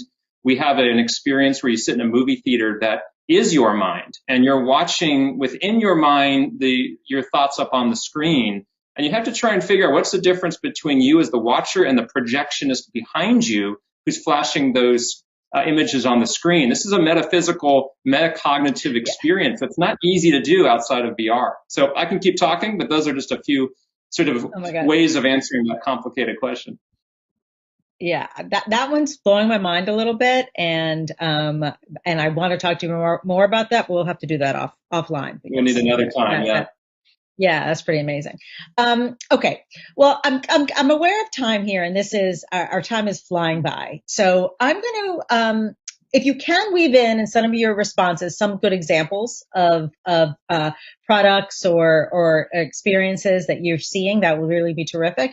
But I'm going to go to kind of like the elephant in the room, which I think is VR and mass market, distribution, right? And do you think there is an opportunity to, either within clinical environments or within homes, to have VR or AR and MR? Is that the answer? So it's like multiple part of the question. accelerate the use of these tools within mental health. I don't know. Let's start with you, Noah. Sure. Well, I think that yes, there's definitely a ramping up that has to happen. I'm really pleased to see the numbers that have been, sold for the headsets recently. I doubt that any of them are going to use, works like anti-abuse as part of their marketing plan, but I love that analogy. I think a lot of what we're going to see taking off in the short term is the B2B side of it all, because if you're training a caregiver or a physician, VR can be an incredibly powerful tool. It scales really well, reaches a lot of countries that can't afford to send people around. And I think there are a lot of exciting things. Companies like Embodied Labs are doing a great job with this, Level X. And I think we're going to see that as sort of a jumping off point. But I am increasingly optimistic that we'll get more and more headsets. And like so many other things we've seen, it will take off slower than people thought, but it will get there eventually. I'm going to stay with you for a second. We talked a little bit about consumer games where, that have been demonstrated, has demonstrated how they are being used in this time of COVID for stress relief and physical relief. And we've talked a little bit about, and they're on your website too, Brennan, like Beat Saber, right? Or Supernatural. Actually, I'll go to you, Brennan. Why did you put something like Beat Saber on your website as something that is, I think you described it as like a mood lifter? Right? Yeah. And the website for those listening is virtualmedicine.org. You can check out all the resources from our program at Cedars-Sinai. And, Beat Saber is a high intensity fun game. I mean, it just breaks through the doldrums that you may be experiencing. And not that it's going to cure depression, for example, but just simply learning that you can flip your mind that quickly, going from a depressed or anxious state to a playful, fun state. This is, of course, the whole purpose of serious games. And really the goal then is to stop and think, what just happened? And what does that mean about the connection between my brain and my body? That moving my body that way can lift my mood. It's one thing to say that. It's another thing to train for 30,000 hours to meditate like a monk. And that's about how long they train for. But to be able to see within minutes that your brain, the mind is medicine, that itself is a powerful insight that VR affords. And we don't want people living in Beat Saber all the time. We want them to take something out of Beat Saber that they can then apply to the rest of their life. And so the thing I'd end with is it's not just about dropping a headset on somebody and hoping they use it when they're sad. It's also about incorporating this with therapy, with a multidimensional approach, working with people who can debrief, understand what happened, who understand cognitive behavioral therapy. And that's all part of how VR fits into the larger therapeutic space. Is it's one piece, but it teaches lessons very quickly that are hard to convey with just a simple conversation. Yeah. Well, we work a lot in education as well, and that's one of the messages we constantly are trying to share with educators who are reluctant to use games in a classroom, is that it's not an alternative or a replacement for an educator, just the way that these tools are not a replacement for other forms of therapy, right? It's additive, and it has its affordances that are unique, right, to this platform. Kelly, I'd love you to talk about good old-fashioned games while we're here. We're at GamesBeat. Let's talk a little bit about some games that you like, that you've used or perhaps are using in your therapy that have helped with mental health issues during COVID. And I know you work a lot with youth. So I am very much about taking whatever my client brings into my office. And if I'm working with someone who thinks of themselves as a gamer and that games are a big part of their life, then I work that into our therapy. And so for a lot of kids and a lot of my therapy, the most therapeutic game out there right now is Fortnite, because that's what they're playing. That's where they're getting their emotional needs met, their social needs met, their needs for autonomy and competence, especially during COVID when they can't, just jump on the soccer field and get those things. So that's kind of the casual answer. In a more clinical sense, I love using games as a way to help clients either better understand an issue or diagnosis. Having somebody with an anxiety disorder, I had them play Adventures with Anxiety. And they're like, wow, that is exactly what my brain is like. And it helps to separate me from the disorder, which is, just a clinical trick that we do anyway. And then last but not least, I run a therapeutic D&D group where right now we're all meeting online, but I have a bunch of tweens and we take the things that are inherent to D&D, like collaboration, communication, socialization, things that, you would want to do in a skills group with teens and tweens anyway. And we just put it in the world of D&D. And that way they have a chance to practice these skills, but in a way that they find playful. So the game serves as an engine for practicing these skills. Great. Thank you. I wish I knew you when I was 14 and needed some support getting through high school. Awesome. And I love the fact that you're using Dungeons and Dragons. I think that's like super, super cool and meta. All right. Well, gosh, I wish we can continue this conversation. I feel like we just touched the surface. You all are doing incredible work. I hope that people who are listening can seek you out, whether it's on your own websites and social media. I really encourage you to continue. And I look forward to keep in touch with you all soon. And for those of you at GamesBeat, hope you enjoy the rest of the summit. And thank you again for having us. Thank you. Thank you. Thanks, everybody.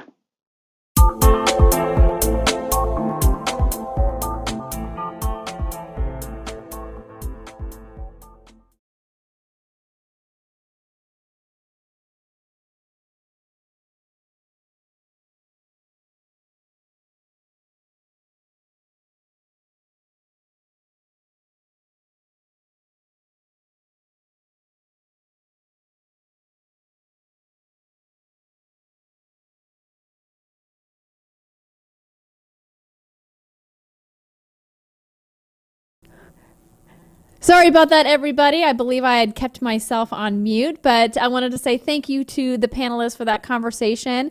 Kelly and Noah are going to be available in the offstage Q&A Zoom room if you have questions for them and would like to continue the conversation for our VIP ticket holders. We are moving right along here this afternoon, and our next panel is all about how Iron Galaxy Studios avoid crunch. Please welcome Chelsea Blasco and Adam Boyes, the co-CEOs of Iron Galaxy Studios, along with moderator Yves Crevochet, the executive director of Take This, as they talk about their shared leadership philosophies and how they continue to offer a healthy work-life balance.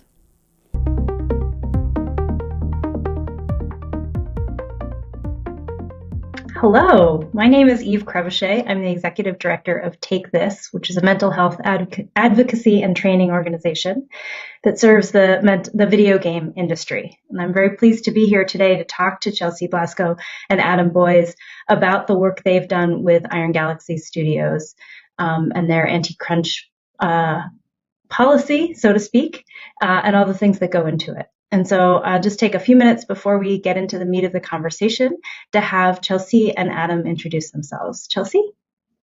Hi, I'm Chelsea Blasco, and I'm the co-CEO here at Iron Galaxy Studios, and I've been at Iron Galaxy for about 12 years.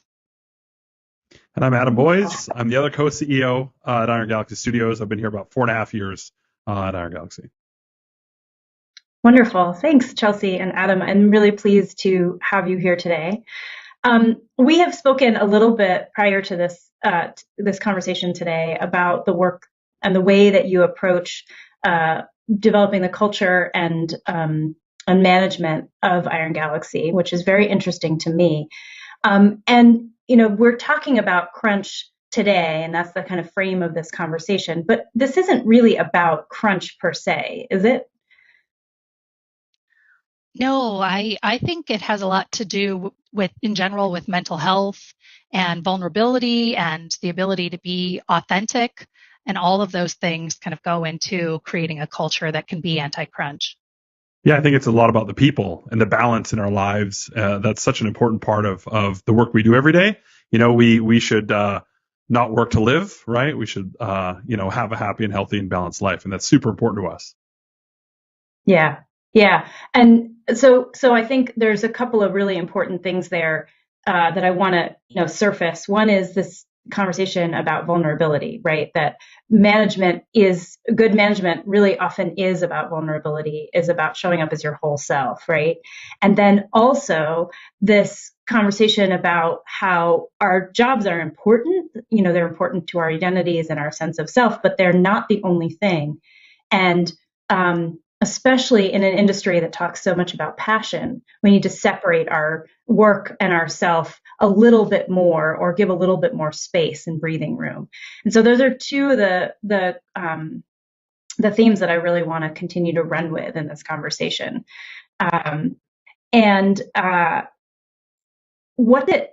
What does vulnerability, if you could draw that line kind of specifically between vulnerability and crunch, or vulnerability and culture, can you say a little bit more about that?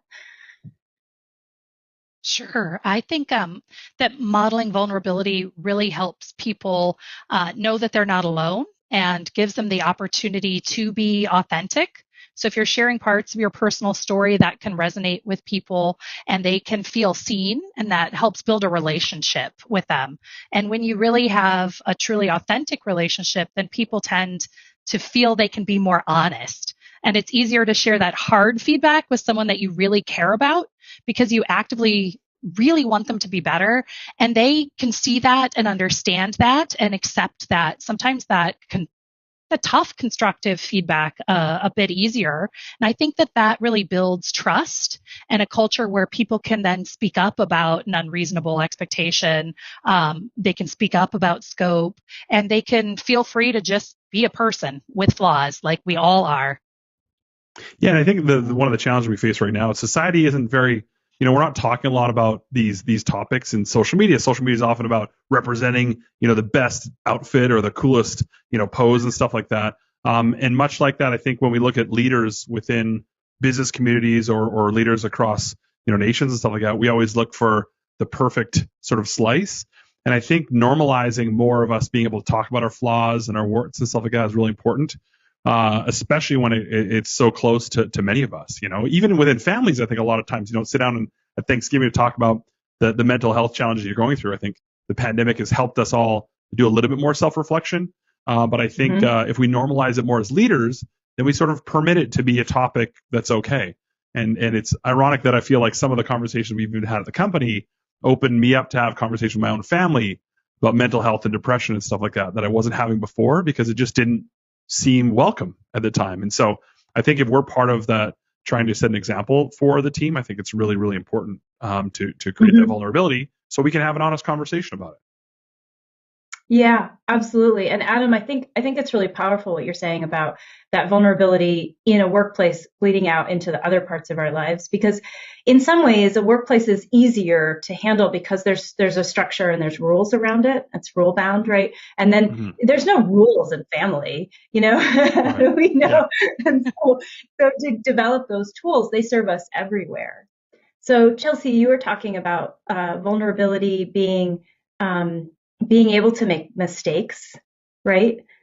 And showing up as your whole self. And I think, and that being a conversation that can relate to scoping and issues around scope creep, for example, and around crunch and work hours, but also probably just around mistakes in the workplace, right? And there being space for the need for correction and space for the need for change. Because it seems to me that is partly where crunch happens, right?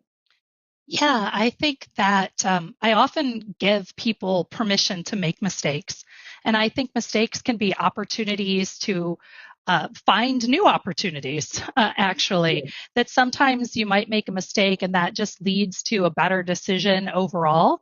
We also just really have a policy of accepting mistakes at Iron Galaxy. We have this idea of raising a flag, right? That's one of our kind of tertiary values, is that we really want people to feel empowered and not scared to speak up and point out if something is going wrong, because we want them to know that that's then the best way we can support them. We can help them either get in the tactics or the strategy and figure out what we need to do to help address the issue rather than kind of hide it and then there's not much we can do. So we really do preach that. I often tell new people, like, I'd rather have you running around like Chicken Little, just raising flags all over the place than keeping things to yourself, because we won't be upset that you make a mistake. We want to help you get through it.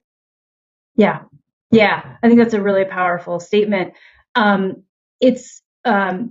think that's super important. It also, I think about what you're describing on some level is professional development and professional growth, like making that an explicit value at the company and that's what I'm hearing from you, because that's not necessarily something that's embedded in what is still a relatively young industry, right? That we value professional development, we foreground that as part of what you do as an employee, and that growth is kind of wrapped into how the organization works. Yeah, both Adam and I do orientation sessions for new hires. And this raise the flag value is one of the things I explicitly call out. Mine focuses a bit more on the values that you don't see on the website, because we obviously have our 4 core values, but I realized that there were a lot of these, like I said, tertiary values that I wanted to make sure we were explicitly sharing with people. And so I developed that as part of the onboarding process. Then Adam has his piece of the onboarding orientation as well. Yeah, and my portion sort of goes through the history of the company and sort of how we got to where we are. A lot of the lessons we learned along the way, sort of an overview of our leadership team and our company values. And at the end, I make everyone promise me that if you ever see anything at the company that doesn't align with all the words that I use today, that you have to call me out and call us out and hold us accountable. And whether that's, in Teams, via direct message or over email, or I said, if you want to do a company meeting or on Twitter, that's up to you. But that's super important to us because we want to make sure everyone feels that they have buy-in to the vision of the company and the strength of the company and what we're trying to do together. Yeah. Would you call that some level of transparency? Yeah, I think so. I mean, the other thing we do is, we meet with Chelsea, Dave, and I all host different open office hours every month. Depending, we rotate between the 3 of us, and anyone can come and sign up and chat with us about anything. Sometimes people have an agenda and they want to talk about, things at work that are bothering them, but oftentimes they just want to talk about what games they're playing. And I think that not only the availability of us, but that the listening and acknowledgement of people's challenges, and oftentimes, if there's issues that are raised, we also have a pretty robust tool that people sort of fill out each week called 15.5, which they're talking about the challenges they're facing. And so we're sort of always monitoring. That almost becomes like our heartbeat approach of how the health and wellness of the team is doing. And then we can zoom in with those one-on-one chats to see how people are. And I think the least we can do as leadership is to spend a little bit more time with people, because that we got time, and it's such an important part, especially as we grow. We're over 200 people now. It's a lot of new faces, especially over the last year. So it's really important, I think, for us to get to know everyone and also always be open to hear their feedback. Yeah, like Adam said, one of the other goals I have with the orientation, and then I do these small group fun lunches and some other things, is not just to get to know the employees, but to let them get to know me and see that I'm a real person, that I can be silly or goofy, right? Because a title can be kind of scary for people. Yeah. And so I want them to understand that I'm a real person just like them too. And hopefully that, again, builds some of that trust that then they can come with problems. They're not afraid to share. So this kind of begs the question. I mean, this sounds delightful. It sounds wonderful, right? But why bother? What is what? And I know you have the answer, but I want to hear that articulated. Why do you bother with all of this? I mean, the short answer is because I care. Yeah, go ahead, Adam. Yeah, I was going to say, I mean, Eve, for me, I think it's a lot about the mistakes that I made along the way, right? You sort of want to build. I think it's hard, right? It sounds very utopian, but I made a lot of mistakes in my younger years, right? Leadership, passive aggressive, sort of being part of that cultural, like, why are you leaving early, part-timers, stuff like that.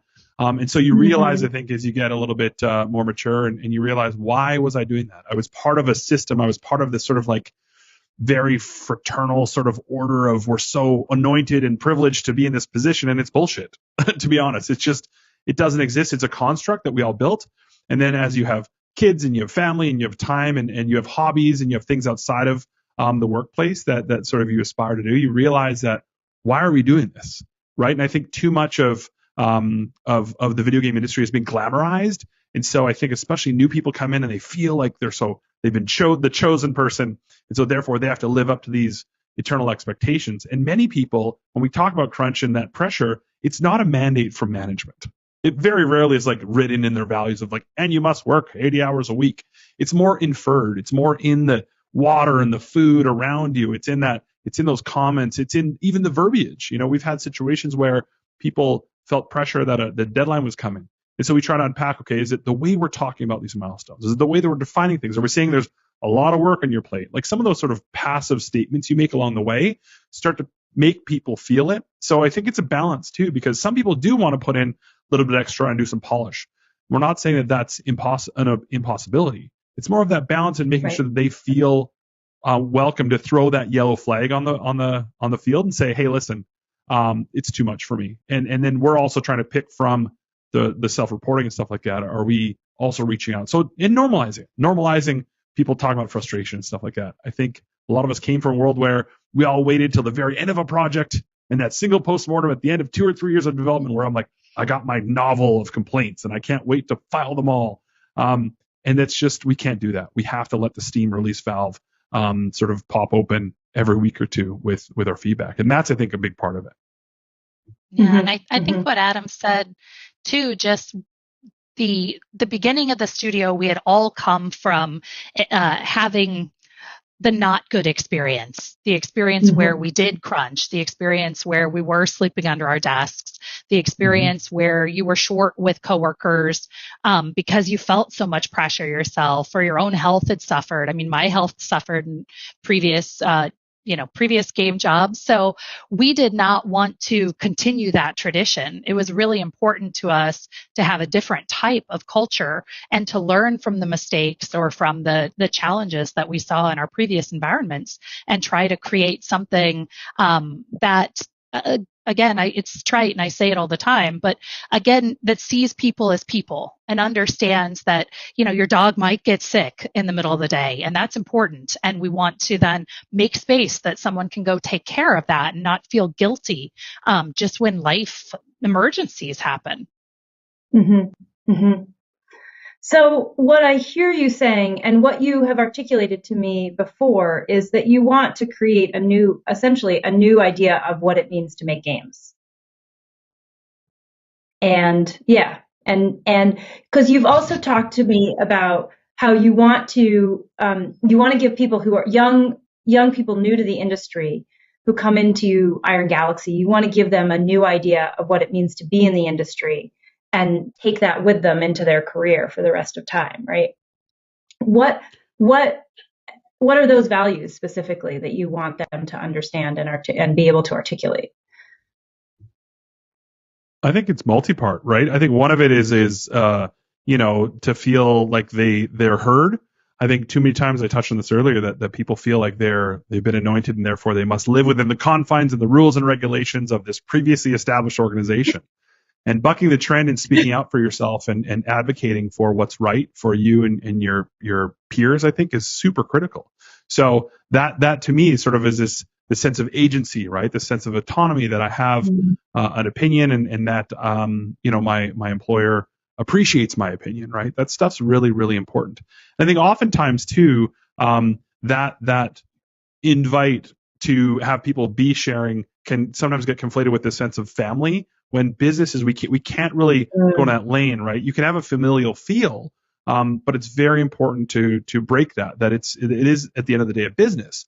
You want people to feel comfortable and have those voice. And I think that's another thing when you want people to feel empowered. So when they go to their next job or it's 10 years and they're like, wow, it can be better.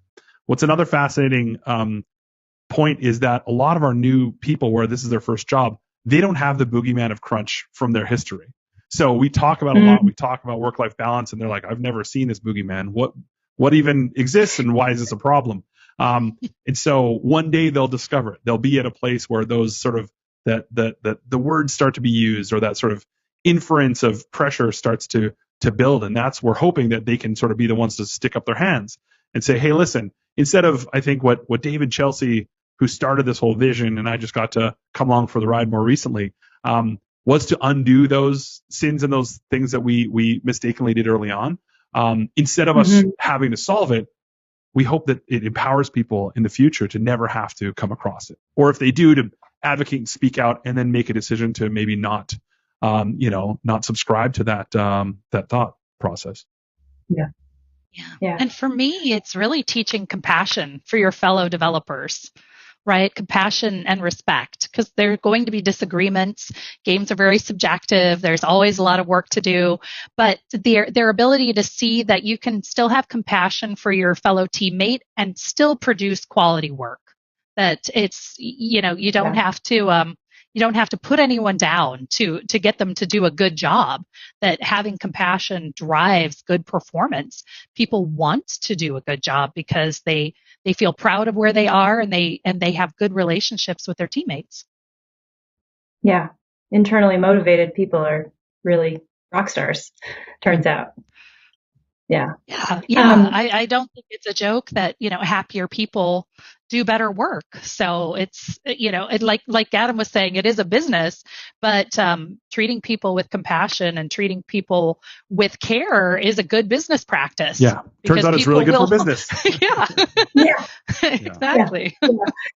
I know. I mean, I talk about this a lot in terms of diversity, that diversity helps, the representation, when people see themselves represented in games, it feels good. It's, makes the world makes the game world look more like the real world and feel more like, you can be seen. But it also means that more people want to play your game, right? Like, so many of these actions have a positive impact on bottom line.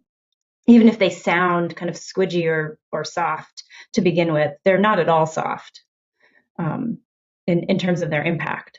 I want to circle back a little bit, Chelsea, to talking about you and Dave Lang, and the founding and your growth in the company, because you've talked to me a little bit about how Dave put his trust in you and helped you build your decision-making skills, right? And that was that helped you grow into a leadership position and also helped you become a humble leader. And could you talk a little bit more about that? Because I know that leadership is so important to this cultural shift. Yeah, I think in a lot of ways I was forced into making decisions, but not in a bad way. It was just I identified that there were decisions that needed to be made and no one else was going to do it. So they fell to me. And so I started making the decisions. And when I did, they were met with trust.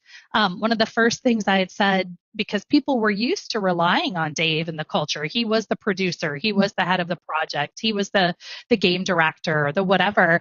I said, if Dave doesn't like this decision, he comes back from a trip, because he started doing business development when I came on, more trips and being away. I said, he can go ahead and fire me. You can tell him it was my decision. Let him fire me. And I'm still here 12 years later, So I also often say too that they're not even my decisions. Basically, I'm taking the best information from all of the smart discipline experts around me and coalescing it.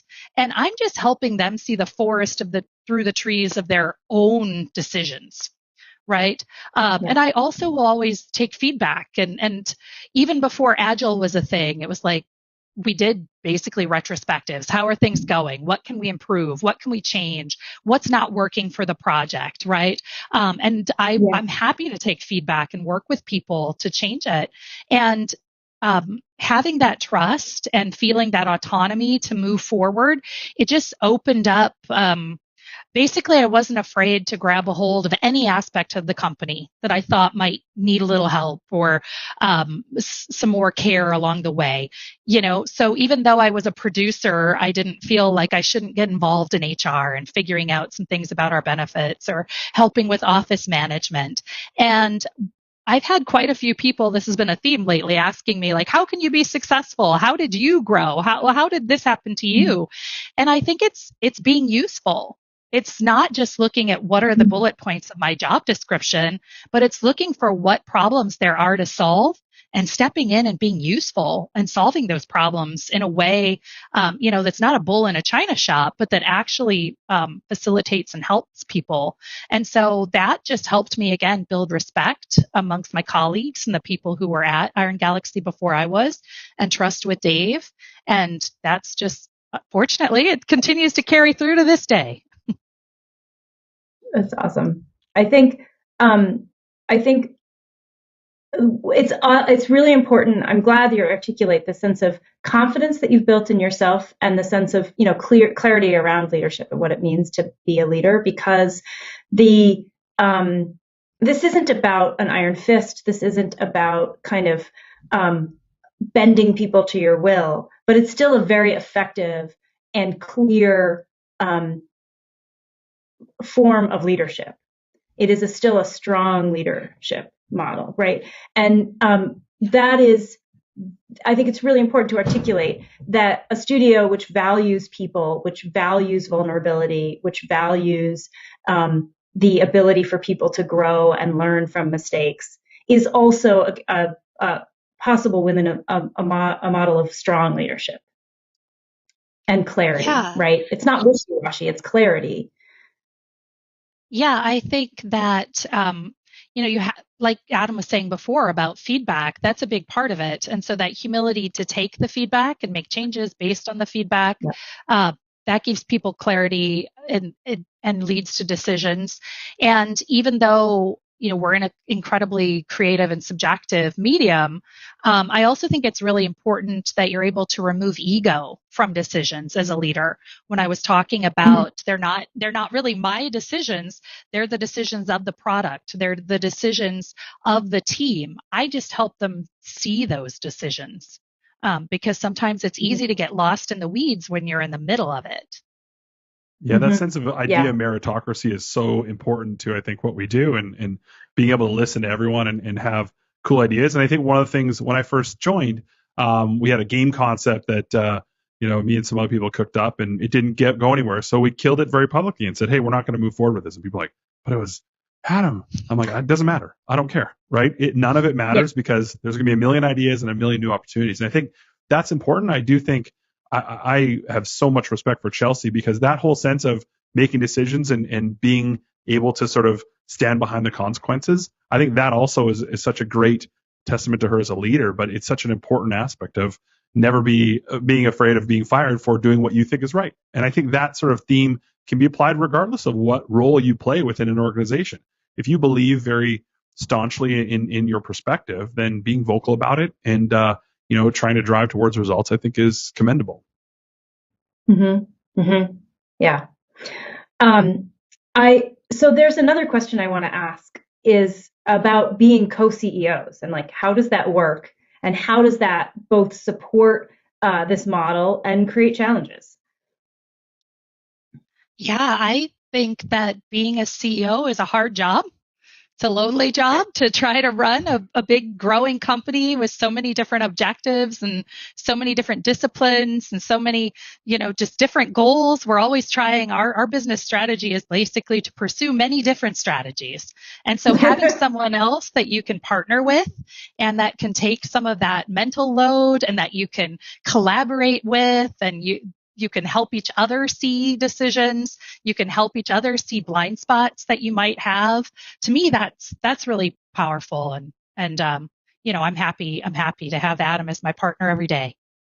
Yeah, it's that jamming on ideas is having a partner. Like Chelsea said, it is lonely in that role. And what we realized over the years of me being at Iron Galaxy is that we were sort of one large unit. Like if you think about the Voltron, right? The Constructicons come together. It's like it's a bunch of different things together. And I'm always so focused on sort of big picture stuff and a lot of strategy stuff. And Chelsea's sort of shimmering between, ensuring everything's running, because all of our employees report into Chelsea, right? So we kind of realized very quickly that the two of us together are really playing the role of a traditional CEO. And having that camaraderie, I think a lot of it was born out of us coming up with our company values and getting aligned around those. Because once we had those, then we had our North Star. And so decisions started to become easier over time because we were able to start finishing each other's sentences and stuff like that. Now it's incredible. I mean, I think about the olden days, and I wouldn't have it in a way. It's been fantastic. That's lovely. That's lovely. And I think that also speaks to the culture of trust that you have modeled between the two of you. That probably is a really powerful model for the rest of the company. I have two other questions that may or may not be related, and one is about scalability. And we're down to our last minute or so, so maybe we can answer these briefly. But one is about scalability, and the other is about what are the cultural shifts that you see people who come in who are more senior and more experienced in the industry and come to Iron Galaxy. What are the cultural shifts you see them needing to make that may be a challenge or an adjustment? Sure. I think people often just don't even believe our culture can be real. If they've come in with 20 years of, I'm not joking. People come in expecting that all these talks that we give or things we say publicly must be lip service, that we've just been kind of making things up or trying to say the right thing. But I work hard every single day to make sure that what I'm saying publicly about Iron Galaxy is true internally to Iron Galaxy, right? And I think I had to go through that similar shift, even though I was part and parcel, right, to helping create and continue with this culture, that I had kind of given up hope that something like this could exist prior to coming to Iron Galaxy. So I understand that. And so I think it's really important to explicitly talk to people about the culture and talk to people about the type of management style that we expect, the type of, again, compassion that we expect and flexibility and listening, and really help them understand our culture. Yeah. Thank you. Thank you both so much. This has been a delight and a real validation of all the research and work that Take This has done over the years about crunch and about management culture. And I'd like to invite our audience to stay with us. We're going to go into a live Q&A session right now. And hopefully we can dive deeper into some of these questions around management as well. Thank you. Thanks, Eve. Thank you.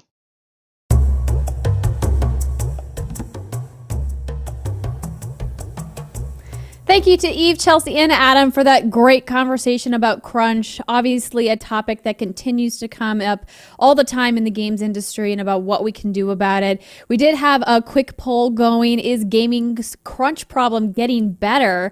And it looks like 35% of you think that yes, it is getting better, but 61% feel that it's about the same. But with how many diverse different companies are out there, certainly policies are going to change company to company. So hopefully you can influence your company's crunch policy when you get back from GamesBeat Summit with some of the knowledge dropped from that panel. As Eve mentioned, they are in the Q&A offstage Zoom room for our VIP ticket holders. Up next, our panel will discuss the issues of digital civility and the challenges that need to be addressed in order for the gaming industry to seize exponential growth opportunities at hand. Please welcome Christian Kelly, the Managing Director at Accenture Strategy, Laura Higgins, the Director of Community Safety and Digital Civility at Roblox, Dr. Kimberly Vole, the co-founder of the Fair Play Alliance, and moderator Seth Schuler, Managing Director of Software and Platforms and Strategy at Accenture.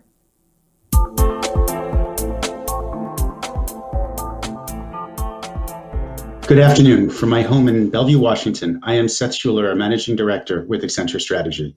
Today, I have the pleasure of talking with Laura Higgins from Roblox, Kimberly Vole from the Fair Play Alliance, and Christian Kelly from Accenture's Software and Platforms practice.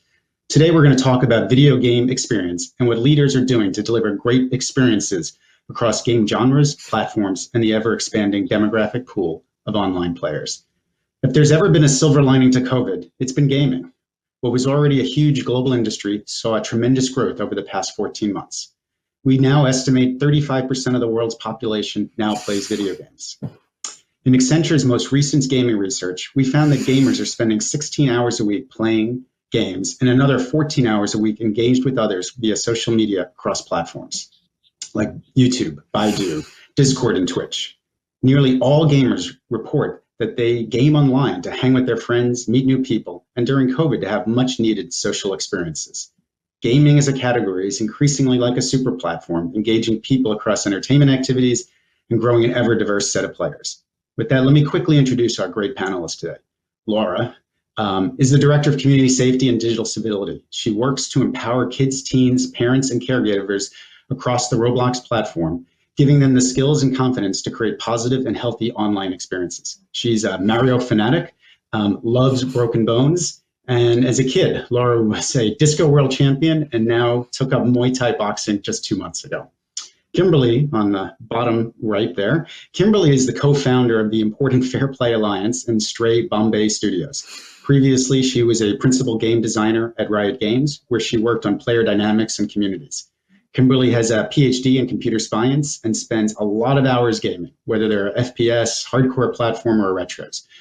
Frankly, when she's not kicking butt in video games, she has multiple, I don't remember if it was 3 black belts across many arts. Christian, my colleague at Accenture, also is a managing director in the strategy practice of software and platforms. He spends his time helping clients to improve their product development decisions and works with executives on growth agenda. His favorite video games are BioShock Infinite and Bubble Bobble. He's a Krav Maga practitioner, so now we have 3 martial artists on this panel. I studied long ago, but I've broken too many fingers and toes. So with that, Laura, congrats on the Roblox IPO. What I want to ask you is really about the great experience that you seem to be able to deliver, and it underpins so much of the Roblox platform. How has Roblox built trust, and what are you doing to ensure players have a great experience online? Yeah, thank you. That's a great question, Seth. So we, I think, Roblox, for those people who maybe don't know what it is, it's a place for shared experiences where it's kind of a new way, really. It's perfect timing for people to come together, especially at a time when we can't really do it in real life. It's a place where they can hang out, they can have fun, they can learn, they can play, socialize, and just experience those everyday things together, as well as having fun while they're there. So we've been building on this platform for a long time. Everything within the platform is user generated by our amazing creators all around the world. And part of the experience is the types of things that happen on the platform.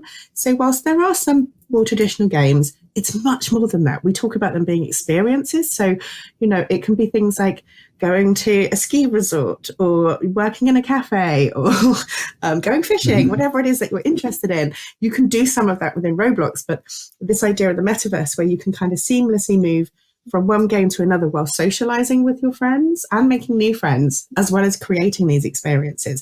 I think it really speaks to people. And with everything that's been going on, obviously safety has always been our number one priority. We are a platform that was built around young people. And so those values for us, that's table stakes. My role has been to come in and really focus on how we build the next level. So creating healthy communities, really positive experiences where, our community hopefully will learn some life skills that they then take with them across all of their online life and other platforms. So teaching them skills around kindness and empathy and teamwork and how to resolve conflicts appropriately and all of those sorts of topics. So, hopefully we're kind of educating the community to then go and be really good citizens elsewhere online.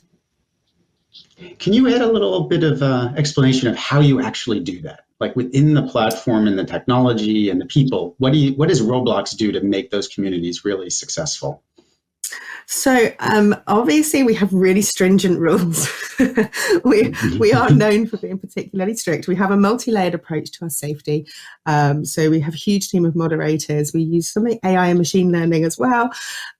We have really strict chat filtering on the platform. So particularly around things like sharing PII, personal information, not allowed on the platform at all. So we're just sort of building that safe environment to start with. And then when it comes to the civility experience, it's everything from helping parents to understand what the platform is, encouraging them to spend time on the platform. This is more than just, you should encourage your child to use a strong password. That is important and that's a part of it, but actually come and spend time with your child, your teenager, find out what their experience is and have fun while you're doing it. We provide a whole suite of tools for parents. So lots of parental controls on there. It's all PIN controlled. So they feel, for the youngest ones coming in, that they have an element of control. As our community is growing up with us, And actually, our fastest growing group of people on the platform are kind of older teenagers and going into even young adults now. We're kind of, fostering a very different experience for them. Then that's really where my stuff comes in. And one of the most important things I do is listen.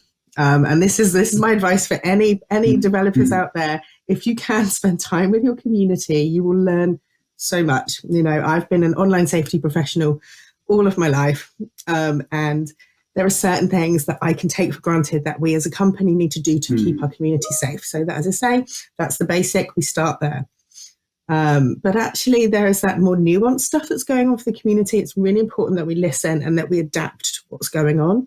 Sometimes it could be taking notice of real world events. These last couple of years have been really challenging for everybody out there. And so actually leaning into that and making sure that we're being mindful and supportive and providing resources where they're needed. I have a sounding board of young people, amazing teenagers. Hello, if you're watching, aged from 13 to 21. We meet online regularly and we just talk about safety and civility, what they're seeing on our platform, what they're seeing on other platforms they use, and really getting advice from them about what's important and where we need to be focusing that sometimes is broader than just having safety on the platform.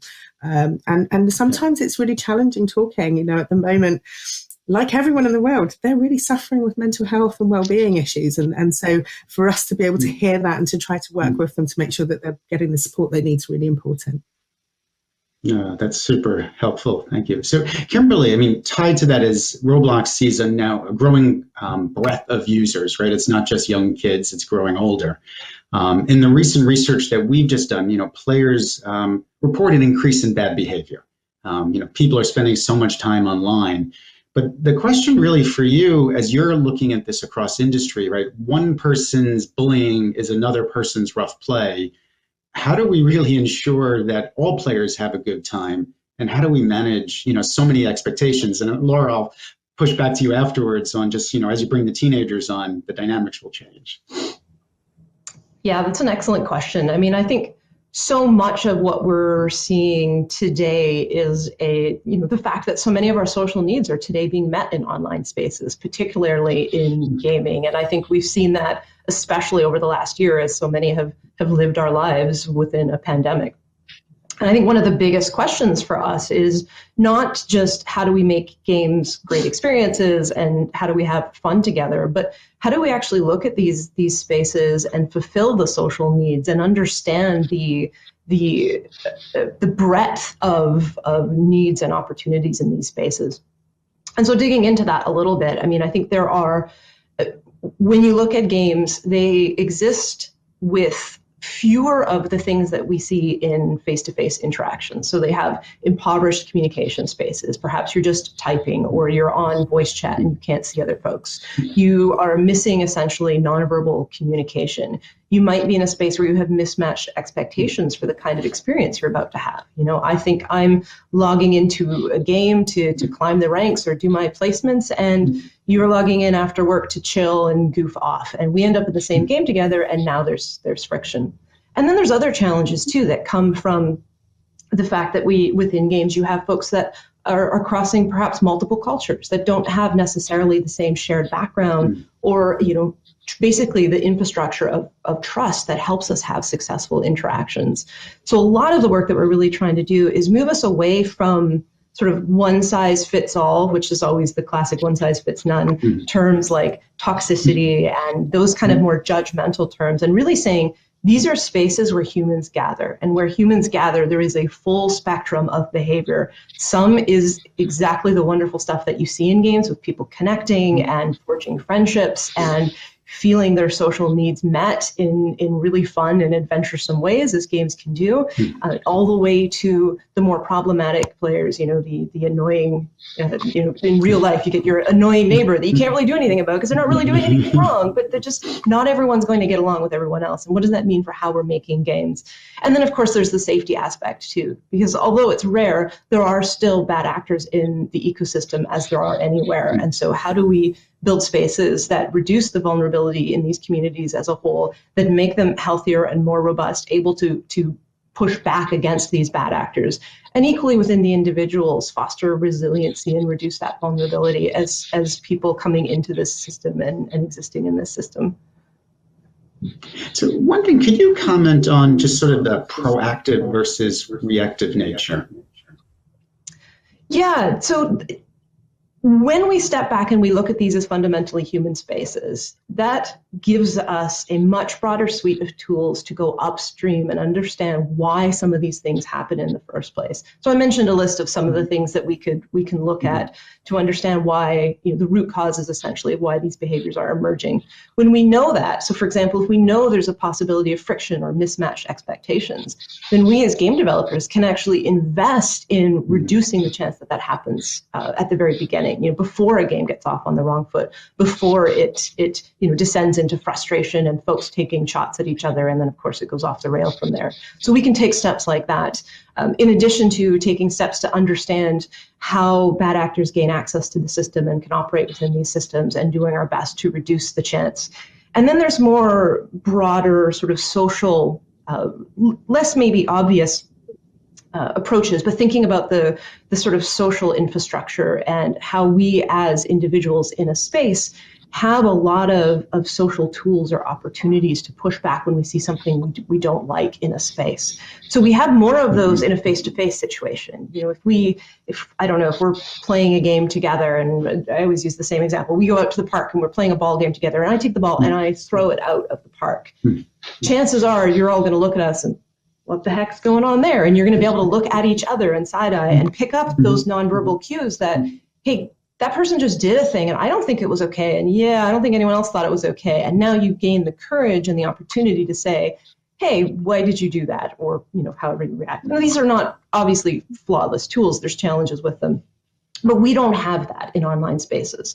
So what if we were to re-envision online spaces through those tools and those nonverbal opportunities and the whole social infrastructure that exists in offline and non-digital spaces, and think about how we realize those in digital spaces. So that's where a lot of the work today is focusing on, is consequences are incredibly important, not to diminish them. We need to get better at detection, at assessment, and at understanding the repercussions for actions and communicating and drawing those very strong lines in the sand. Because at the end of the day, things like hate and harassment and worse are never okay in a gaming ecosystem.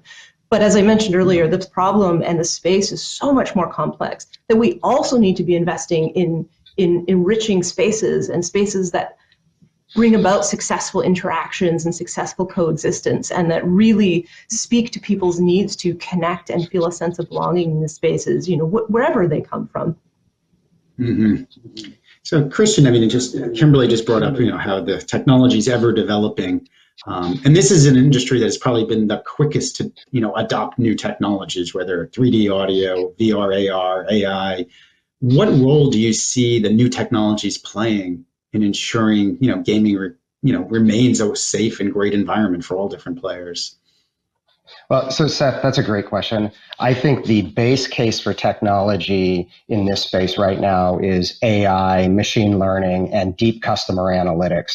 We worked with a organization very recently on applying machine learning and analytics to the end-to-end customer experience. So like Kimberly was saying, it's complex. There's many things that happen in your gaming experience from the second you get a device all the way through to maybe some bad behavior. And what we were working on was this idea that we had proposed that your experience is really a series of debits and credits. It's positives and negatives. And over time, what you want to do is use machine learning and AI to understand that experience at an individual gamer level so that you can reinforce the positives, as Laura was speaking about, and you can take remediation steps on the negatives. Maybe it's a remediation step for the gamer. You do something for them because of an experience that they've had. You do something in the community because of experiences that you're seeing across the community. And the organization that we worked put a lot of effort into this environment. They took data science, they took play test, brought those folks in, because gaming has been doing this forever with play tests, trying to understand, how a game operates and how to make it a better experience inside the game with the IP. Now we're seeing that starting to be applied to the end-to-end experience around the game and the interactions. I think that's a huge thing for all gaming companies to do from more of a centralized standpoint for the company to own. But then there's also all this new tech out there. Like just a couple days ago, I saw something that was decentralized that I think is very interesting. There's, the Innovation Exchange, Global Innovation Exchange at University of Washington, this think tank, has this thing called Temper. And what it is a proof of concept where there's a device that you put in your household, attach it to your gaming console. It has an LED environment that goes around the back of a TV or a monitor, and it has a mic array that communicates to cloud services. And then parents can actually configure this thing so that different types of speech are monitored and there's real-time feedback for a gamer. And at the end of the day, they can actually configure at the controls so that if there's repeated behavior that they don't want going on in their household, meaning decentralized, that it'll actually terminate gaming sessions. So I think there's things from a technology standpoint that the industry can do, but there's also all these new innovations that are happening based on hardware, software, and cloud services that are going to enable parents to be more educated, like Laura was talking about, and actually do something about it in a decentralized way. So then a question for the group, Christian. As you said, the decentralized versus centralized gaming, what's so unique is there's so many platforms, whether it's PC or PlayStation or Xbox, but then there's also YouTube and Discord, and people are, I look at my sons, they're always on 2 of these platforms, always at the same time. So Laura, how do you think about working through Fair Play and other alliances to kind of work together to create a great experience? Because you can be playing really nice on Xbox, but you're dissing somebody on Discord. So I think, that's a really good point. And yes, just for total transparency, I am actually on the executive steering committee of the Fair Play Alliance along with Kim. So I have great pleasure in working alongside her on some of these initiatives. And I think it's one thing that's actually really joyful about working in the video games industry is the collaboration and the will to work together to solve some of these huge issues. I've worked in this sort of industry for a long time, and actually it's really specific, I think, to video games. There is this collaborative idea. The understanding that, as I say, even with our community, we know that they're on all these other platforms, and Roblox is really restrictive in terms of being able to do some of these things, and particularly with teenagers where they maybe are testing the boundaries and seeing what they can get away with. We have these really, really stringent rules. We have zero tolerance, and so they will likely go off into other platforms that perhaps are a little bit less restrictive. I think our role is to help parents to understand those platforms exist. This is not about pointing fingers saying we're good, they're bad. It's just a different experience for the young person. But I think, for parents to be able to make reasonable decisions and talk to their family about what's appropriate for them and at what point in their online career, if you like. And just, there are some amazing tools out there. I think they're really, really helpful, but you can't be over-reliant on them. These all come down to human behaviors. And I think just for families to be able to interact. In terms of the collaboration, there are some wonderful conversations and sharing of best practices, of tools, big platforms making some of these tools that would have been inaccessible to the really small studios and startups because they just couldn't afford them. And so actually enabling people to be able to use those for free, things like that is just absolutely fantastic. And we know that there's a lot more of that coming in the pipeline as well. So it's really good. It's definitely less competitive than in other markets. And the goal is we all share this community. We all have a duty of care to keep that community safe and healthy. We don't want to be playing whack-a-mole, like they get banned off this platform and banned off that one and banned off the other. We want them to be able to move seamlessly between those platforms, but with reasonable behavior. So Kimberly, does that mean at some point we share data across company, as Laura was saying, to kind of align those behaviors across platforms, or is it more companies really just want to share tools and best practices at this point? I mean, I think it's both. We talk a lot in the Fair Play Alliance about how a rising tide floats all boats. And we're not here, you know, at the end of the day, we want very much to go back to be just competing on the quality of our games and not whether or not we're providing safe and inclusive and welcoming gaming spaces. You know, at the end of the day, that should be a fundamental right and expectation of players. And I think the biggest challenge that we face, and we often talk about this internally, is accountability comes through empowerment. And historically, we have not had, I think, a really robust path forward of how to address these issues. And that was the genesis of the Fair Play Alliance. It was really stepping back and saying, hey, there are those of us that are working in this space, but we're not really connected, and we're bumping up against a lot of the same problems. You know, like I said earlier, we lack a lot of the robust understanding and terminology to tease apart the nuance that will allow us to build more effective approaches to addressing these issues. We also lack oftentimes the ability to get alignment with stakeholders on the actual, you know, value proposition and why you would invest in this versus another feature, et cetera. And so coming together to say, can we really understand this space? Can we improve the ability to understand what are the forces at work, and then with that in mind, create more targeted approaches that we can then share out back to the industry? And so that's a bunch of that's many things, right? That is the upstream things we were talking about earlier, but it is also actually looking at things like, how do we think about sharing data? How do we think about increasing transparency? And I think one of the biggest challenges that we face is that today the standard is still to point at a company or point at a game and say, well, that's the most toxic game. That's the worst experience, rather than stepping back and saying, video games and gaming spaces and gaming adjacent spaces, to your earlier point, are part of the very fabric of society today. There is a shared responsibility that, yes, of course, sits with the gaming company, but it sits more broadly as well, right? It is on the part of all of us as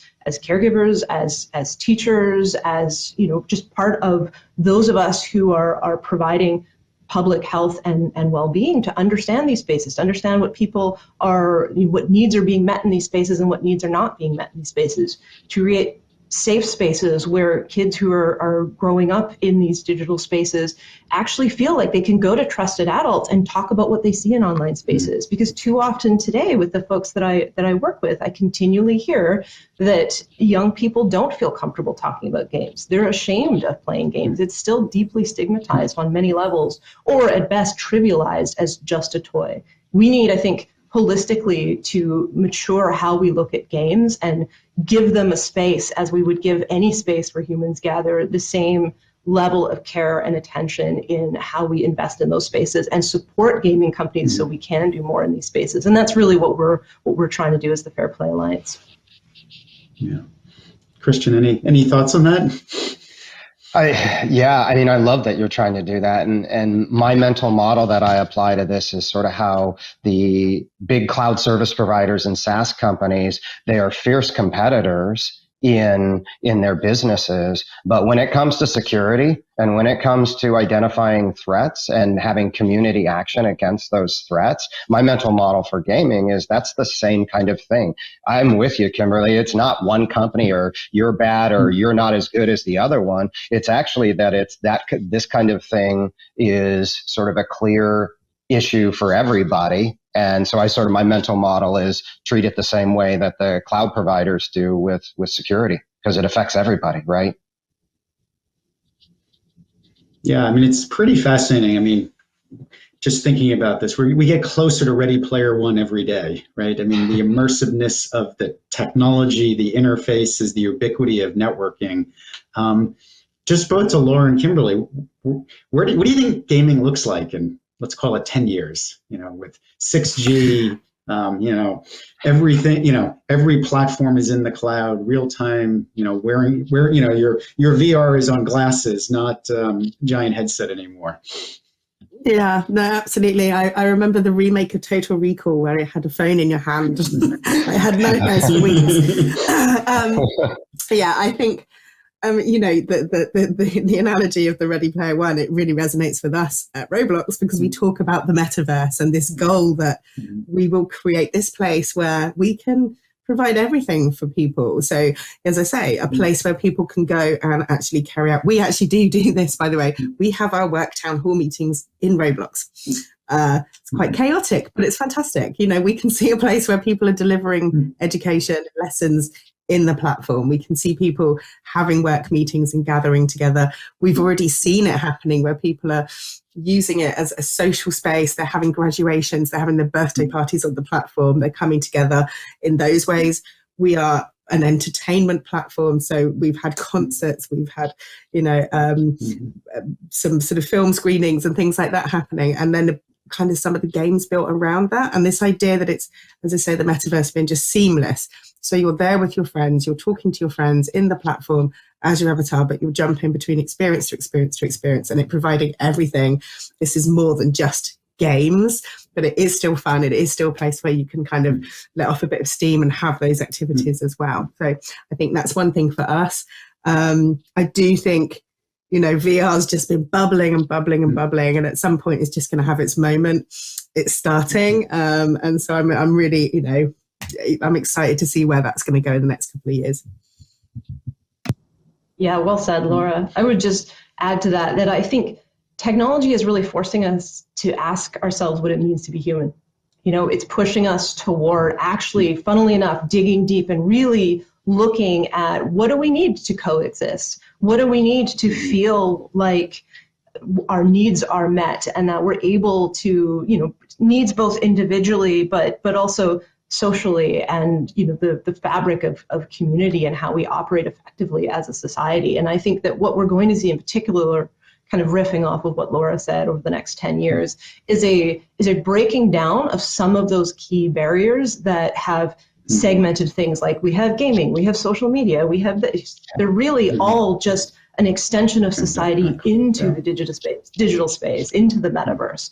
But I also think we're going to see increasing boundaries in healthy ways, in ways that allow us to say, kind of all the way to the very beginning, Seth, your original question, that allow us to say, hey, I want to have this type of experience, or I'm going to hang out with this particular peer group, that we can safely say, oh, this group is going to be set up for success because they have the same set of expectations about what's going to transpire in this space. And equally, we're not going to, things like kids can access safe spaces for them, and we can build spaces that allow us to be really successful in smaller groups, and then those ladder out to give us a broader, more healthy community overall. Well, I want to thank everybody. This has been a fascinating conversation, and it really is the real world is just in digital, and it has all the good and challenges that we have to address. And I think there's exciting times for the entire industry, and it's great that folks like yourselves are spending so much time thinking about how to keep gaming fun for everybody. And with that, thank you. Thank you, Seth. Thank you, everyone. Thank you.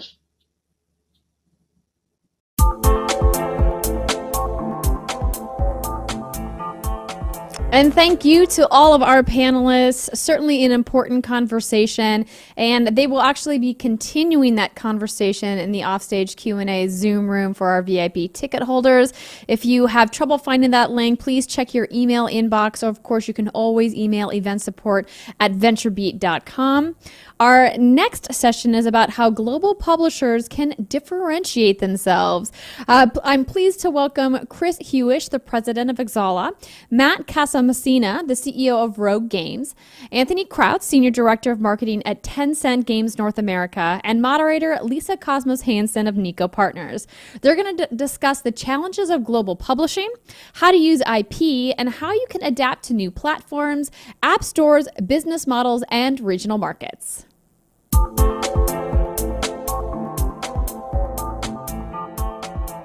Hi, everyone. I'm Lisa Cosmos Hansen, president of Nico Partners, and this is a global publishing panel called How Global Publishers Can Differentiate Themselves. We are joined today with our panelists who are going to tell you everything you want to know about how global publishers can differentiate themselves. Matt Casamassina of Rogue Games, Anthony Krautz of Tencent Games North America, and Chris Hewish of Exala. So I just wanted to start a little bit by saying that as a market research firm that focuses on the video game industry in Asia, I know firsthand from working with publishers from the West and from Asia how hard it is to navigate global publishing. There are so many things to consider way beyond sort of just the domestic markets. And what we see coming and going from Asia and through Latin America, Europe, and so forth is oftentimes a popular game that the gamers don't realize how much is going into making that happen for them across border, localization, culturalization, and so much more with operations. So today I just want to launch into a few questions.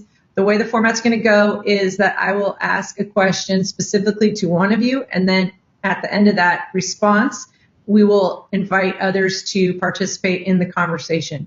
But it's a short time, and we want to get to several questions, so I might have to cut y'all off.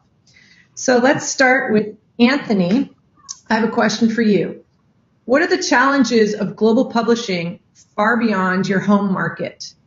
When indie and mid-sized developers think they have a potential hit in their pipeline, what advice can you give them about how to maximize efficiency to gain the most users in the most regions of the world? Awesome. Thanks for the question, Lisa. Good question. It's something that I think we all hear at some point or another during the game development process. But, it all starts with relevancy and making sure the product is providing a benefit or need for the audience.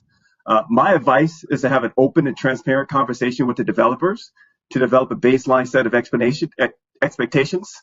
The key question I always start with is what makes your game unique, or why would a user want to play it? It's a simple question on the surface, but it's quite nuanced. From there, we begin the process of gaining market insight and helping developers really to understand the foundational positioning. It's a long, tough process. However, it aligns all the key stakeholders and helps keep everyone engaged. Great. Thank you. Do Matt or Chris have anything you can contribute there? Yeah, happy to jump in on that. I think Anthony said it right, but it's a long, tough process. It is correct, right? You got to test the hell out of these games, especially if your market is mobile first. We are going to put you through a grueling process to make sure that the audience is going to be there for this game. And that's going to take away a little bit of the feeling from a developer that they have created the next big thing and no one can touch their baby. There's a little bit of that. You have to go in and say, folks, your game is awesome. It's likely going to find some audience, but we want to help you find the greatest audience. And the way to do that is to peel it back layer by layer to understand user behavior. It's not fun, but it's something that needs to be done, especially for mobile games. Yeah, and I would just add, if you feel you do have a game that could be a hit globally, take some time. I'm sure you've already built up a community in your home region, but take some time to build up a community in those other regions where you think the game is going to be a success. So it's more than just localizing into different languages, but you want to find forum moderators, advocates, communities in those regions that can support your game throughout its life cycle, beyond just your main region. Absolutely. And beyond local relevancy, the right groups of people, the right influencers, you don't just blast wide. If you've got an RPG, you want to be appealing directly to the RPG community, which is very different from, let's say, folks who are going to play a casual game.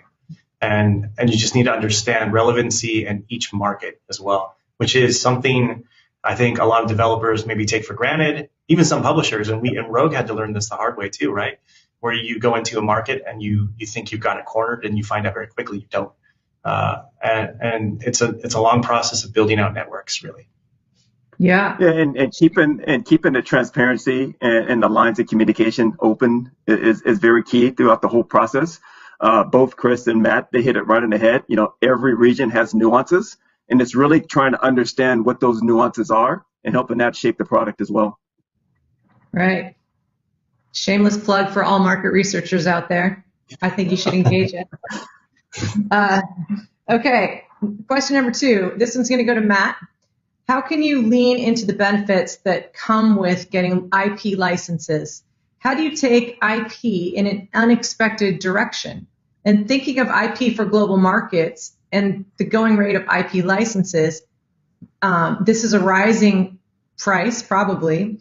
How can one consider for negotiations, like the right way to look at IP and the right way to use it to make it maximized for your game and your company?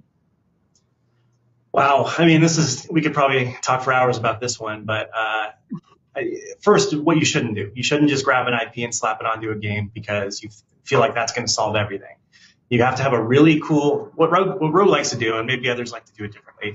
We like to start with a really cool game concept, something that is already winning, right? It's 100% there, 95% there, and maybe the IP can take it to an even higher level. So more often than not, we have a very solid foundation, and then we go negotiate IP for that game to make it even cooler. The other thing we like to do is, because there are a lot of folks out there who are going after great licenses.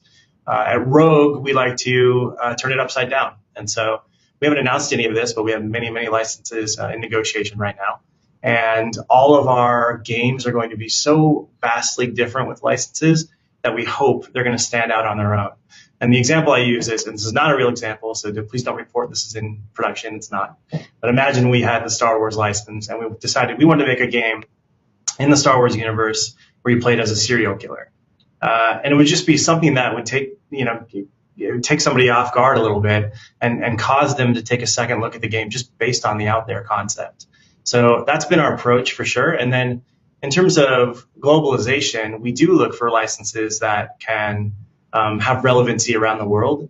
And so we're constantly looking for ways to infiltrate, let's say, Japan, which has been a tough market for us, and certainly China with partners.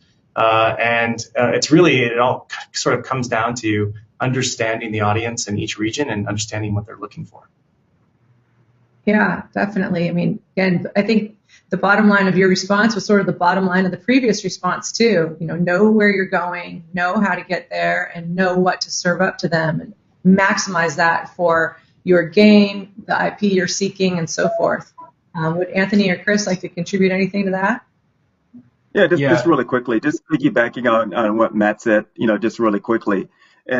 It's understanding that IP is critical. I think we all can agree that there's a limited number of the AAA IP that you want to align towards to be successful, especially on a global basis.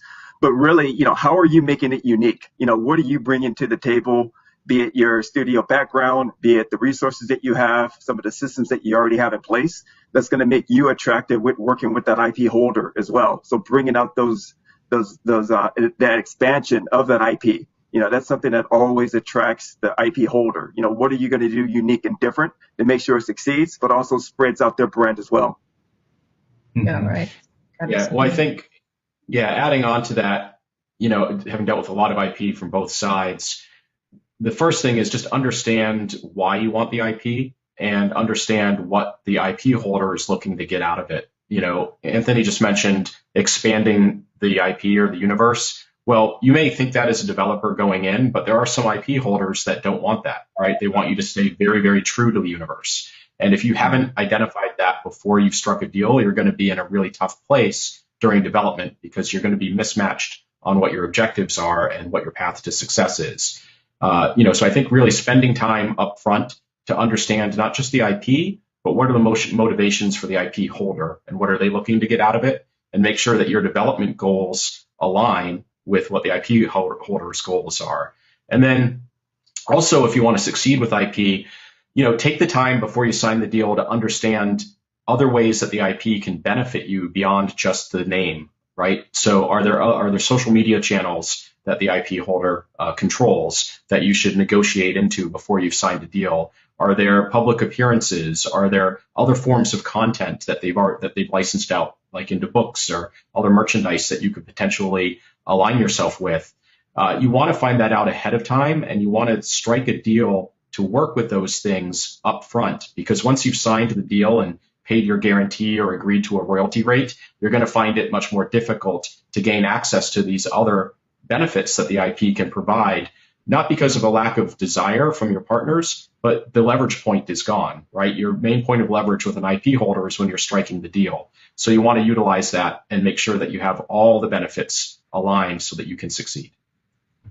Yeah, I think something we observe is the longevity of some of the titles now goes years and years and years, particularly some coming out of China, that we see the the length of time that a gamer plays can go for a long time. So you might want to consider, how is the IP going to follow or lead that longevity of the game?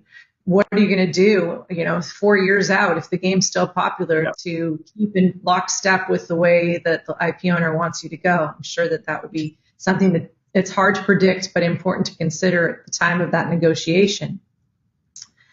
Yeah, I think you're right. If I could just jump in one last point, I think there are times when an IP is going to, it's going to have the opposite impact of what you want. And I think a great example, Lisa, is if you've got a franchise that you think, has got a 10-year life shelf to it or even longer, and let's just say you want to sell cosmetics in that experience. And, you pick up an IP and suddenly you've limited your entire universe, right? It's helpful in some ways, but in other ways you have created a series of walls around your own game that are not going to allow you to expand on that 10-year life shelf. Right. Yeah. And just really quickly, just adding on to what you said, Matt, it's having an understanding and an idea of that content roadmap or that product roadmap that you have in place for that IP as well. That goes to longevity, but it also goes to legitimacy in the product that you're making, because you don't want to kind of fit a square peg into a round hole. You want to make sure that it all aligns, but on a more measured and metered perspective, because you're building a business and you can't go into it upside down when you look at the business model. Mm-hmm. Yeah. All those are such great points. I'm going to go on to the third question now, and this is going to be aimed at Chris first. How can developers adapt to new platforms, app stores, business models, and of course, regional markets? How about live ops for these different options to publish in other regions? Or what overall are the challenges of engaging with games, with managing the community, the data, and more? There's a lot in there to unpack, but hopefully you'll be able to latch on to a little bit of it to start. It's a very big question. At the core of it, and this is something it's very common to most of my answers, is understand the target. So in this case, understand the differences between the platforms, the differences between the regions, and make sure that you're building something that takes those differences into account. One of the biggest fail points for developers is assuming that what works in one place is going to work somewhere else, whether that's what works on one platform will work on another, or what works with one region will work with another region. And that often is not the case. 80% of it may work, but you need to be prepared to make those minor adjustments so that you succeed on that specific, sort of output that you're going towards. Payments is a great example of that, where a lot of developers tend to be North America or European focused and just assume everybody has a credit card. And that actually only takes into account a small portion of the worldwide gaming audience, right? So when you build out your game and you want to go global, look at the types of ways that your players in their regions are paying for games, and make sure that you provide access so that they can buy your game or pay for microtransactions with whatever local payment methods they're using, right? That's just one example. But there's many more. I talked about regional community management, making sure that you're speaking to players, not just from one platform or one place, right? Not with a North America focus, which we see a lot of developers do, but really, find partners in those regions that can help you. I think League of Legends did a great job with that, which was part of their success. They put a lot of that power to their regional teams to be able to run events, engage with local player bases and communities, and that was really, a powerful thing. And the same applies for business. Look for cross-promotional partners, not just globally, but regionally. There's many, many things that you can do, but I think that gives a general sense. Yeah. I'll jump into, I think. Oh, go ahead, Lisa. Cool. No. I was going to direct it to everyone to go out next, so that sounds like you.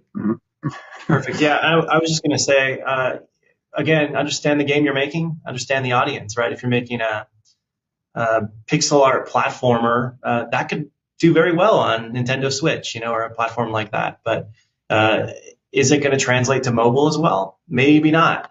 And the other thing you should be thinking about are business models in general, right? So if you're an indie developer who doesn't want to concern themselves with traditional, let's say, free-to-play monetization, which is you can have an entire development studio dedicated to that. And I'm sure Tencent does and others. But if you can't afford to do that, or that's not something you want to do, think about the game you're making. So there are very viable alternatives, to creating a free-to-play game in today's marketplace. And Rogue's been very successful, I think, about jumping into those models. So you've got, of course, your premium models where you could take it to console, but nowadays you've got these great emergent models, such as the sort of quote-unquote Netflix of games. And you've got Apple Arcade playing there. You've got Google Play Pass. If you want to keep it on console, you can go to Game Pass with Microsoft or PlayStation Plus. And these are all very viable solutions where platform partners will come in and make it a little bit easier for you to focus on the game itself and not focus on the monetization around the game. Yeah. Yeah, and just that, it's not always just about the monetization model. It's about what you're adding to the space as well. When you look at the different platforms, what they have to offer, when you look at the different publishers, what they have to offer, it's an alignment play sometimes as well. So just because your business model is not always perfect, I think, when you look at all the different offerings, you look at all the different publishers, all the different platforms, you can carve out your own niche. It's about having an understanding of what you're making, number one, but it's also that following that you can build into what you're making as well. Because if you can bring the audience along with you, you make a more compelling opportunity, for a platform partner or a publishing partner as well. Mm-hmm. Yeah, there's so many layers to it. I mean, it boggles the mind how industry has come, and all the different things that have to be considered for the business side of things, in addition to the development side of things. But I do love how truly global the game space is, especially in light of all the stuff we're hearing on TV these days. This is really a fabulous way to engage globally. And I hope all the developers take on the challenge of what you guys are offering as your suggestions of how to succeed, because I think that would be good for the whole world. Okay, number 4, I'm going to direct this first at Anthony. What helps promote games globally best? Is it esports? Is it streaming video? Is it knowing some of the key opinion leaders? Do you have to know all your target markets and all of the people there? How would this work? What's the number one thing, or is there a ranked order? Or is it all everything together? What is the best way for people to promote? This is a fun question, Lisa. I'm excited to answer this one. The key thing is understanding the content is crucial, right? You have to know what you're trying to market and who you're trying to market it to. You have to align the game benefits with those appropriate vehicles that you mentioned. Is it more influencer focused?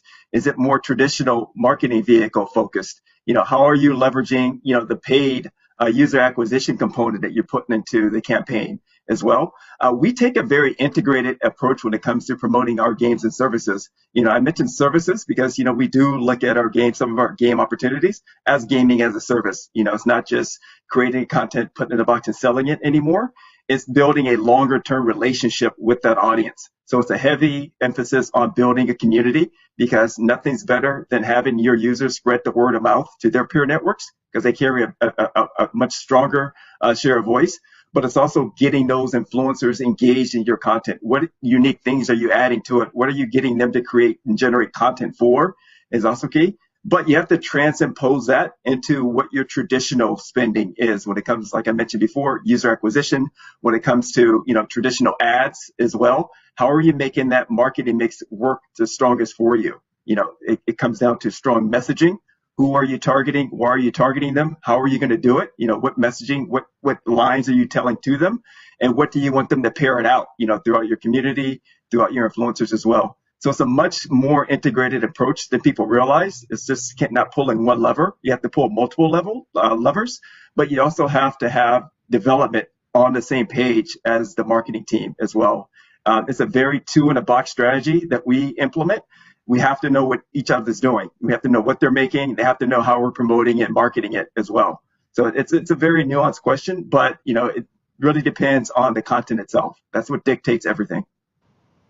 Yeah, I would say tailor the game, and it's not just about localization. That's of course very important. You have to localize your game for all the various markets, but internationalization, culturalization, whatever you want to call it, is just as important in today's, I think, global delivery of games. When you go to Japan, when you go to China, when you go to Europe, you want to have content that is locally appealing and beyond just the written word, right? And so we try to look at that, and we try to create experiences where there are opportunities for internationalization in our games. Two, you can take a generalist or a very specialist approach to your marketing. Rogue likes specialists. We like to go the specialist route, right? We identify in local territories the people who are speaking very specifically to a segment or audience. And so again, to use, let's say you're going to release a first-person shooter. We would look for the influencer in the Japanese market that is speaking very specifically to that base. It's going to be smaller, but those are going to be very valuable users to us because we know they're going to be engaged, and we know we're not going to waste our money on a bunch of folks who will look at it but then never bother to click over and actually download the experience. Yeah, I know that's critical, I'm sure. Chris, do you have anything you want to contribute there too? No, I think they covered it. They covered it, yeah. I mean, there's one thing to design the game with the intent to have it be popular globally. There's another thing to negotiate with the right partners and so forth and to do your research. But actually promoting it out there at the end is a step that cannot, you have to start that planning early in the process, because the method for how to promote it, if that fails, the rest of your work is going out the window. So you need to have a pretty solid plan and recognize what goes right and wrong with promotion of these games, country by country, region by region. I think that's really critical. Yeah, and another thing I would add to it, it's kind of our secret sauce, I like to say it, is, we have pivot points. And it's because every plan doesn't always, hold up when you first go to market. So we have pivots in all of our plans that we do. And we look at certain different scenarios of everything is going great, so this is what we're going to double down on. Or if something is not going to plan, we look at all of our metrics and we have our targets in there. If we're not hitting certain targets, we will pivot to other opportunities and see how we can, switch things up, so to speak. Yeah. I bet the world would like to know what all of Tencent's metrics and targets are. Yeah, can you share those? Go ahead and add that right about now. If we can just keep it to us four, I'll let you guys know. We're not the most popular panel on this whole show. Okay. All right, great. And then, thinking in general, you all have these fantastic perspectives about how to do business successfully and so forth globally. But I'm sure that there are problems you've all encountered and that you all share in common. So you won't know how to know what you have in common in terms of problems, but if each of you could perhaps share a little bit with the audience about what problems you have encountered and how you've overcome them with global publishing, maybe it will become obvious that these are problems for all of you and that the key problems to watch for. How about if we start with Matt? Yeah, for us, I think it's making assumptions on a global level that something's going to work. Because something works in territory A, it's going to work in territory B. We've learned that lesson the hard way over and over again, and we're getting better at it. I still wouldn't say we're experts. I'm challenged that anyone's an expert there. And so we really double down now again on internationalization, making sure our localization is tight, and really looking for again, as I've said, the local folks who can help us amplify the game, because we've learned the hard way. We've failed many times over, and it's a process of getting better. And so I'd say that's probably one of our biggest challenges, even today. Mm-hmm. How about Anthony or Chris? Have you guys stumbled at all, or is it perfection all the way through? Oh, no. Everything is an exercise and correction, right? Our key challenge has always been level setting expectations, right? Everyone wants that AAA hit that's going to generate a lot of money or generate a huge audience. Right, so it's just coming to the table, recognizing, hey, here's where your game fits in this category, and this is what's good in this category, right? So it's just level setting those expectations up front, with all the relevant stakeholders, so everyone has a baseline level of transparency and understanding where we're going, how we're going to get there. No one's hitting the panic button too early, just because we've already talked through the different nuances. So, the key thing is getting that transparency level up, that trust level up, where, you can say anything. It's a safe space. That's always been a true challenge, because we have to start from a basis of, number one, understanding, but also a basis of trust. Right. Yeah. Chris? I think just, some of the things I've encountered in the past could be summarized as not understanding the story beyond the data, right? So sometimes very data driven, right? And you see data coming in from different regions on how a game is performing or whatever it might be, but you don't have the ability to understand the story behind that. And often developers could see, let's take monetization for example, they might see a particular spike in monetization in a region and not really understand why that's happening, and make false assumptions coming out of it that they think apply to the broader global audience, right? So I think taking time to understand what's happening underneath the data before you then act on it on a global level is really beneficial. And that goes with everything, your engagement, your retention, just the whole thing. So, often we're so focused on just the game mechanics and the systems, at the expense, not at the expense, but without paying the same amount of attention to just talking with players and understand what's happening, or even understanding, oh, you know what, in that region, there was a holiday break. That's why sales spiked right there. And it's that's unique. So how do we take advantage of that next year, right? How do we amplify it even more? How can now we know it's around holidays, and oh, look at that, digital gift cards were really big in this holiday season in that region. You know what? Maybe we should look at digital gift cards in all regions, but aligned with the holidays that are happening there where people are giving gifts. Things like that, right? Like just having the story behind those data, those data truths to understand how you can roll it out to the rest of your business. I think I agree completely, Chris. And I think that kind of work protects against presumptions, right? To use an obvious example, but imagine you had released an F1 game in Europe, and you made the assumption that it was going to do well around the world just because it performed there. I think these kind of presumptions are happening on the regular, and if you do the homework around the data and you actually user test and you understand local markets, you're going to save yourself a whole lot of headaches later. Yet another shameless plug for market research. I love it. Okay. All right. We're running close to out of time, but I want to have a lightning round. Right now, a lot of your perspectives are coming from your seat in North America, thinking about how developers here will succeed around the world. But how about each of you toss out one game trend that you have noticed from another region that is important to watch or to know about? Anthony? And I mentioned it, a couple of minutes ago regarding communities and influencers. It's amazing how just that's capturing not just in North America, but in other territories as well. We've seen it in India, we've seen it in the Middle East, of course, in Southeast Asia. It's just, especially for English language influencers and community leaders, so it's amazing how that influence spreads globally when it comes to just looking at a North American perspective. All right. Well, guys, I think that Anthony is taking the keywords, and you don't get a chance. Sorry. Our time is up.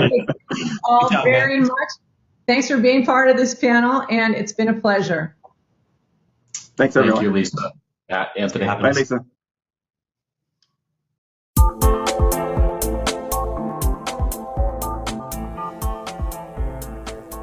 Thank you so much to everybody on that panel for joining us today here at GamesBeat Summit 2021. We are moving right along. That entire crew will be available in the offstage Q&A Zoom room if you would like to continue the conversation with them for our VIP ticket holders. And I would like to introduce our next session, the nuts and bolts of launching a completely new intellectual property. In the next session, our panelists will tackle the tough questions and challenges of moving beyond past successes and pushing into new intellectual properties. Please welcome Antti Odic, Senior VP of Product at Outfit 7, Marty O'Donnell, the owner and audio director at Highwire Games, Sean Layden, the former chairman of PlayStation Worldwide Studios, and moderated by GamesBeat's own Dean Takahashi, lead writer.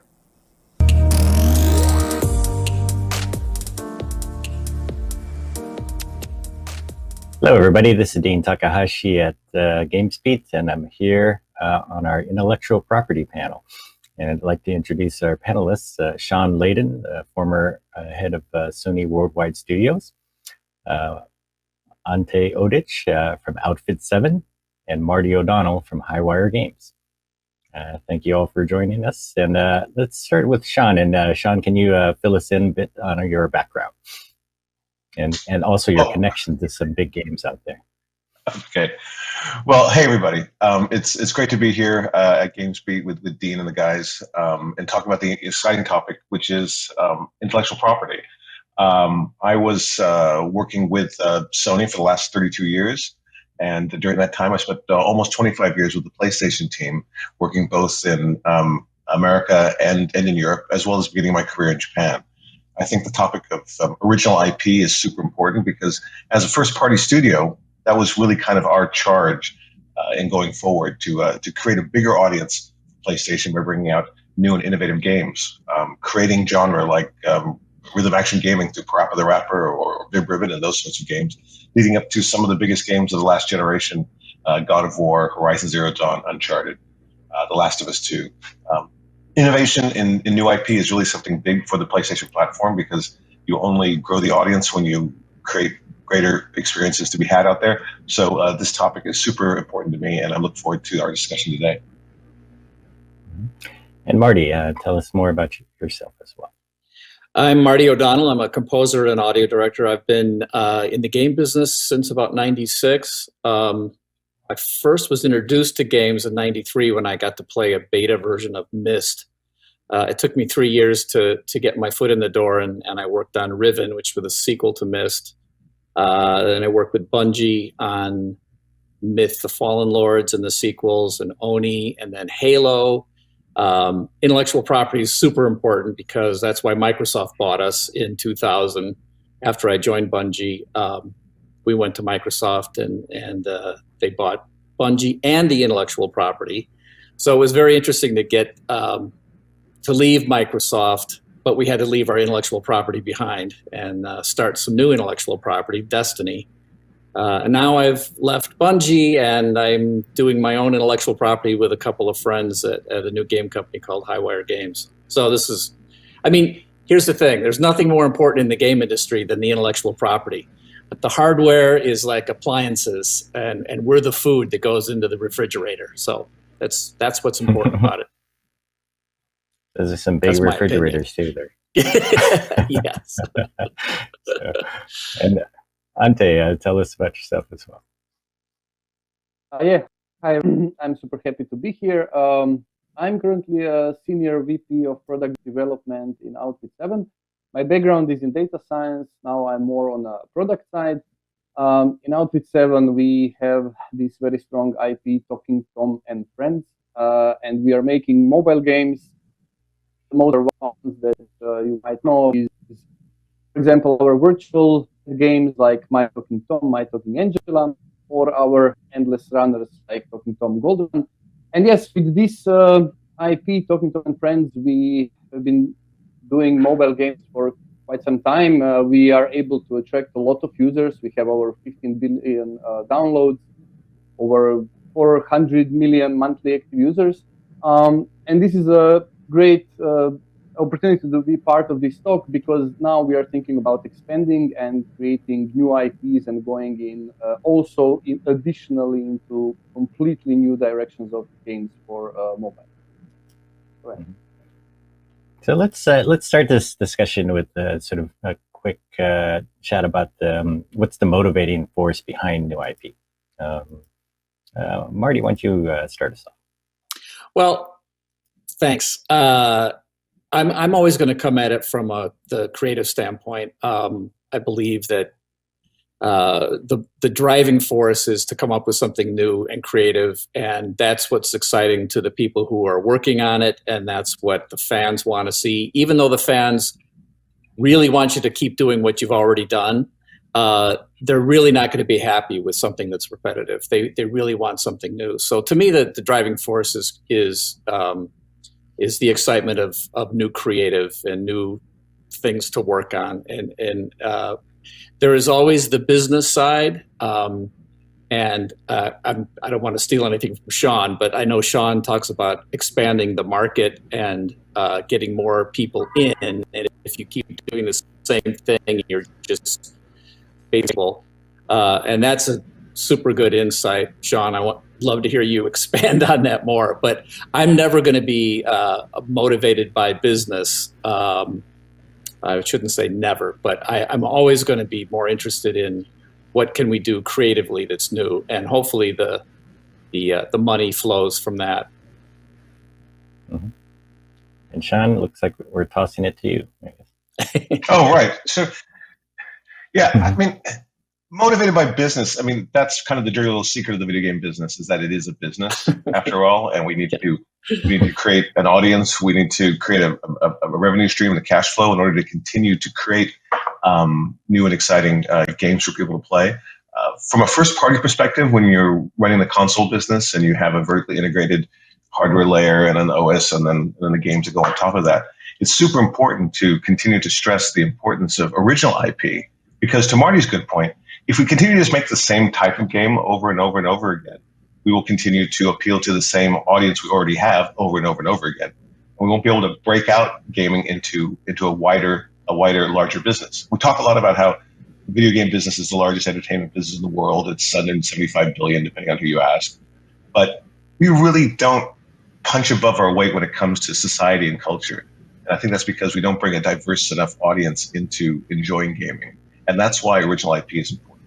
That brings out new types of games. We hope to bring in new types of players, new types of fans for the gaming business, and thereby continue to grow that pie ever larger. So that's really the importance to me about original IP, is the chance to appeal to new people, new fans who haven't yet come to the beauty that is gaming.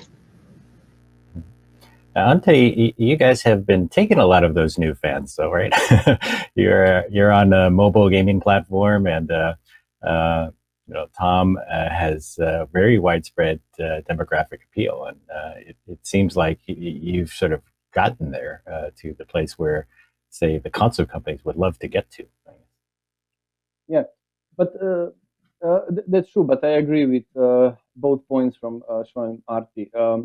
Because, yes, we do manage to attract a lot of users in, but there are still some kind of game genres, mechanics that are out there for other type of users that we don't have yet, that don't enjoy our games yet. And, of course, we are business, like we said, but, we are in gaming because we are passionate about games. And we really also, as a company, want to create some good content for people to play as games, to use them. And that's why, we wanted to spread also to players that kind of genre mechanics. You can't just take another kind of genre mechanic and slap whatever IP that you already have on it. So creating new IP that goes better with that is kind of natural way of expanding, going into that direction. There is always, we are expanding when it comes to our IP in terms of, the diversifying types of games that we are making for it. But we want to go even wider, so create games that just wouldn't fit for this IP, and creating a new IP makes sense. Okay, Sean, can you tell us more about your experience with greenlighting games with big budgets and the development teams involved, and the long schedules, and then maybe talk about this difference between fan service and bringing new players into the market? It's interesting. At Worldwide Studios, we had the opportunity to work with 13 studios around the world, scattering across the spine of America through the Pacific Northwest, down through California, into Japan, and across Europe. Every studio is unique, which is probably axiomatic, but every studio also has its different approach to bringing its ideas forward into gaming. And I think it was really important for us as a first-party structure to allow every studio to be its best self, to create the games that really excited the teams, that got team buy-in, allowed them their creativity. Greenlighting is a very difficult process, and it's kind of different for every studio you work with. What you're trying to do is to elicit the best ideas, the best risks, find the best risks and take them. We tried to define our structure around gaming into a very simple matrix of, we talked about first and best and must. First meaning an innovation story. Are you making the first game of its kind? Are you making a Parappa the Rappa? Are you making a SingStar, creating an entirely new genre to grow the market, allow other people to participate in that type of gaming? Or are you going to go best? Are you going to make, if you're going to make a racing game, you're going to make Gran Turismo. You're not going to make the third best racing game. There are other studios that can do that. You're going to try to do the best possible work. And as a first party studio, we have another category called must, which meant we had to support new innovations coming out of the hardware teams. Where you do something like PlayStation VR, it doesn't make sense a lot for third parties to jump into a new platform which has an install base of 0. When you have that new nascent technology coming out, it's incumbent upon the first party teams to stand up, take the hit, make the games, explore your creativity without worrying about what the ROI might be on that investment. You're building a new market, so of course you're going to take a few losses on the front end. So that originality and IP allows companies to create these new markets, to generate these new fans, and the road to getting there is sometimes the standard 2 to 3 year model. And I'm also working on games, I won't say the names here, that I'm taking 12 years to get to market. So you never quite know how long a piece of string is when you start pulling on it, and sometimes it can be a lot longer than you expected. But nevertheless, if you stay the course and keep true to the vision, you will be more delighted with the outcome than not. Mm-hmm.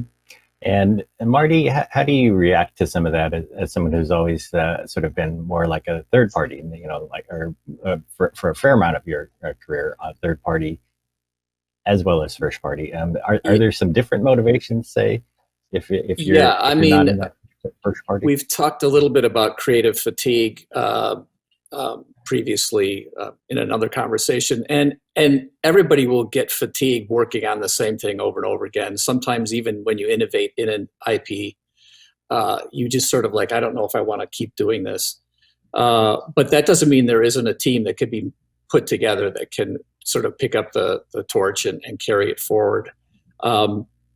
We were, internal when we came up with Halo, and it was really, really exciting. And then we became basically bought by Microsoft in a first party team, and had a really good run. I think creatively we worked on that for 10 years.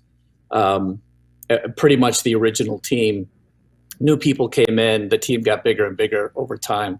But I think it was a good time for that original team to move into some new IP, to get creatively energized, and hand off to 343, which has done, I think, a really good job at reinvigorating and sort of reinventing Halo. But yeah, it's what's funny to me about the game industry, and it's probably the same in all entertainment, but like when you were first coming up with something, you don't think of it as a franchise. You don't think of it as having sequels. You really are just excited about the thing you're doing. And if it becomes successful, that success ends up sort of breeding this thing, which is now you have to do it again and do it kind of the same. And that is not what motivated you to begin with. So even like when you have sequelitis, that's a problem. So a team of creatives has to figure out a way to reinvigorate themselves and work on that same IP time and time. Like Sean was saying, and Ante, I'm sure you know this too, although perhaps you haven't had to go have a development time quite as long as some of us have seen. 12 years is, I got to say, Sean, that's a little long. But I don't think I've ever been able to work on a project that, we were able to turn the Myth games around in maybe 18 months. But all the Halo titles and Destiny was long. The first Destiny took a long time. But Halo was about a 3-year cycle every time. And that's a long time to work on the same thing. And then now you're going to work on the sequel, you're like, oh, here we go again. Another 3 years on that same kind of thing. So yeah, it's hard to keep the creative stuff. Yeah. Did you feel like you guys had to do the new IP outside of Microsoft, or did you actually try to do it, say, inside as well? That's yeah. There's a whole story there, right? as someone who writes music and understands the value of music, even as a standalone IP that can live outside the product that it was originally written for, having control and ownership of IP has always been like a very important thing for me personally. And so when we realized that we were sort of losing control of the Halo IP and we wanted to do something new, that sort of motivated us as a team to say, can we leave Microsoft? Can we own our own IP? Can we build a studio around a new IP? And there's a whole story there, like how Activision got involved. The interesting thing is, of course, Activision didn't own the Halo or the Destiny IP. Bungie held onto the IP. That was one of the conditions. We almost stayed with Microsoft. We almost went to Sony, believe it or not. So both Microsoft and Sony, and Sean probably can confirm this, both Microsoft and Sony pretty much want to own the IP if they can. And so Activision allowed us to own the IP, and how successful that turned out to be is a whole different thing. Let's toss it over to Ante. Do you have some reaction to the conversation so far? And then what other details about Outfit 7 can you share about how you guys are doing things? Yeah.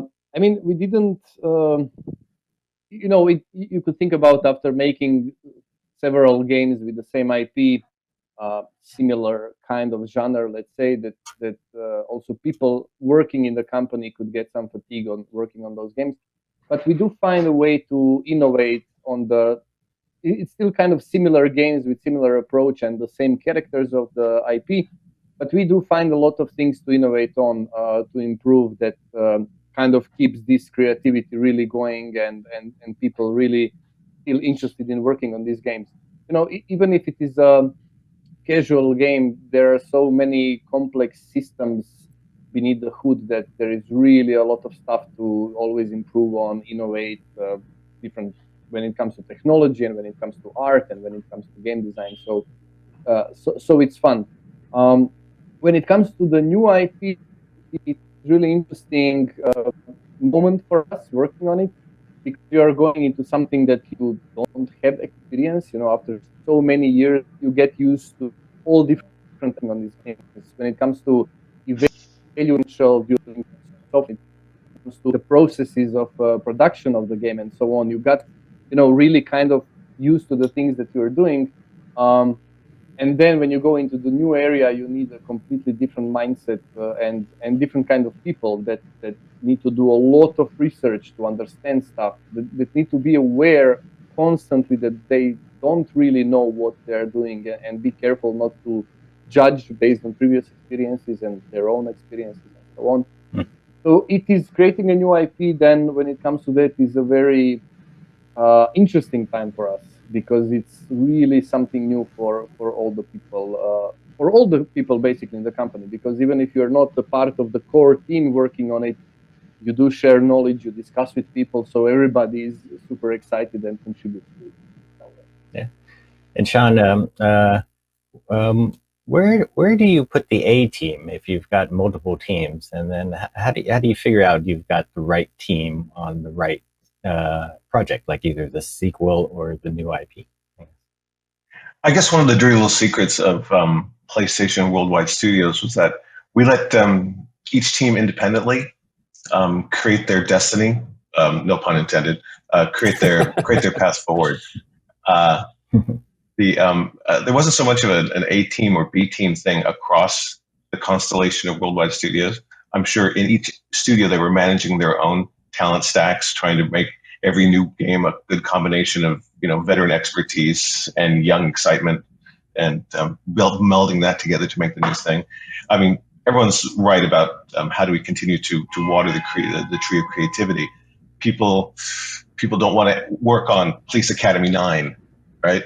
But at the same time, you have something like the 25th iteration of the James Bond franchise, and every movie is strong in its own way, because you let the team that's building it not be too beholden to whatever legacy that may have come for them, but let them bring a new and exciting view to the game at hand. So we didn't have that kind of, you're a B team, so here you work on tools, and you're an A team, and here you work on story. It was really managed within the studios. They did a really good job of that, but really in their own managerial way, making sure to give those with great new fresh ideas a chance to come on board with the next iteration of a game or an entirely new franchise, and mixing that with established expertise. And Marty, any thoughts? Yeah, I mean, I just want to sort of jump in and correct one thing. You can also have old excitement and old creativity. It's not just the youth that can do that. It's just we might not be quite as fast as we used to be. Yeah, you know, if in studio as it gets larger, you start to try and have multiple teams. Even if you don't call it the A team and the B team, if there is a, you know, more exciting, more successful product to work on, and you're on the team that's working on the less successful, less interesting product, you kind of feel like you're on the B team.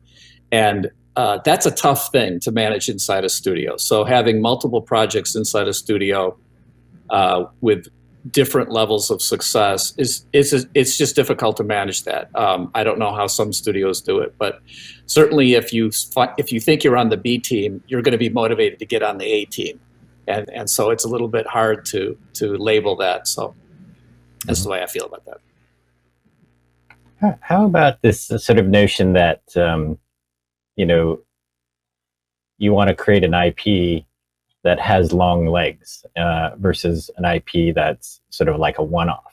Do you think about that as well? That you want to have something that's able to have lots and lots of sequels, or just live forever, like James Bond, or you know, what sort of thinking goes into how to do that? I guess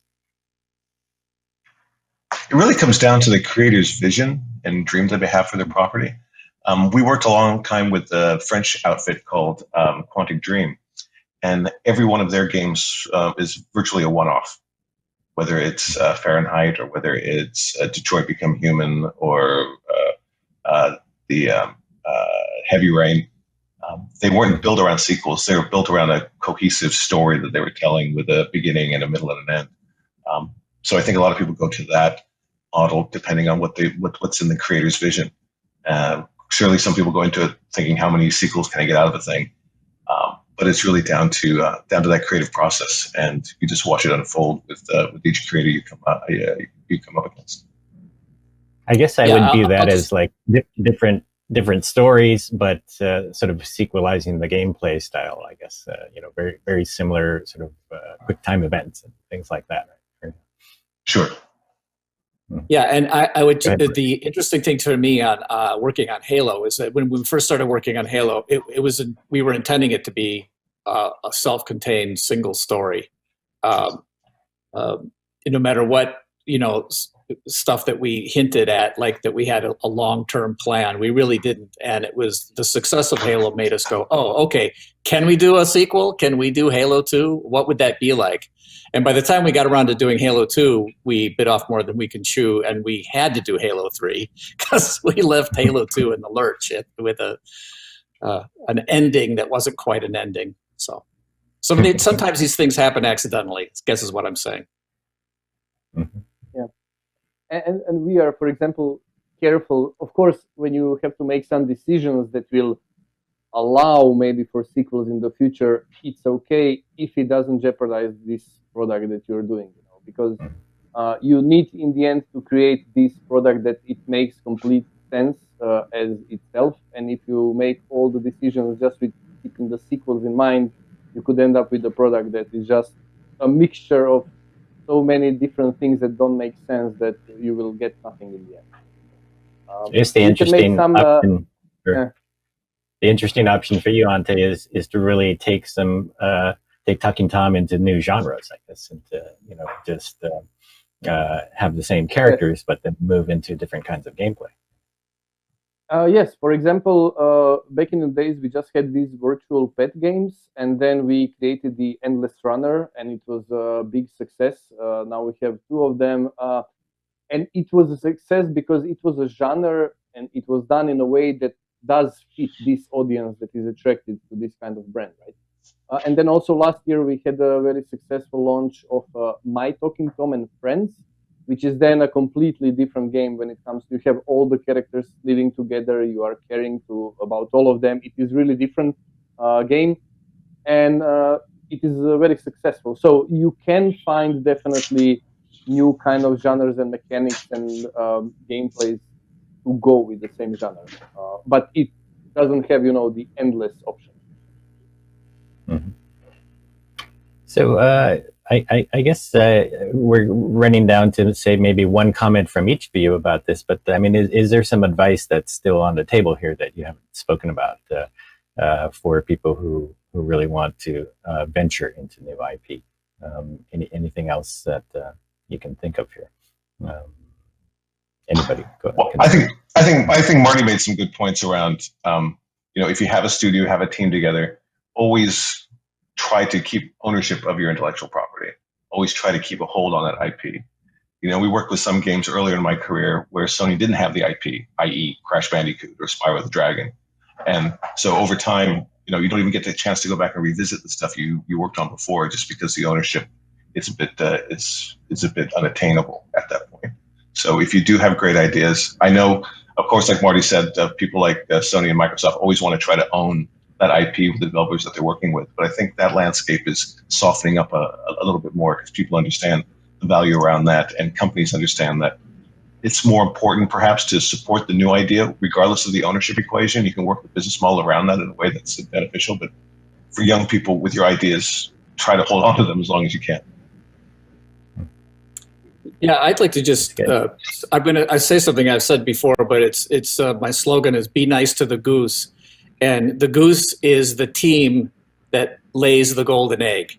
And being nice to the golden egg means you're just going to make sequels that are dead.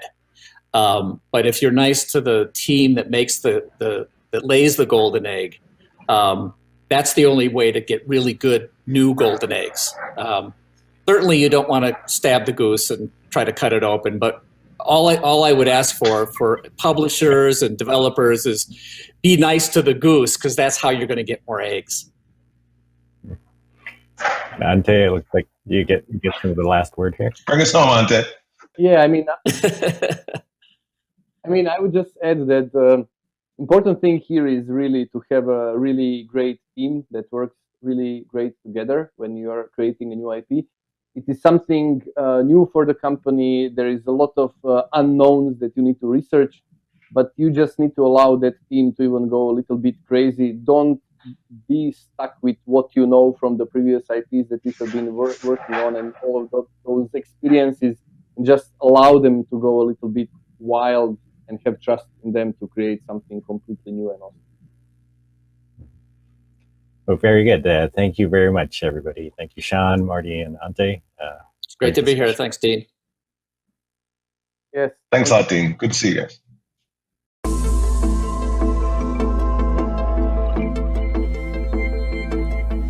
Thank you so much, gentlemen. That was an interesting conversation, and it's going to continue in the offstage Q&A Zoom room for our VIP ticket holders. I did really like this poll that was up during that session. Do you favor sequels over new IP? Just 15% wanted sequels, while 85% said new IP is better, which is really interesting because, I don't know, the internet gets pretty hyped when a sequel or a follow-up in a major franchise is announced, myself included. But the next panel is one that I am personally very excited about, probably because I am moderating it. I, of course, am Andrea Renee, one of the co-founders of What's Good Games, and I would also like to introduce Stu Grubbs, the CEO and co-founder of Lightstream and Rainmaker.gg, along with Natasha Zombie Kills Zinda, the founder of Radically Kind Gamers, to have a conversation about collaborating to scale economic opportunity for everyone. Enjoy.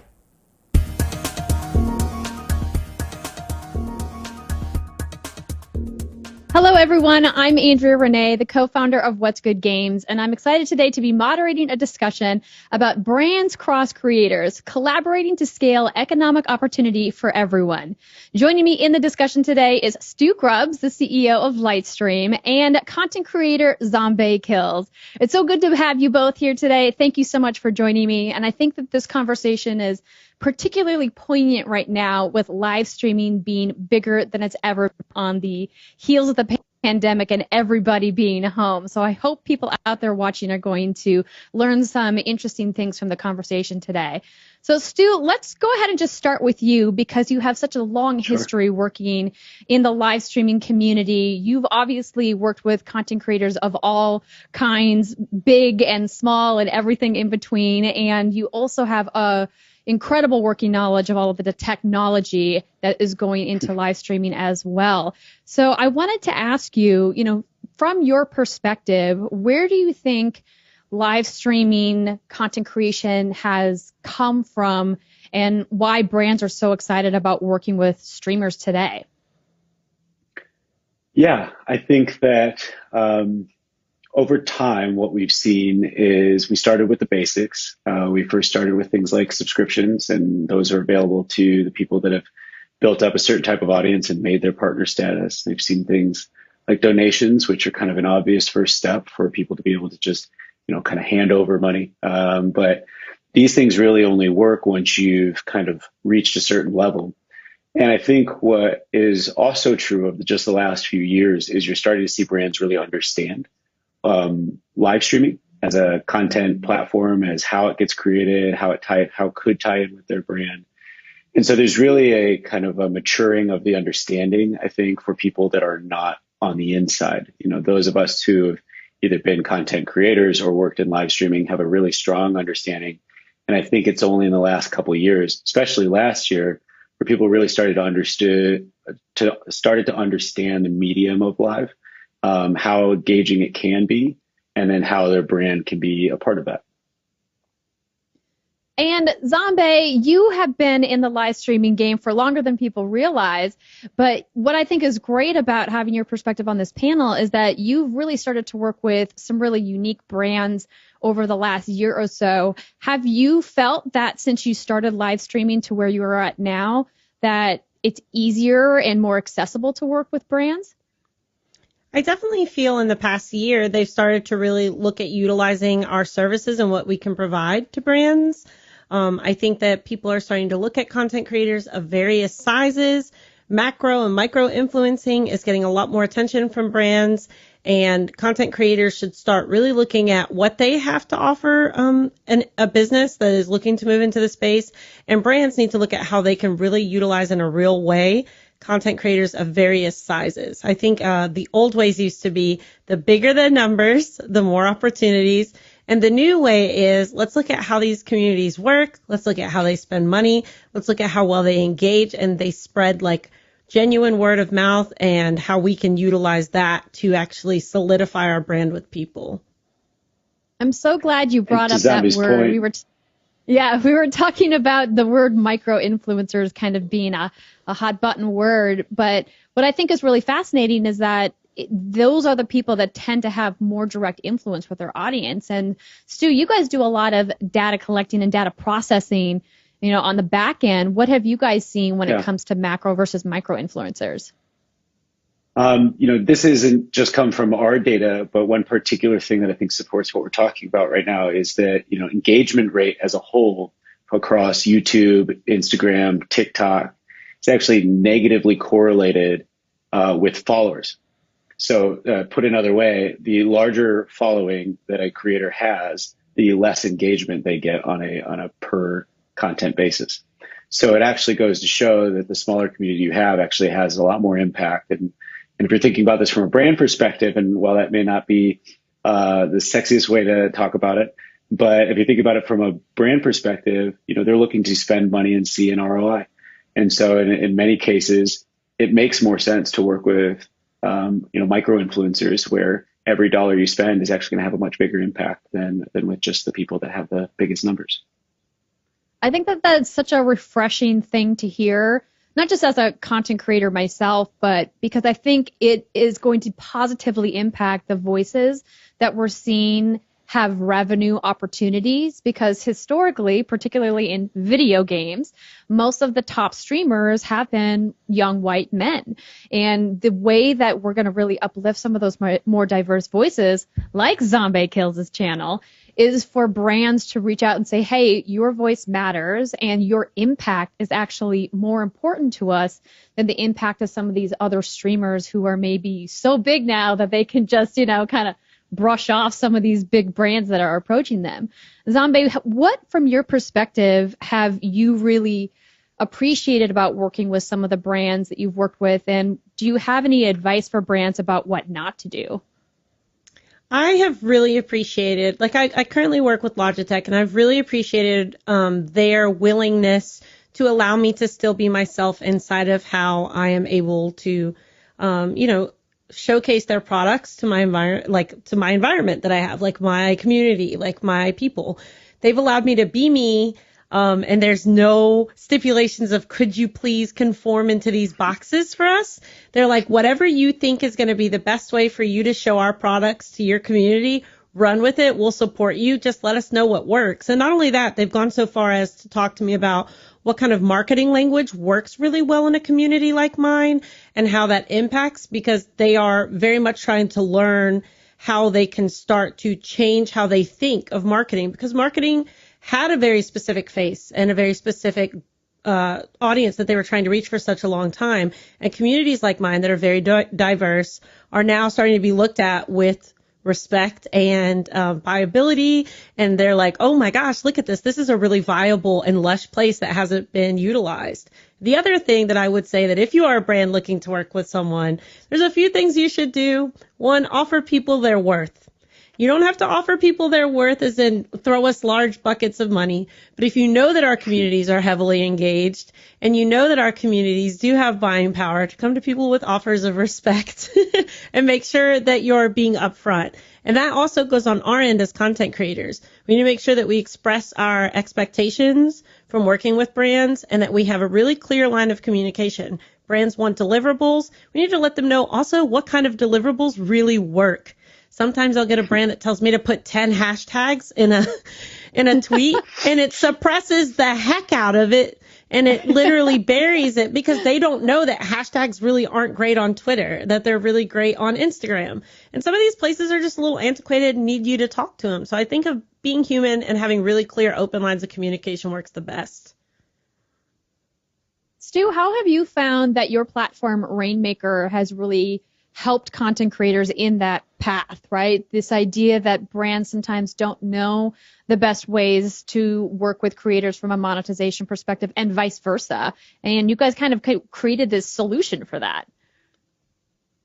Yeah, I think, a while ago, we started thinking about, as you know, we built Lightstream Studio, and the idea was to make it easy to create content. And later on, we started thinking, how does a creator go from, okay, fine, I'm now easily making content, but then how do I turn this hobby of mine into something that's can earn me some money for all my hard effort? So, we started looking at what are scalable opportunities for creators, especially when you're still at 20, 50, 80 viewers. And really what we saw was, brand collaborations. And the only problem that brands could work with smaller and smaller creators was that it was a very manual process.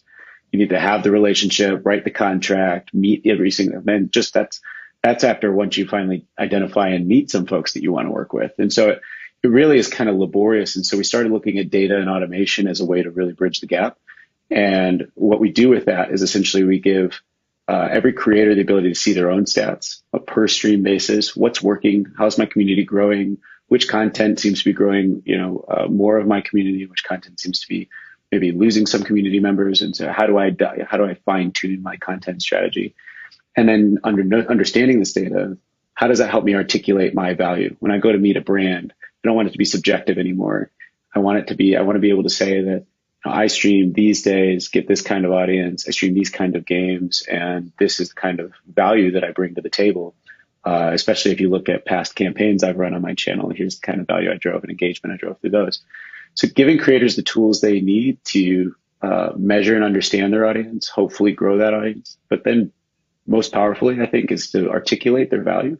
As Zambe said, I think people deserve to get paid what they're worth. And I think a lot of creators don't necessarily know how to articulate that yet.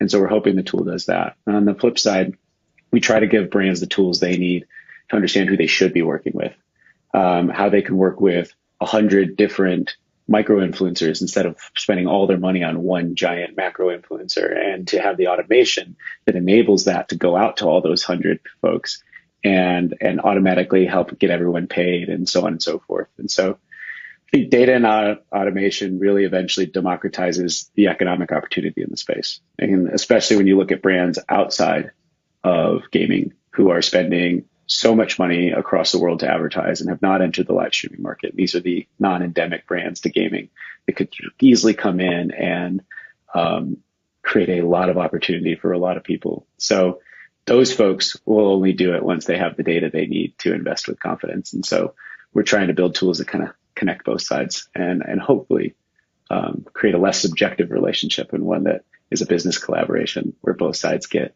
an equal amount of value. So. Amen to that. More small creators, please.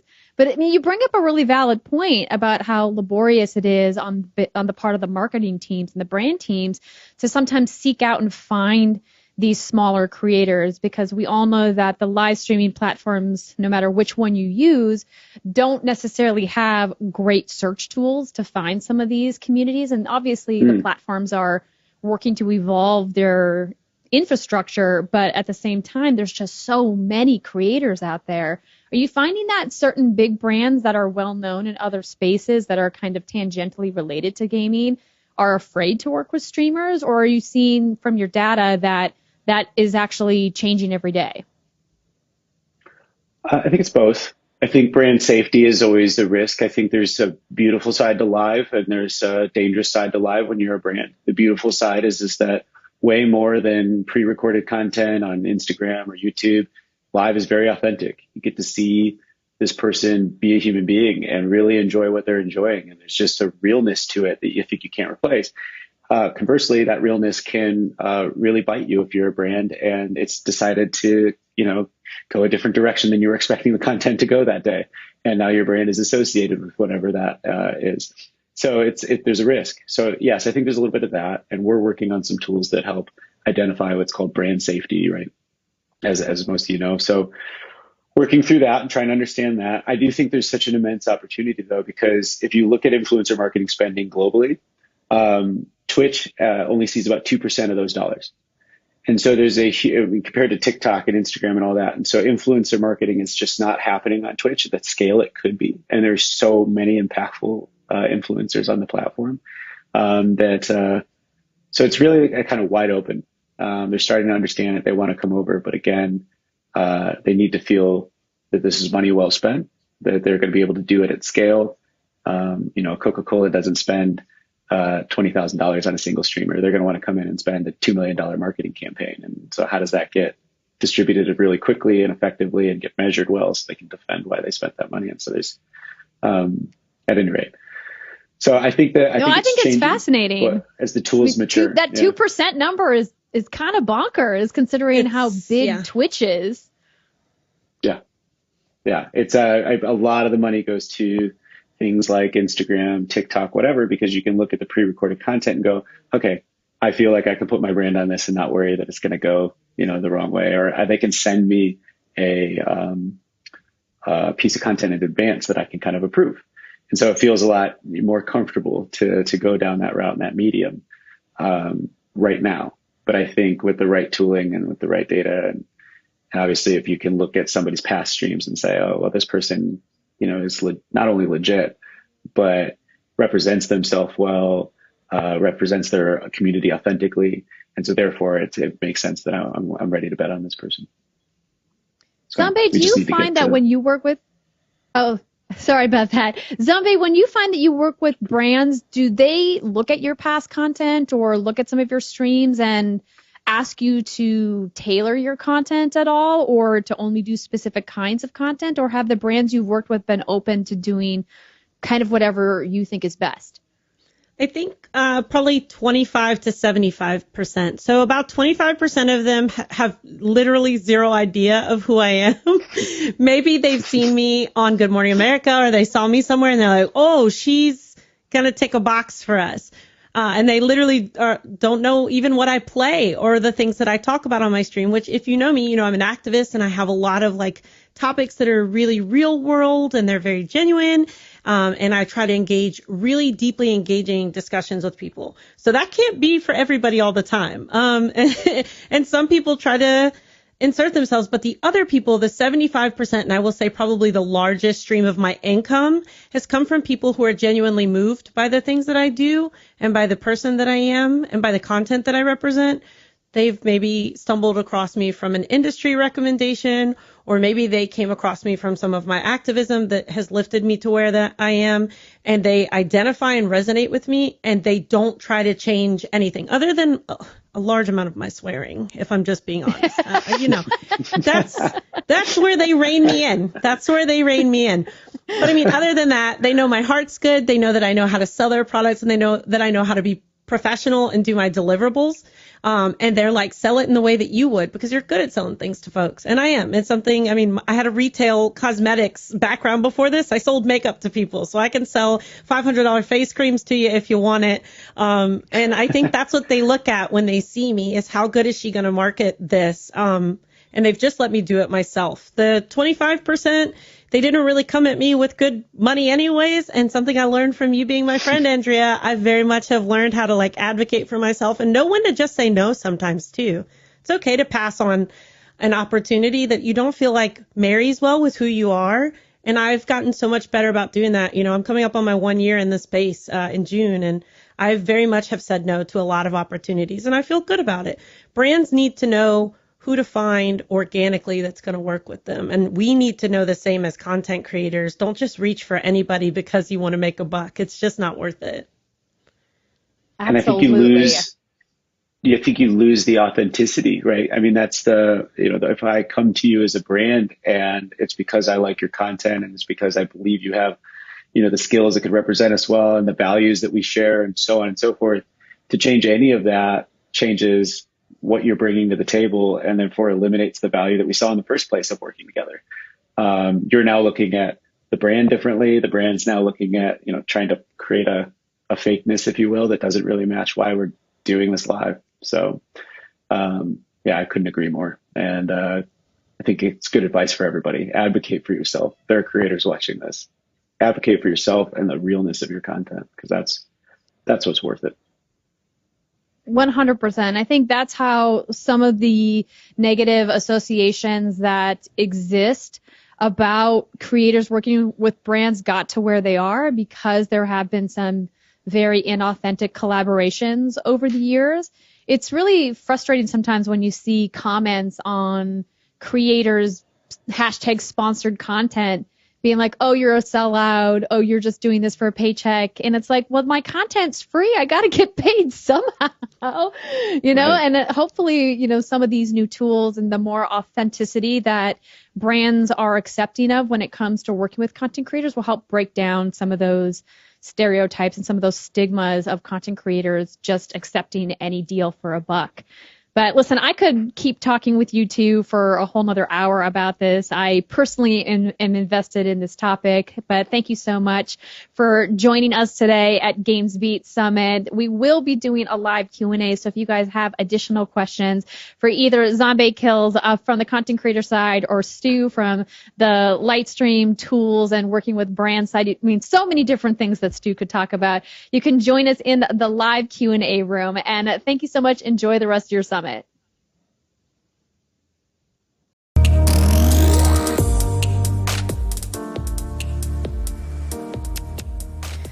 Thank you again to Stu and Zombie for that great conversation. I meant what I said. I could have kept talking with them for a really long time, so I'm glad that they're going to be in the offstage Q&A Zoom room, and I will be joining them momentarily. But I wanted to first introduce our final session of the day. Thank you to everybody for joining us here at Day 2 of GamesBeat Summit 2021. I would like to welcome Ryan Mullins of Aglet, Ian Fitzpatrick of New Balance, and Perry Nightingale of WPP, along with moderator moderator Kathy Hackel of Futures Intelligence Group. They're here to share their thoughts on brands and the metaverse.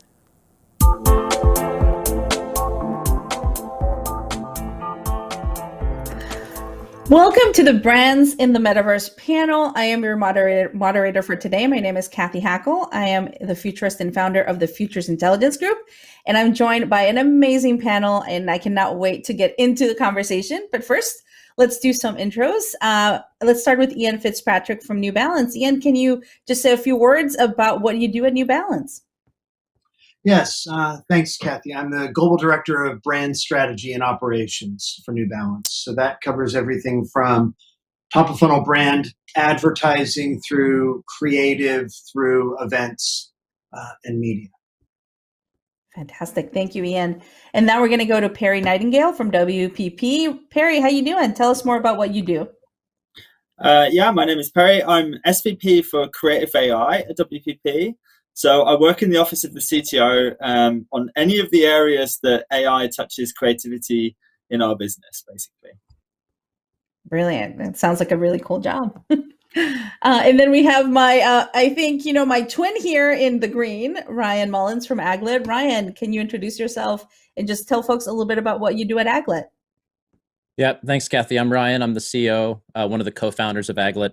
We're building a location-based commerce platform. It's sort of a new category of game that tries to bring gaming into physical reality and sort of merge the online, offline worlds into one sort of new experience for commerce and creation. Awesome. Thank you, Ryan. And as everyone can see, we've got lots of different perspectives here. Brands, startups, agencies, just the whole spectrum that we need to talk about brands in the metaverse. So I do want to start to talk about, the business of the metaverse, right? The metaverse is, something that a lot of people have been talking about for a long time. In some ways it feels like some things have progressed, other things haven't. What makes this time different? This time around? So I'm not sure who wants to take that, but I know you guys have some strong feelings about it. So. Yeah, I mean, I'll go first. I think you're right. I think Ian actually brought it up in our first call, that when we all connected for the first time, and just said, as he's paying attention here, it's kind of strange how little has progressed since, let's say, Habitat. I think 1987, which was like LucasArts' first take on the metaverse, I think was like one of the first times even Avatar was used to describe like your identity in a virtual space. And then, EVE Online, and then really the big one, Second Life from Linden Labs. It's like when you look at Epic Games and Fortnite, it sort of seems like how much has actually progressed from a lot of the Second Life experiences. And when you look at even some of Matthew Ball's articles on the metaverse, how he's talking about a lot of the challenges that we face creating these real-time, persistent, sort of like concurrent experiences where everybody have the same real-time experience, through sharding is basically how it's accomplished now. Whereas Second Life had the exact same issue and had their own solution to that. And then all the different kinds of IP that are in Fortnite. Well, if you remember back in Second Life, you had senators and presidential candidates that were showing up. Harvard had classes in Second Life. You had concerts in Second Life. So how much actually is really different? Has the technology or infrastructure capabilities really evolved to enable something like a metaverse, as, say, Stevenson imagined it in Snow Crash? What the Matrix looks like. It's kind of these standard ways of imagining it. Why I think it's different this time is it seems like we have a number of platforms that combine the physical and the virtual worlds.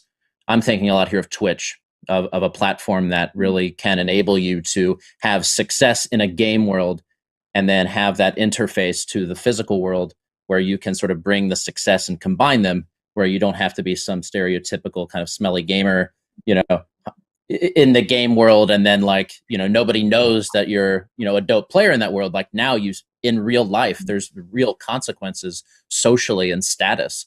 So I feel like the behaviors and how much gaming and game worlds have infiltrated the mainstream and have just picked up the kind of just the behaviors of how we live our everyday lives is very different than what it was. That for me is like one of the big differences. It's just I think we're in like the gaming age. Yeah. That's really interesting, Ryan. And I definitely, I see Ian shaking his head. What do you want to add? Do you want to add anything? I think we're partway there, Ryan. In our early conversations, what I was saying was that we've been talking about brands playing in this space since, obviously, through the lens of the events and the platforms you articulated, but we've been talking about the metaverse specifically since the early 2000s, right? We were talking about this at ROFLCon, and we were talking about this in all those Futures of Entertainment events. And the thing that hasn't fundamentally changed, that the dark matter of a lot of these brands that want to plug into them is still not owned by people who are natively of these worlds. We're getting there, but I think I don't think we're a generation away from acceptance, but we might be a generation away from native Twitch gamers occupying the legal and the finance teams. Like, the finance team at a 115-year-old manufacturing brand has never heard of Neil Stephenson and never will. And that's okay. They don't have to. But the challenge in brands participating here is often not a desire or a willingness. It's allowing our infrastructure to plug into the infrastructure of a metaverse in a way that passes muster with really boring parts of what we do. Not the brand, but legal, finance, the way we approach IP. All of those things have to evolve, and they're going to be slower to evolve until natives of those platforms begin to take on those roles. It's starting to happen, but we're nowhere near that point. Mm.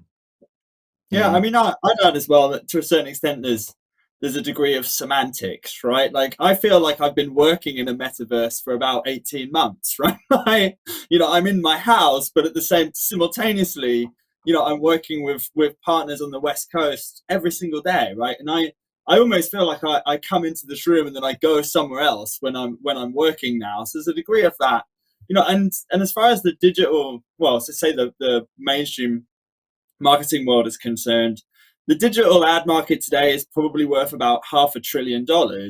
And at its heart, that is a sort of fantasy world, really. Well, fantasy word is a strong word. A world we are creating around consumers that is more or less bespoke to them, right? It's not physically based or physically rooted in anything. It is a sort of fabricated world that is created around people. And we do that today with targeting by sort of pulling out of a repository of ads what we think you're most likely to see. But in my role, what we're looking very closely at is the evolution of that, where content will be created based on the sort of person you are and what your passions or whatever might be, right? And already you're seeing that in social media and news. And a form of metaverse, I think, will be created there, where that will just become increasingly more immersive, right? I almost feel like there'll probably be more of a bottom-up journey to the metaverse than perhaps like a top-down from deliberate pieces of content. We overestimate the big things like this in our society, and we underestimate the little things, right? Suddenly you wake up one morning and a quarter of the people around you are no longer real, right? And we're working with Oxford Uni and our clients to understand how people will feel about that, because it is coming. We are almost certain that synthetic humans will form a good portion of marketing material in this decade, right? So, and that's a sort of parallel society, right? And it poses lots of interesting questions. Those people, do they have rights? Do they have, it's just a really interesting time to be in this field, and you can feel that, right? I mean, everyone on this panel agrees that something is happening. Yeah. No, I definitely agree. I think we all feel the excitement, the innovation. I feel like there's this moment of innovation that I haven't felt for a while in tech. It just feels we're starting something. But Ian, I want to kind of go back to you and talk a little bit more about those challenges, right? I love that you talked about the dark matter, right? What are some of the other challenges? Let's have an honest conversation about, what are some of the challenges? You alluded to them in a broader way, but maybe we can dig deep a little bit more on that. Well, there are challenges. There are also clear paths forward. I think Perry articulates some very clear and obvious paths forward. I think when we talk about brands in the metaverse, there are two sides of that coin, at least. And the level of comfort with each is very different. I think brands are increasingly comfortable with the idea that consumers live in a meta or multiverse. I think the idea that, if we take our brand, for example, the idea that that consumers at scale are living in a digital and physical world simultaneously as relates to our product, understood, agreed upon, easy path forward. The idea that the characters in our brand creative or our D2C assets might not in fact be real people at all, as Perry hints at, absolutely, I think, easy to grasp. I think the challenges are things like who owns the IP on a digitally created or a digitally mutated physical product. When we start a conversation like that with internal stakeholders who operate very much in a physical world and a physical world understanding of product, that takes on entirely new form. Things like who owns the IP to that, or how does that IP change over time? Really, really scary ideas for established manufacturing brands. It's not that we can't exist in a multiverse, it's that we're more comfortable in a multiverse built around the consumer than one necessarily built around the brand. Awesome. Thank you. Thank you, Ian. Not specifically for New Balance, I think that's going to be a challenge for all manufacturing brands. 100%. And to that point, so you bring the perspective of the brand, Ryan, I want to go to you from the perspective of Aglet and kind of being more of a, the startup that's really trying to be innovative and trying to do different things. How are you working with brands currently that want to activate in the metaverse? Yeah. Not to get too philosophical about it, but I do think that I think that there's the word metaverse, or even just like describing what we mean by it. I know that recently on LinkedIn, you had sort of generated some discussion around that question, right? Like, what is it? Are we all kind of on our own islands with our own kind of unique definitions of what a metaverse is? So for me, I'm very much looking to, as Ian said, fuse the physical and the virtual worlds. So I have a location-based view of the metaverse. I view it as kind of this virtual dimension that sits on top of reality. I don't look at it as, and I don't think they're mutually exclusive, but I don't view it as sort of this, we escape into a video game or a virtual world through a VR headset or something like that. And so what I'm trying to do with it is create a platform, this location-based platform, where brands can plug into that to connect with consumers in a new way. It's a location-based platform for virtual and physical goods, right? So we even say like the metaverse is real, and it starts with virtual sneakers, because that's what I'm doing, is first focusing on the sneaker and the streetwear industries.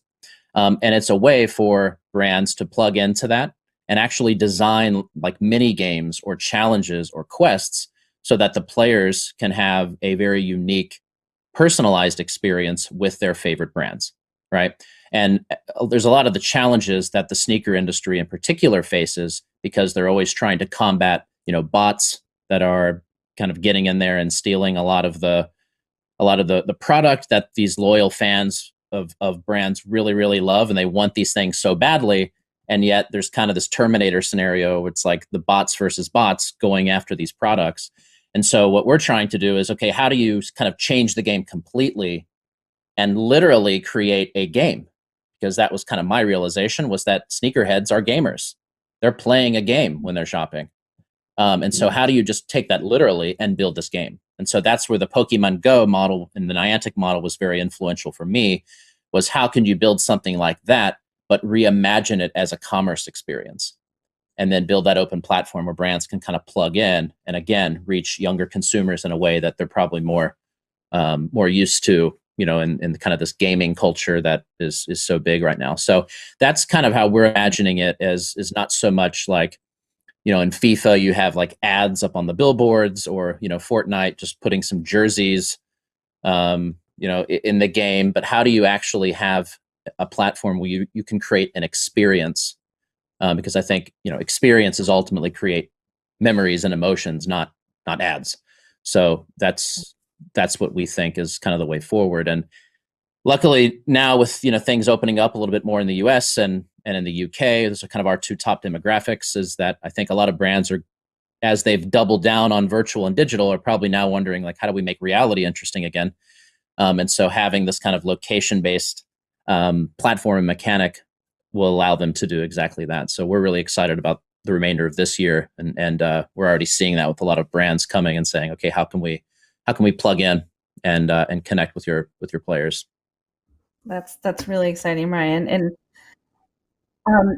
I want to go to Perry now. And there's something you said about metahumans and synthetic beings. Obviously, that's very provocative and exciting, or scary to some people. I mean, it's exciting to me. But, I'd love you to share some of your perspectives on the use of AI. Maybe what's the good, the bad, and the ugly? What are your thoughts around that? Because I know that this is something that you think a lot about at work and in life.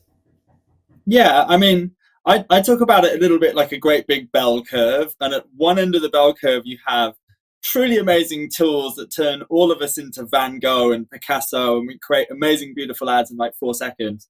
There's a tiny proportion of the work that needs WPP.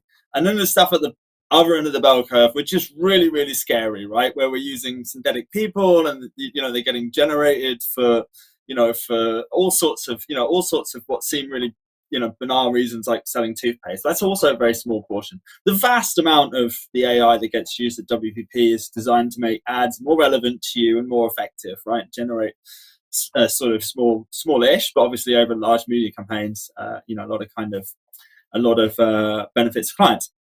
So I'm going to caveat straight away that I'm not turning a quarter of the people in society into digital humans, right? But absolutely, we see a number of really interesting little ethical challenges coming out of those things, right? Like, we do know, for example, that you're more likely to click on people who look like you.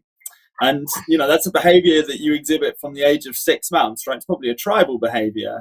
And so we face an interesting choice. Do we make more money for the clients by showing you people that look like you do, generating people that look like you do?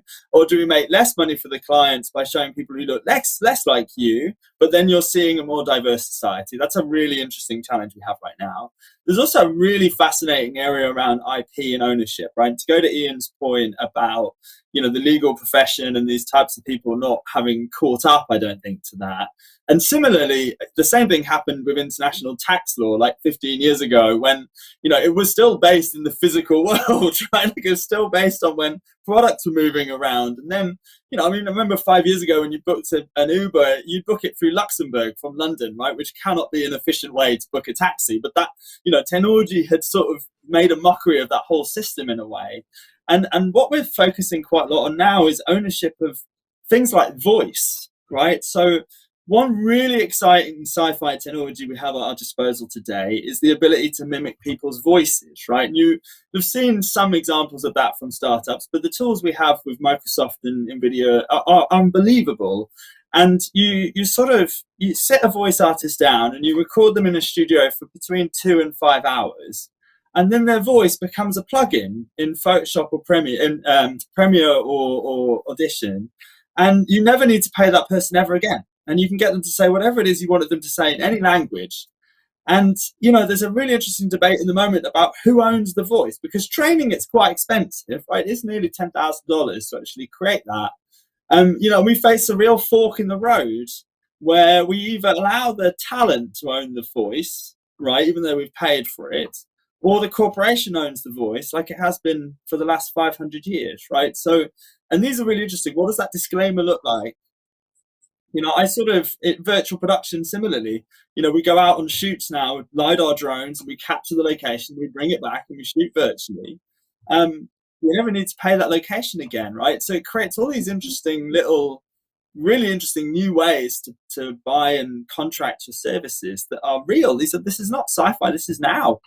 This is right now. I have to think, what are startups pitching my client? You can have, it's very, very real on the sort of deep fake, synthetic media, synthetic voice sort of side. Yeah.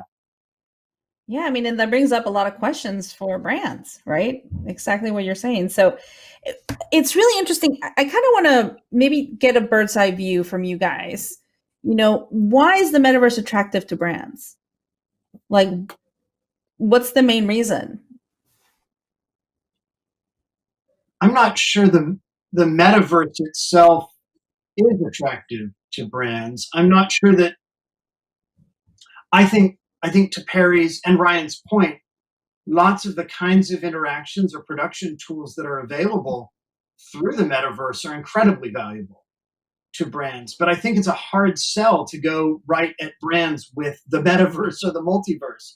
I think it's a much easier sell to go to us with a great way to interact around place, in Ryan's case, or a way to rethink an approach to mass production of creative assets, to use Perry's example.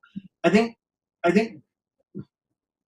it's a packaging challenge, right? In the same way that 15 years ago, conversations around creating new narratives and new worlds in which brands could operate was a really challenging one, but that we managed to find our way into gaming nonetheless. I think you're going to get there through the tactics and through the channels, but brands aren't built for philosophical discussions about time and place. We're built for commerce, by and large, right? We're built to tell stories.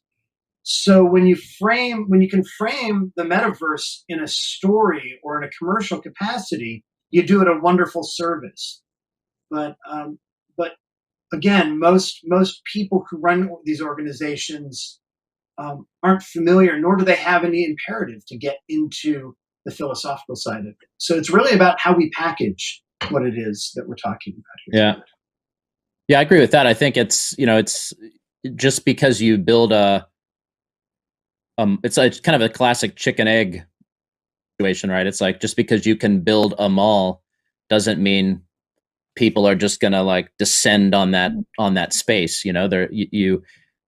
That's why Epic and Fortnite can be so attractive as sort of the most likely kind of quasi metaverse that can be built. It's because they have hundreds of millions of people who are already in that space, already engaging in commerce and collecting virtual skins and all of this. So that's actually the reason why we chose to start with sneakers and sneaker culture. One, because our team loves it, but also secondly, because there's an existing community there that's very passionate about these kind of sacred objects to them, right? These sneakers. And there's also actual physical places out there that serve as sort of sacred locations, whether it's New York City or LA or Chicago, Tokyo, all around the world. So it's sort of, how do you find an experience that already has a lot of people very passionate about it, and then how can a metaverse augment that experience to make it 10 times better than it already is? The more you try to create something completely from scratch and try to then build it and they'll come type thing, is just increasing the probability that it fails, right? And so I think as to Ian's point, it's how do you find sort of pockets of passionate people that are already doing something, and then how do you solve the problems of that community using kind of the unique properties of a metaverse? Very similar to what Zuckerberg did, right? I mean, like, it's not like he just built a social network. He started on Harvard's campus.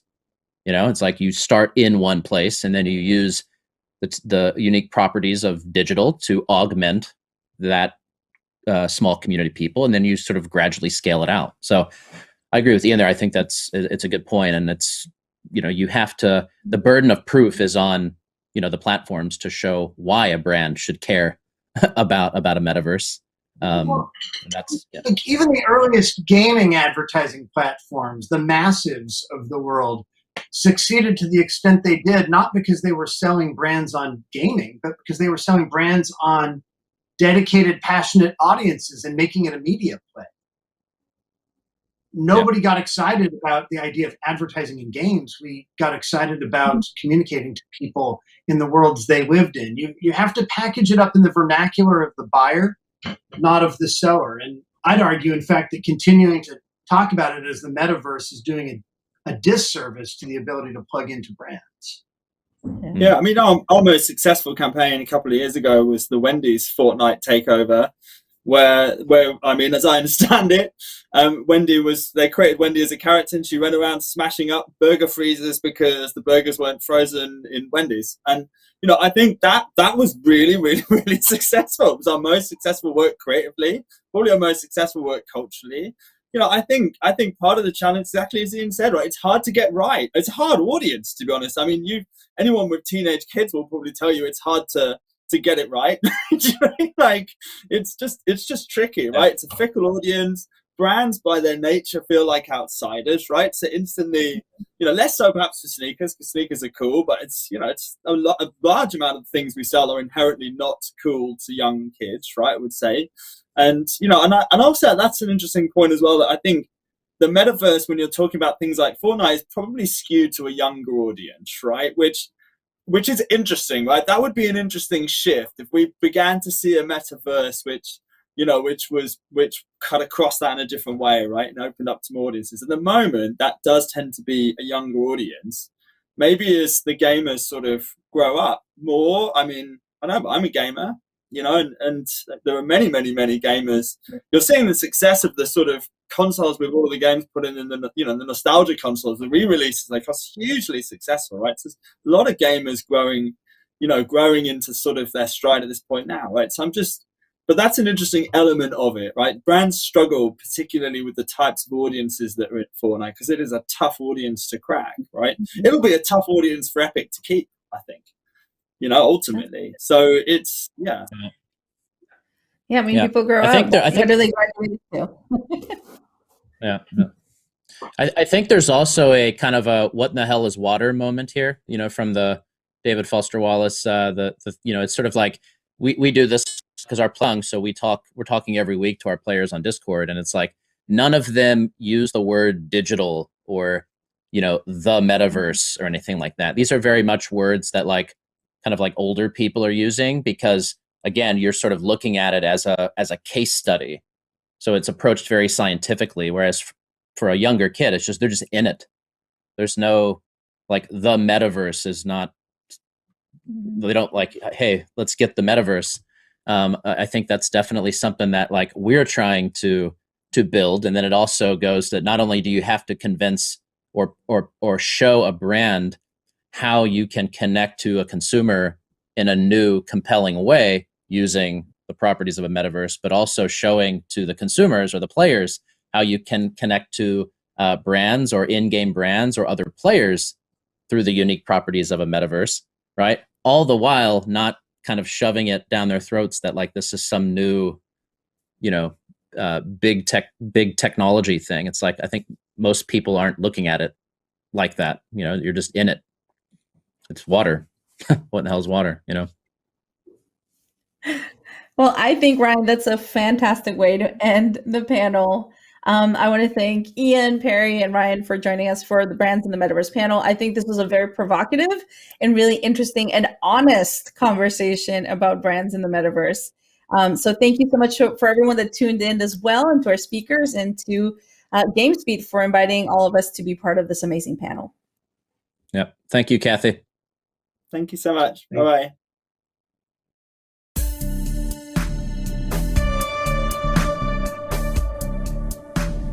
Thank you so much to all of the panelists for that conversation, and to everybody who spoke here today at GamesBeat Summit 2021, and to all of our speakers and panelists from yesterday as well. I do want to mention that group will be joining our offstage Q&A Zoom room for our VIP ticket holders if you would like to join them. But I do want to also let you know that we've got the Visionary Awards coming up. Before we get to that, I do want to encourage everybody to fill out our GamesBeat 2021 post-event survey. Everybody loves a good survey, right? We are going to kind of entice you a little bit by offering 5 lucky individuals who fill out the survey a shot at a VIP membership, which will include, of course, our GamesBeat events, exclusive newsletters, and more. You guys can click on the Slido tool right here to fill out the survey. Of course, you can also keep an eye on your inbox for an email link as well. Now, without further ado, I'd like to introduce your host for this year's Visionary Visionary Awards, Tammy McDonald, the CEO of Axis Game Factory and Heavy H2O. Take it away, Tammy. Donald. I'm the CEO of Axis Game Factory and Heavy Water. I'm the host for the Visionary Awards today. The GamesBeat Visionary Awards started in 2018 as a way to honor game industry leaders who showed real vision for the future. Our past winners for this award include Rand Miller, co-founder of Cyan and co-creator of Myst. Sorry about that. Ted Price, founder of Insomniac Games, and John Smedley, studio head at Amazon Game Studio here in San Diego. We're also presenting our second annual Up-and-Comer Award as part of this program today. Our past winner for this award was Eve Crevachet of Take This. This award honors someone who is an up-and-comer when it comes to achievements in the games industry. It's not based on age or experience in the games industry at all. Rather, it recognizes that the biggest potential of the honoree lies ahead of them still. Our panel of judges include past winners such as Miller, Price, Smedley, Crevachet, and judges include myself, Dean Takahashi of GamesBeat, Brendan Sheffield of Necrosoft, and Don Daglow, game developer, author, senior director for strategic partnerships at The Strong, and president of the AIAS Foundation. Don also shaped my childhood and love for games with his contribution to the Intellivision console system in the early 80s. So we go way back there. We'll first hear from Jeff Cayley, the creator of the Game Award, who will introduce our Visionary Award winner. Jeff?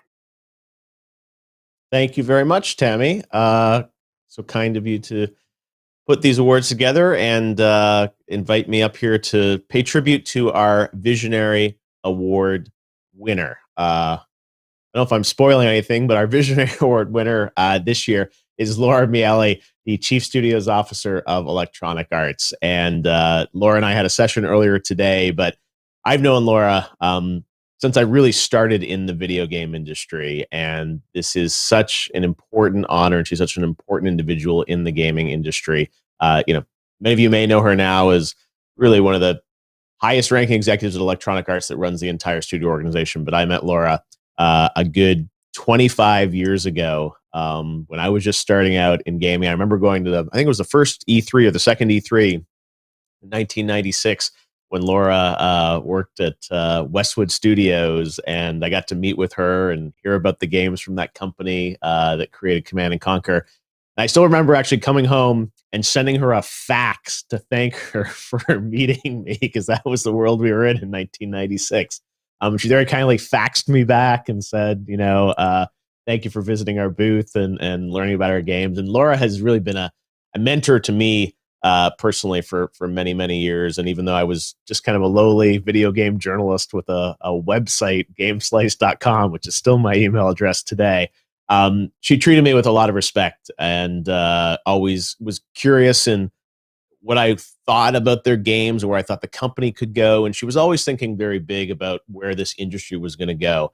And Westwood, the company where she shepherded a lot of the marketing and public relations for it, she was always thinking big about groups of creative people and how can they inspire people around the world with games. And, for the past 20 plus years, she's been at Electronic Arts, really helping build this business. And that's something that I think is so important today, that there's someone like Laura that is leading an army of, over 7,000 creative individuals, but it really started with her being in Las Vegas, working with the team at Westwood and understanding what it takes to make a game and the passion. She's really devoted her career to building this industry in such incredible ways. So she's had the vision to see where games are going and has also been instrumental in, I think, growing this business and EA into one of the industry's most powerful and creative forces out there.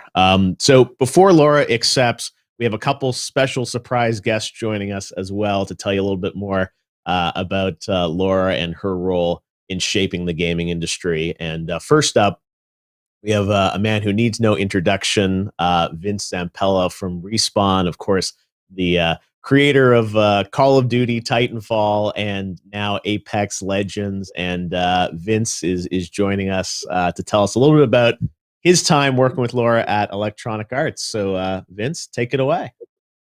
Thank you, Jeff. Laura, I told you I was going to bust in.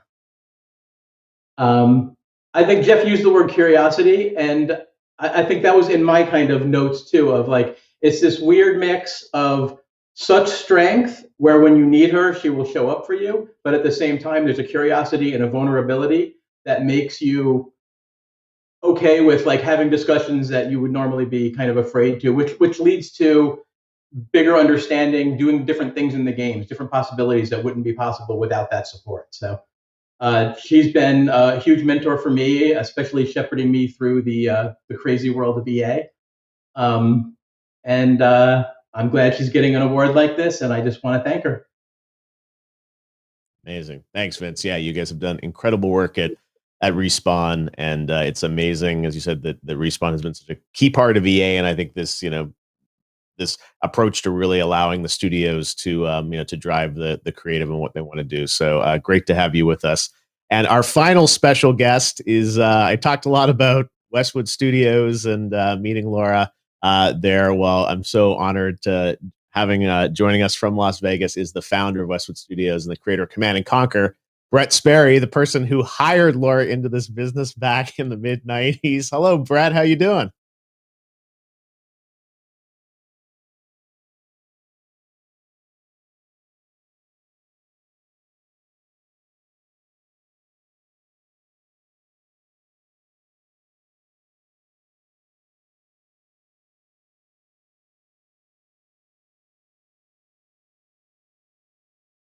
She had a background in architecture and design, and that was one of my personal passions. And so we hired her on the spot, and so she was Corporal Miele back then, and she started taking over our marketing division and got deep into games and what we were doing. And we were really, really hitting our stride, and the rest is history. So anyhow, Laura, you've come a long, long way. It's quite amazing. I'm delighted to see you win this award. I know you've worked very, very hard for a very, very long time. You've had incredible patience and have dealt with an industry that's ever changing and verving and swerving and through tough times and great times. And it's a delight to see you again. And congratulations, Commander Miele. Commander Miele, Laura Miele, congratulations on winning the Visionary Award. The stage is yours.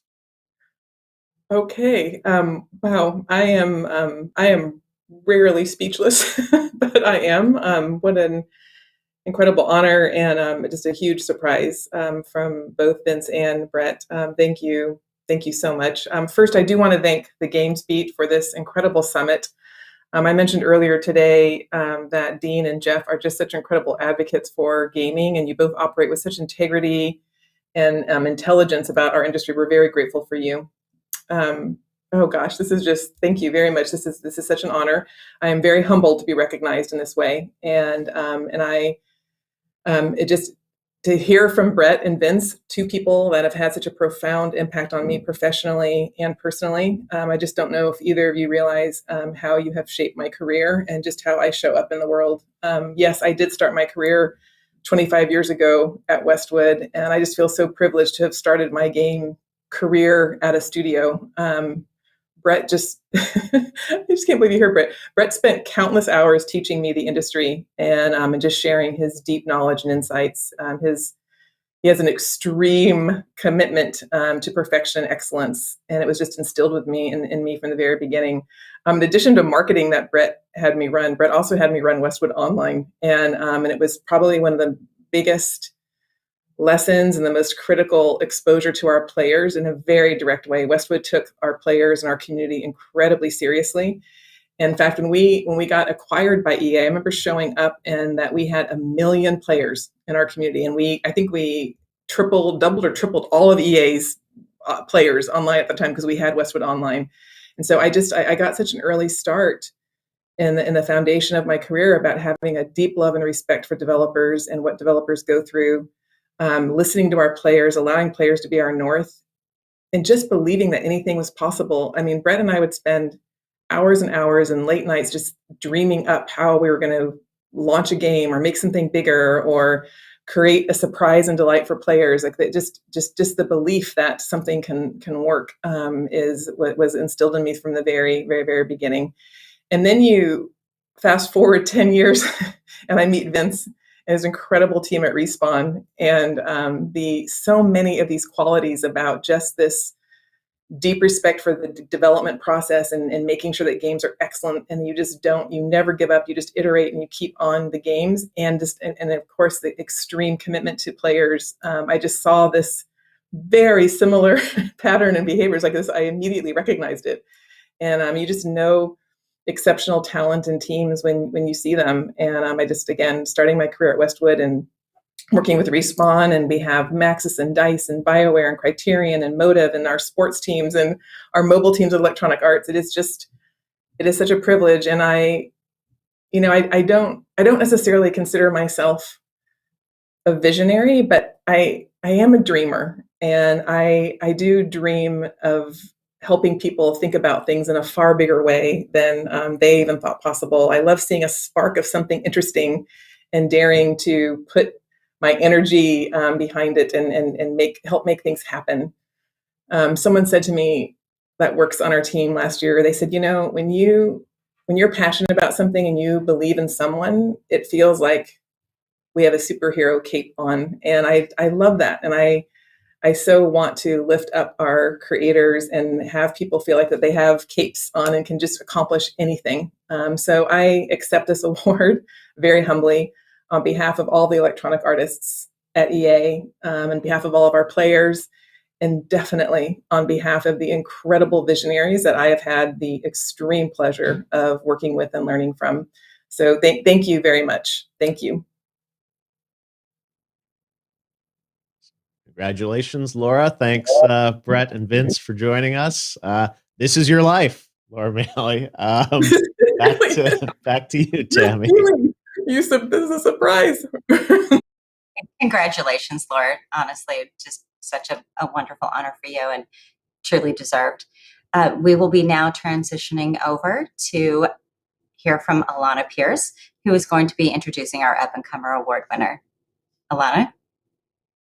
Thank you so much, Tammy, and hello, everyone. My name is Alana Pierce, and I'm a video game writer at Sony Santa Monica Studio, but I'm also a content creator, which is how I met Zombie, who is one of my absolute favorite humans on the planet, and I could not be more honored to award her the Up-and-Comer Award, nor can I be more blown away by her rise. She's someone who, when she started streaming, had this truly terrible setup.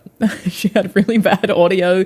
She only recently started even streaming from a PC, but she still had this catastrophic rise where I can just see kind of the world shifting around this girl because she's such a force for good. She is so warm and compassionate and honest and genuine, but also something she never gets enough credit for, absolutely hilarious. It's this combination of things that just makes you love her the minute that you watch her content, that makes you want to listen to the things that she has to say, and you know that they are coming from a good place, and you know that with this drive that she has and the things that she wants to do, even as a full-time mum, that is not an easy thing to do.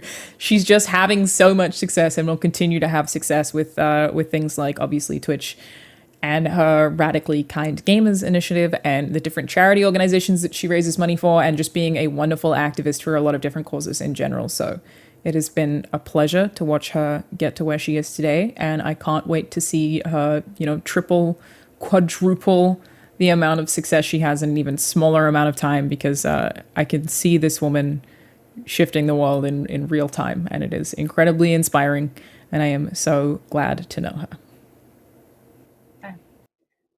Wonderful.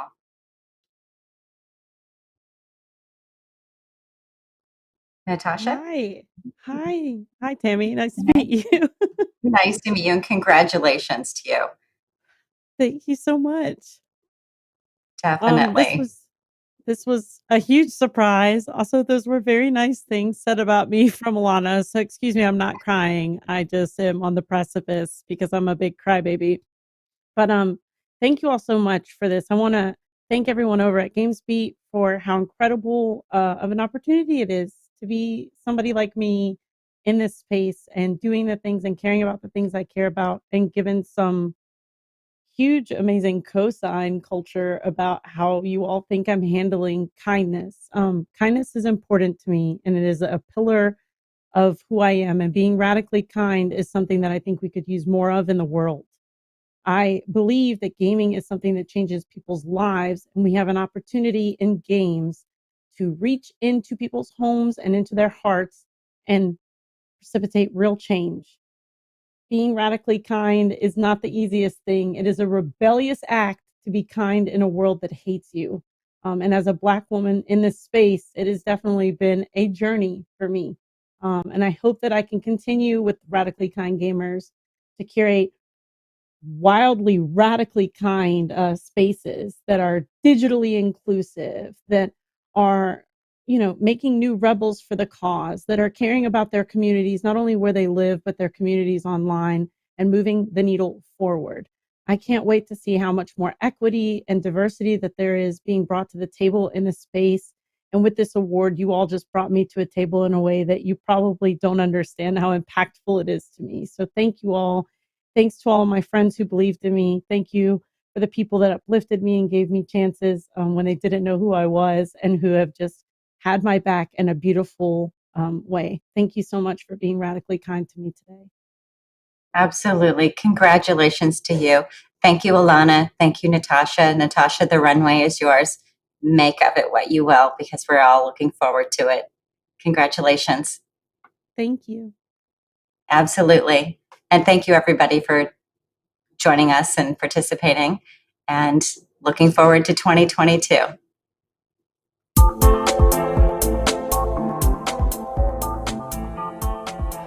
Yes, I'm so happy for my girl Zombie. And congratulations, of course, to Laura as well. Some fantastic words from all of the speakers during the Visionary Awards. Thank you to Jeff for participating as well. And of course, thank you to everybody for joining us at our GamesBeat Summit 2021. We're keeping our fingers crossed, so we're going to be able to see each other in person next year, but maybe we'll do a hybrid event, because we've been able to have so many wonderful people from around the world participate in our virtual format. And it's all possible thank you to our wonderful sponsors and our speakers, who you can see in these slides here. So many people that I'm not going to be able to list them all out for you, but really making sure that all of these wonderful conversations that have happened have been able to get out to you. There will be videos on demand of all of the talks that happened over the last 2 days. If you want to watch the live stream in full, you can do so on the VentureBeat YouTube page or on the GamesBeat Twitch channel. I'd also like to say thank you to the VentureBeat and GamesBeat advisors for the GamesBeat Summit, a wonderful group of people helping make this happen behind the scenes as well. And of course, we'd love to have you guys out there join the GamesBeat community by becoming an official member. You'll receive a 1 full year of VIP membership, including VIP tickets to GamesBeat Summit events and access to exclusive newsletters such as Dean Takahashi's The Dean Beat, special members only interviews, chats, and open office events with GamesBeat staff, chatting with our community members, GamesBeat staff, and other guests in our private Slack and Discord.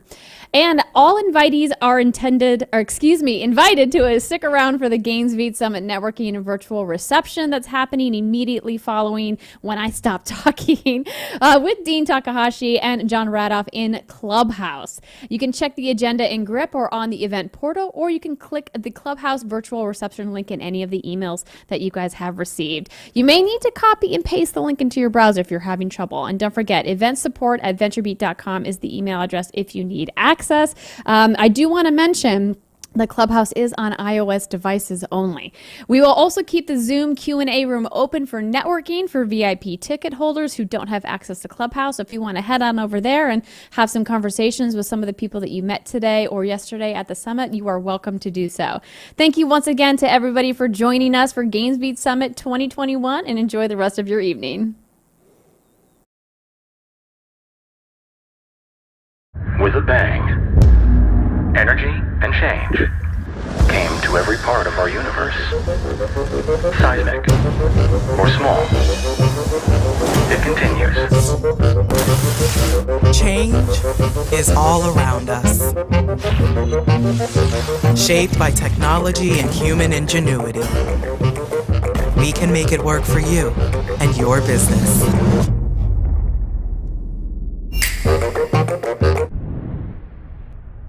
Anzu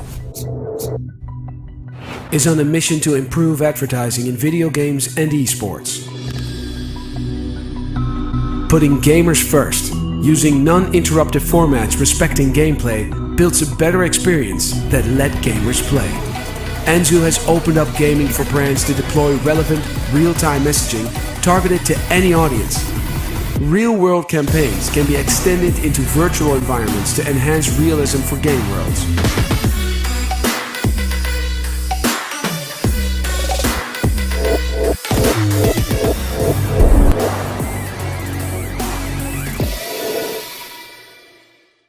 Bob and his team are game developers, and they finally released the game they've been working on for years. Rave reviews are flooding in, but something goes wrong. Cheaters found their way into the game, and legitimate gamers aren't happy. Even worse, a cracked version of the game is available. With revenue declining, Bob reaches out to Denuvo and submits his game for protection. Minutes later, he gets a secured version of his game without requiring changes to source code. The game is now protected from piracy and cheating, with no impact on the gaming experience. With the secured game republished, its secrets are locked in, pirates and cheaters are locked out. Revenue is protected, and Bob's game is secure. This allows Bob and his team to get back to what they love doing, building great games that gamers love. To keep the fun and fairness for everyone, Denuvo, protecting games from pirates and cheaters.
Jam City, one of the leading mobile gaming companies. Because everyone has a console in their pocket, you can actually immerse yourself and forget about everything else that's going on in your world.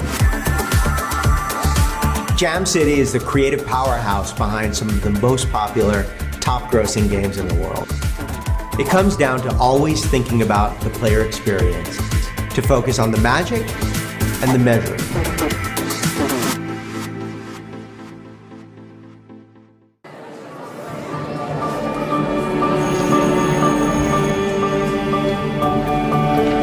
Dear future, I know we haven't met yet, but I can't wait to see what you look like. When we do meet, here's what I hope for. A chip that gives me superpowers. A portal to another dimension. A magic pen that can teach me how to draw. But also, keep me curious and full of questions. Keep me eager to explore and investigate. Keep my heart open and my mind wandering.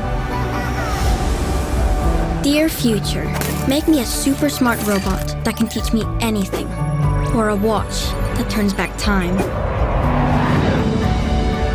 And leave me proud of my inventions, my creations, and my imagination.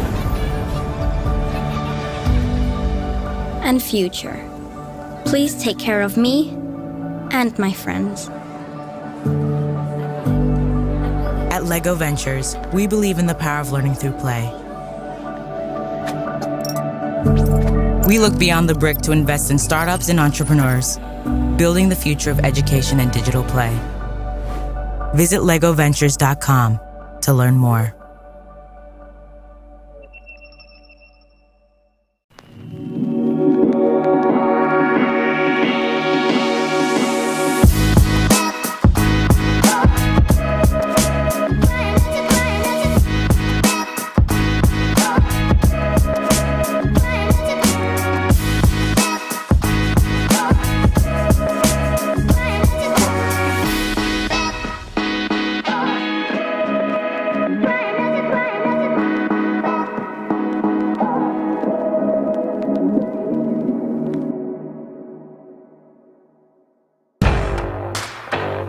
I've upgraded my ship since our last dance. I just want you to ask yourself one question. Do you like it? Let's do this thing right now! Get her!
Tennis Clash. Play free now.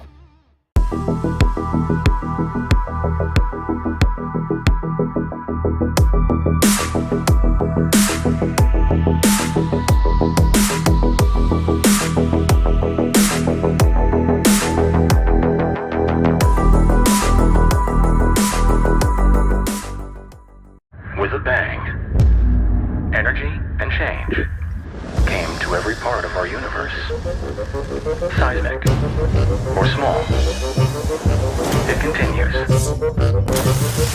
Change is all around us. Shaped by technology and human ingenuity.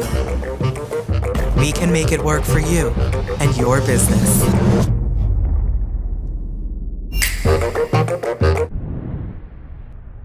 Anzu is on a mission to improve advertising in video games and esports. Putting gamers first, using non-interruptive formats respecting gameplay, builds a better experience that let gamers play. Anzu has opened up gaming for brands to deploy relevant, real-time messaging targeted to any audience. Real-world campaigns can be extended into virtual environments to enhance realism for game worlds.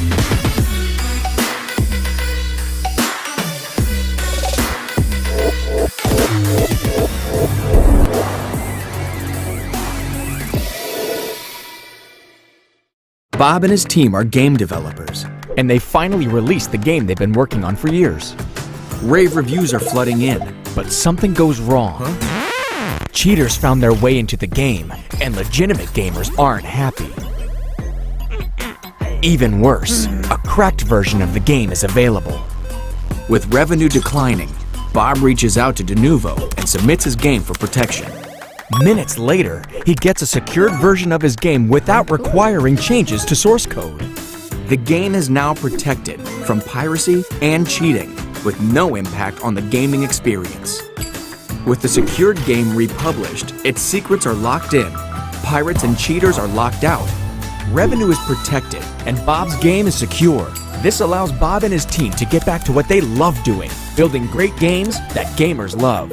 To keep the fun and fairness for everyone, Denuvo, protecting games from pirates and cheaters.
Jam City, one of the leading mobile gaming companies. Because everyone has a console in their pocket, you can actually immerse yourself and forget about everything else that's going on in your world. Jam City is the creative powerhouse behind some of the most popular, top-grossing games in the world. It comes down to always thinking about the player experience, to focus on the magic and the measure.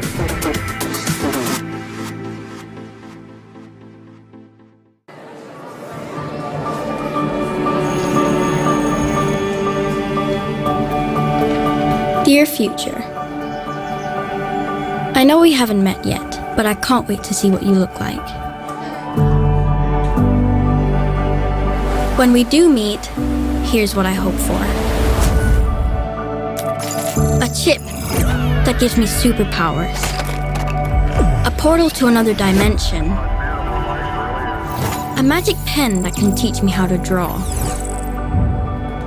But also, keep me curious and full of questions. Keep me eager to explore and investigate. Keep my heart open and my mind wandering. Dear future, make me a super smart robot that can teach me anything, or a watch that turns back time. And leave me proud of my inventions, my creations, and my imagination. And future, please take care of me and my friends. At LEGO Ventures, we believe in the power of learning through play. We look beyond the brick to invest in startups and entrepreneurs, building the future of education and digital play. Visit legoventures.com to learn more.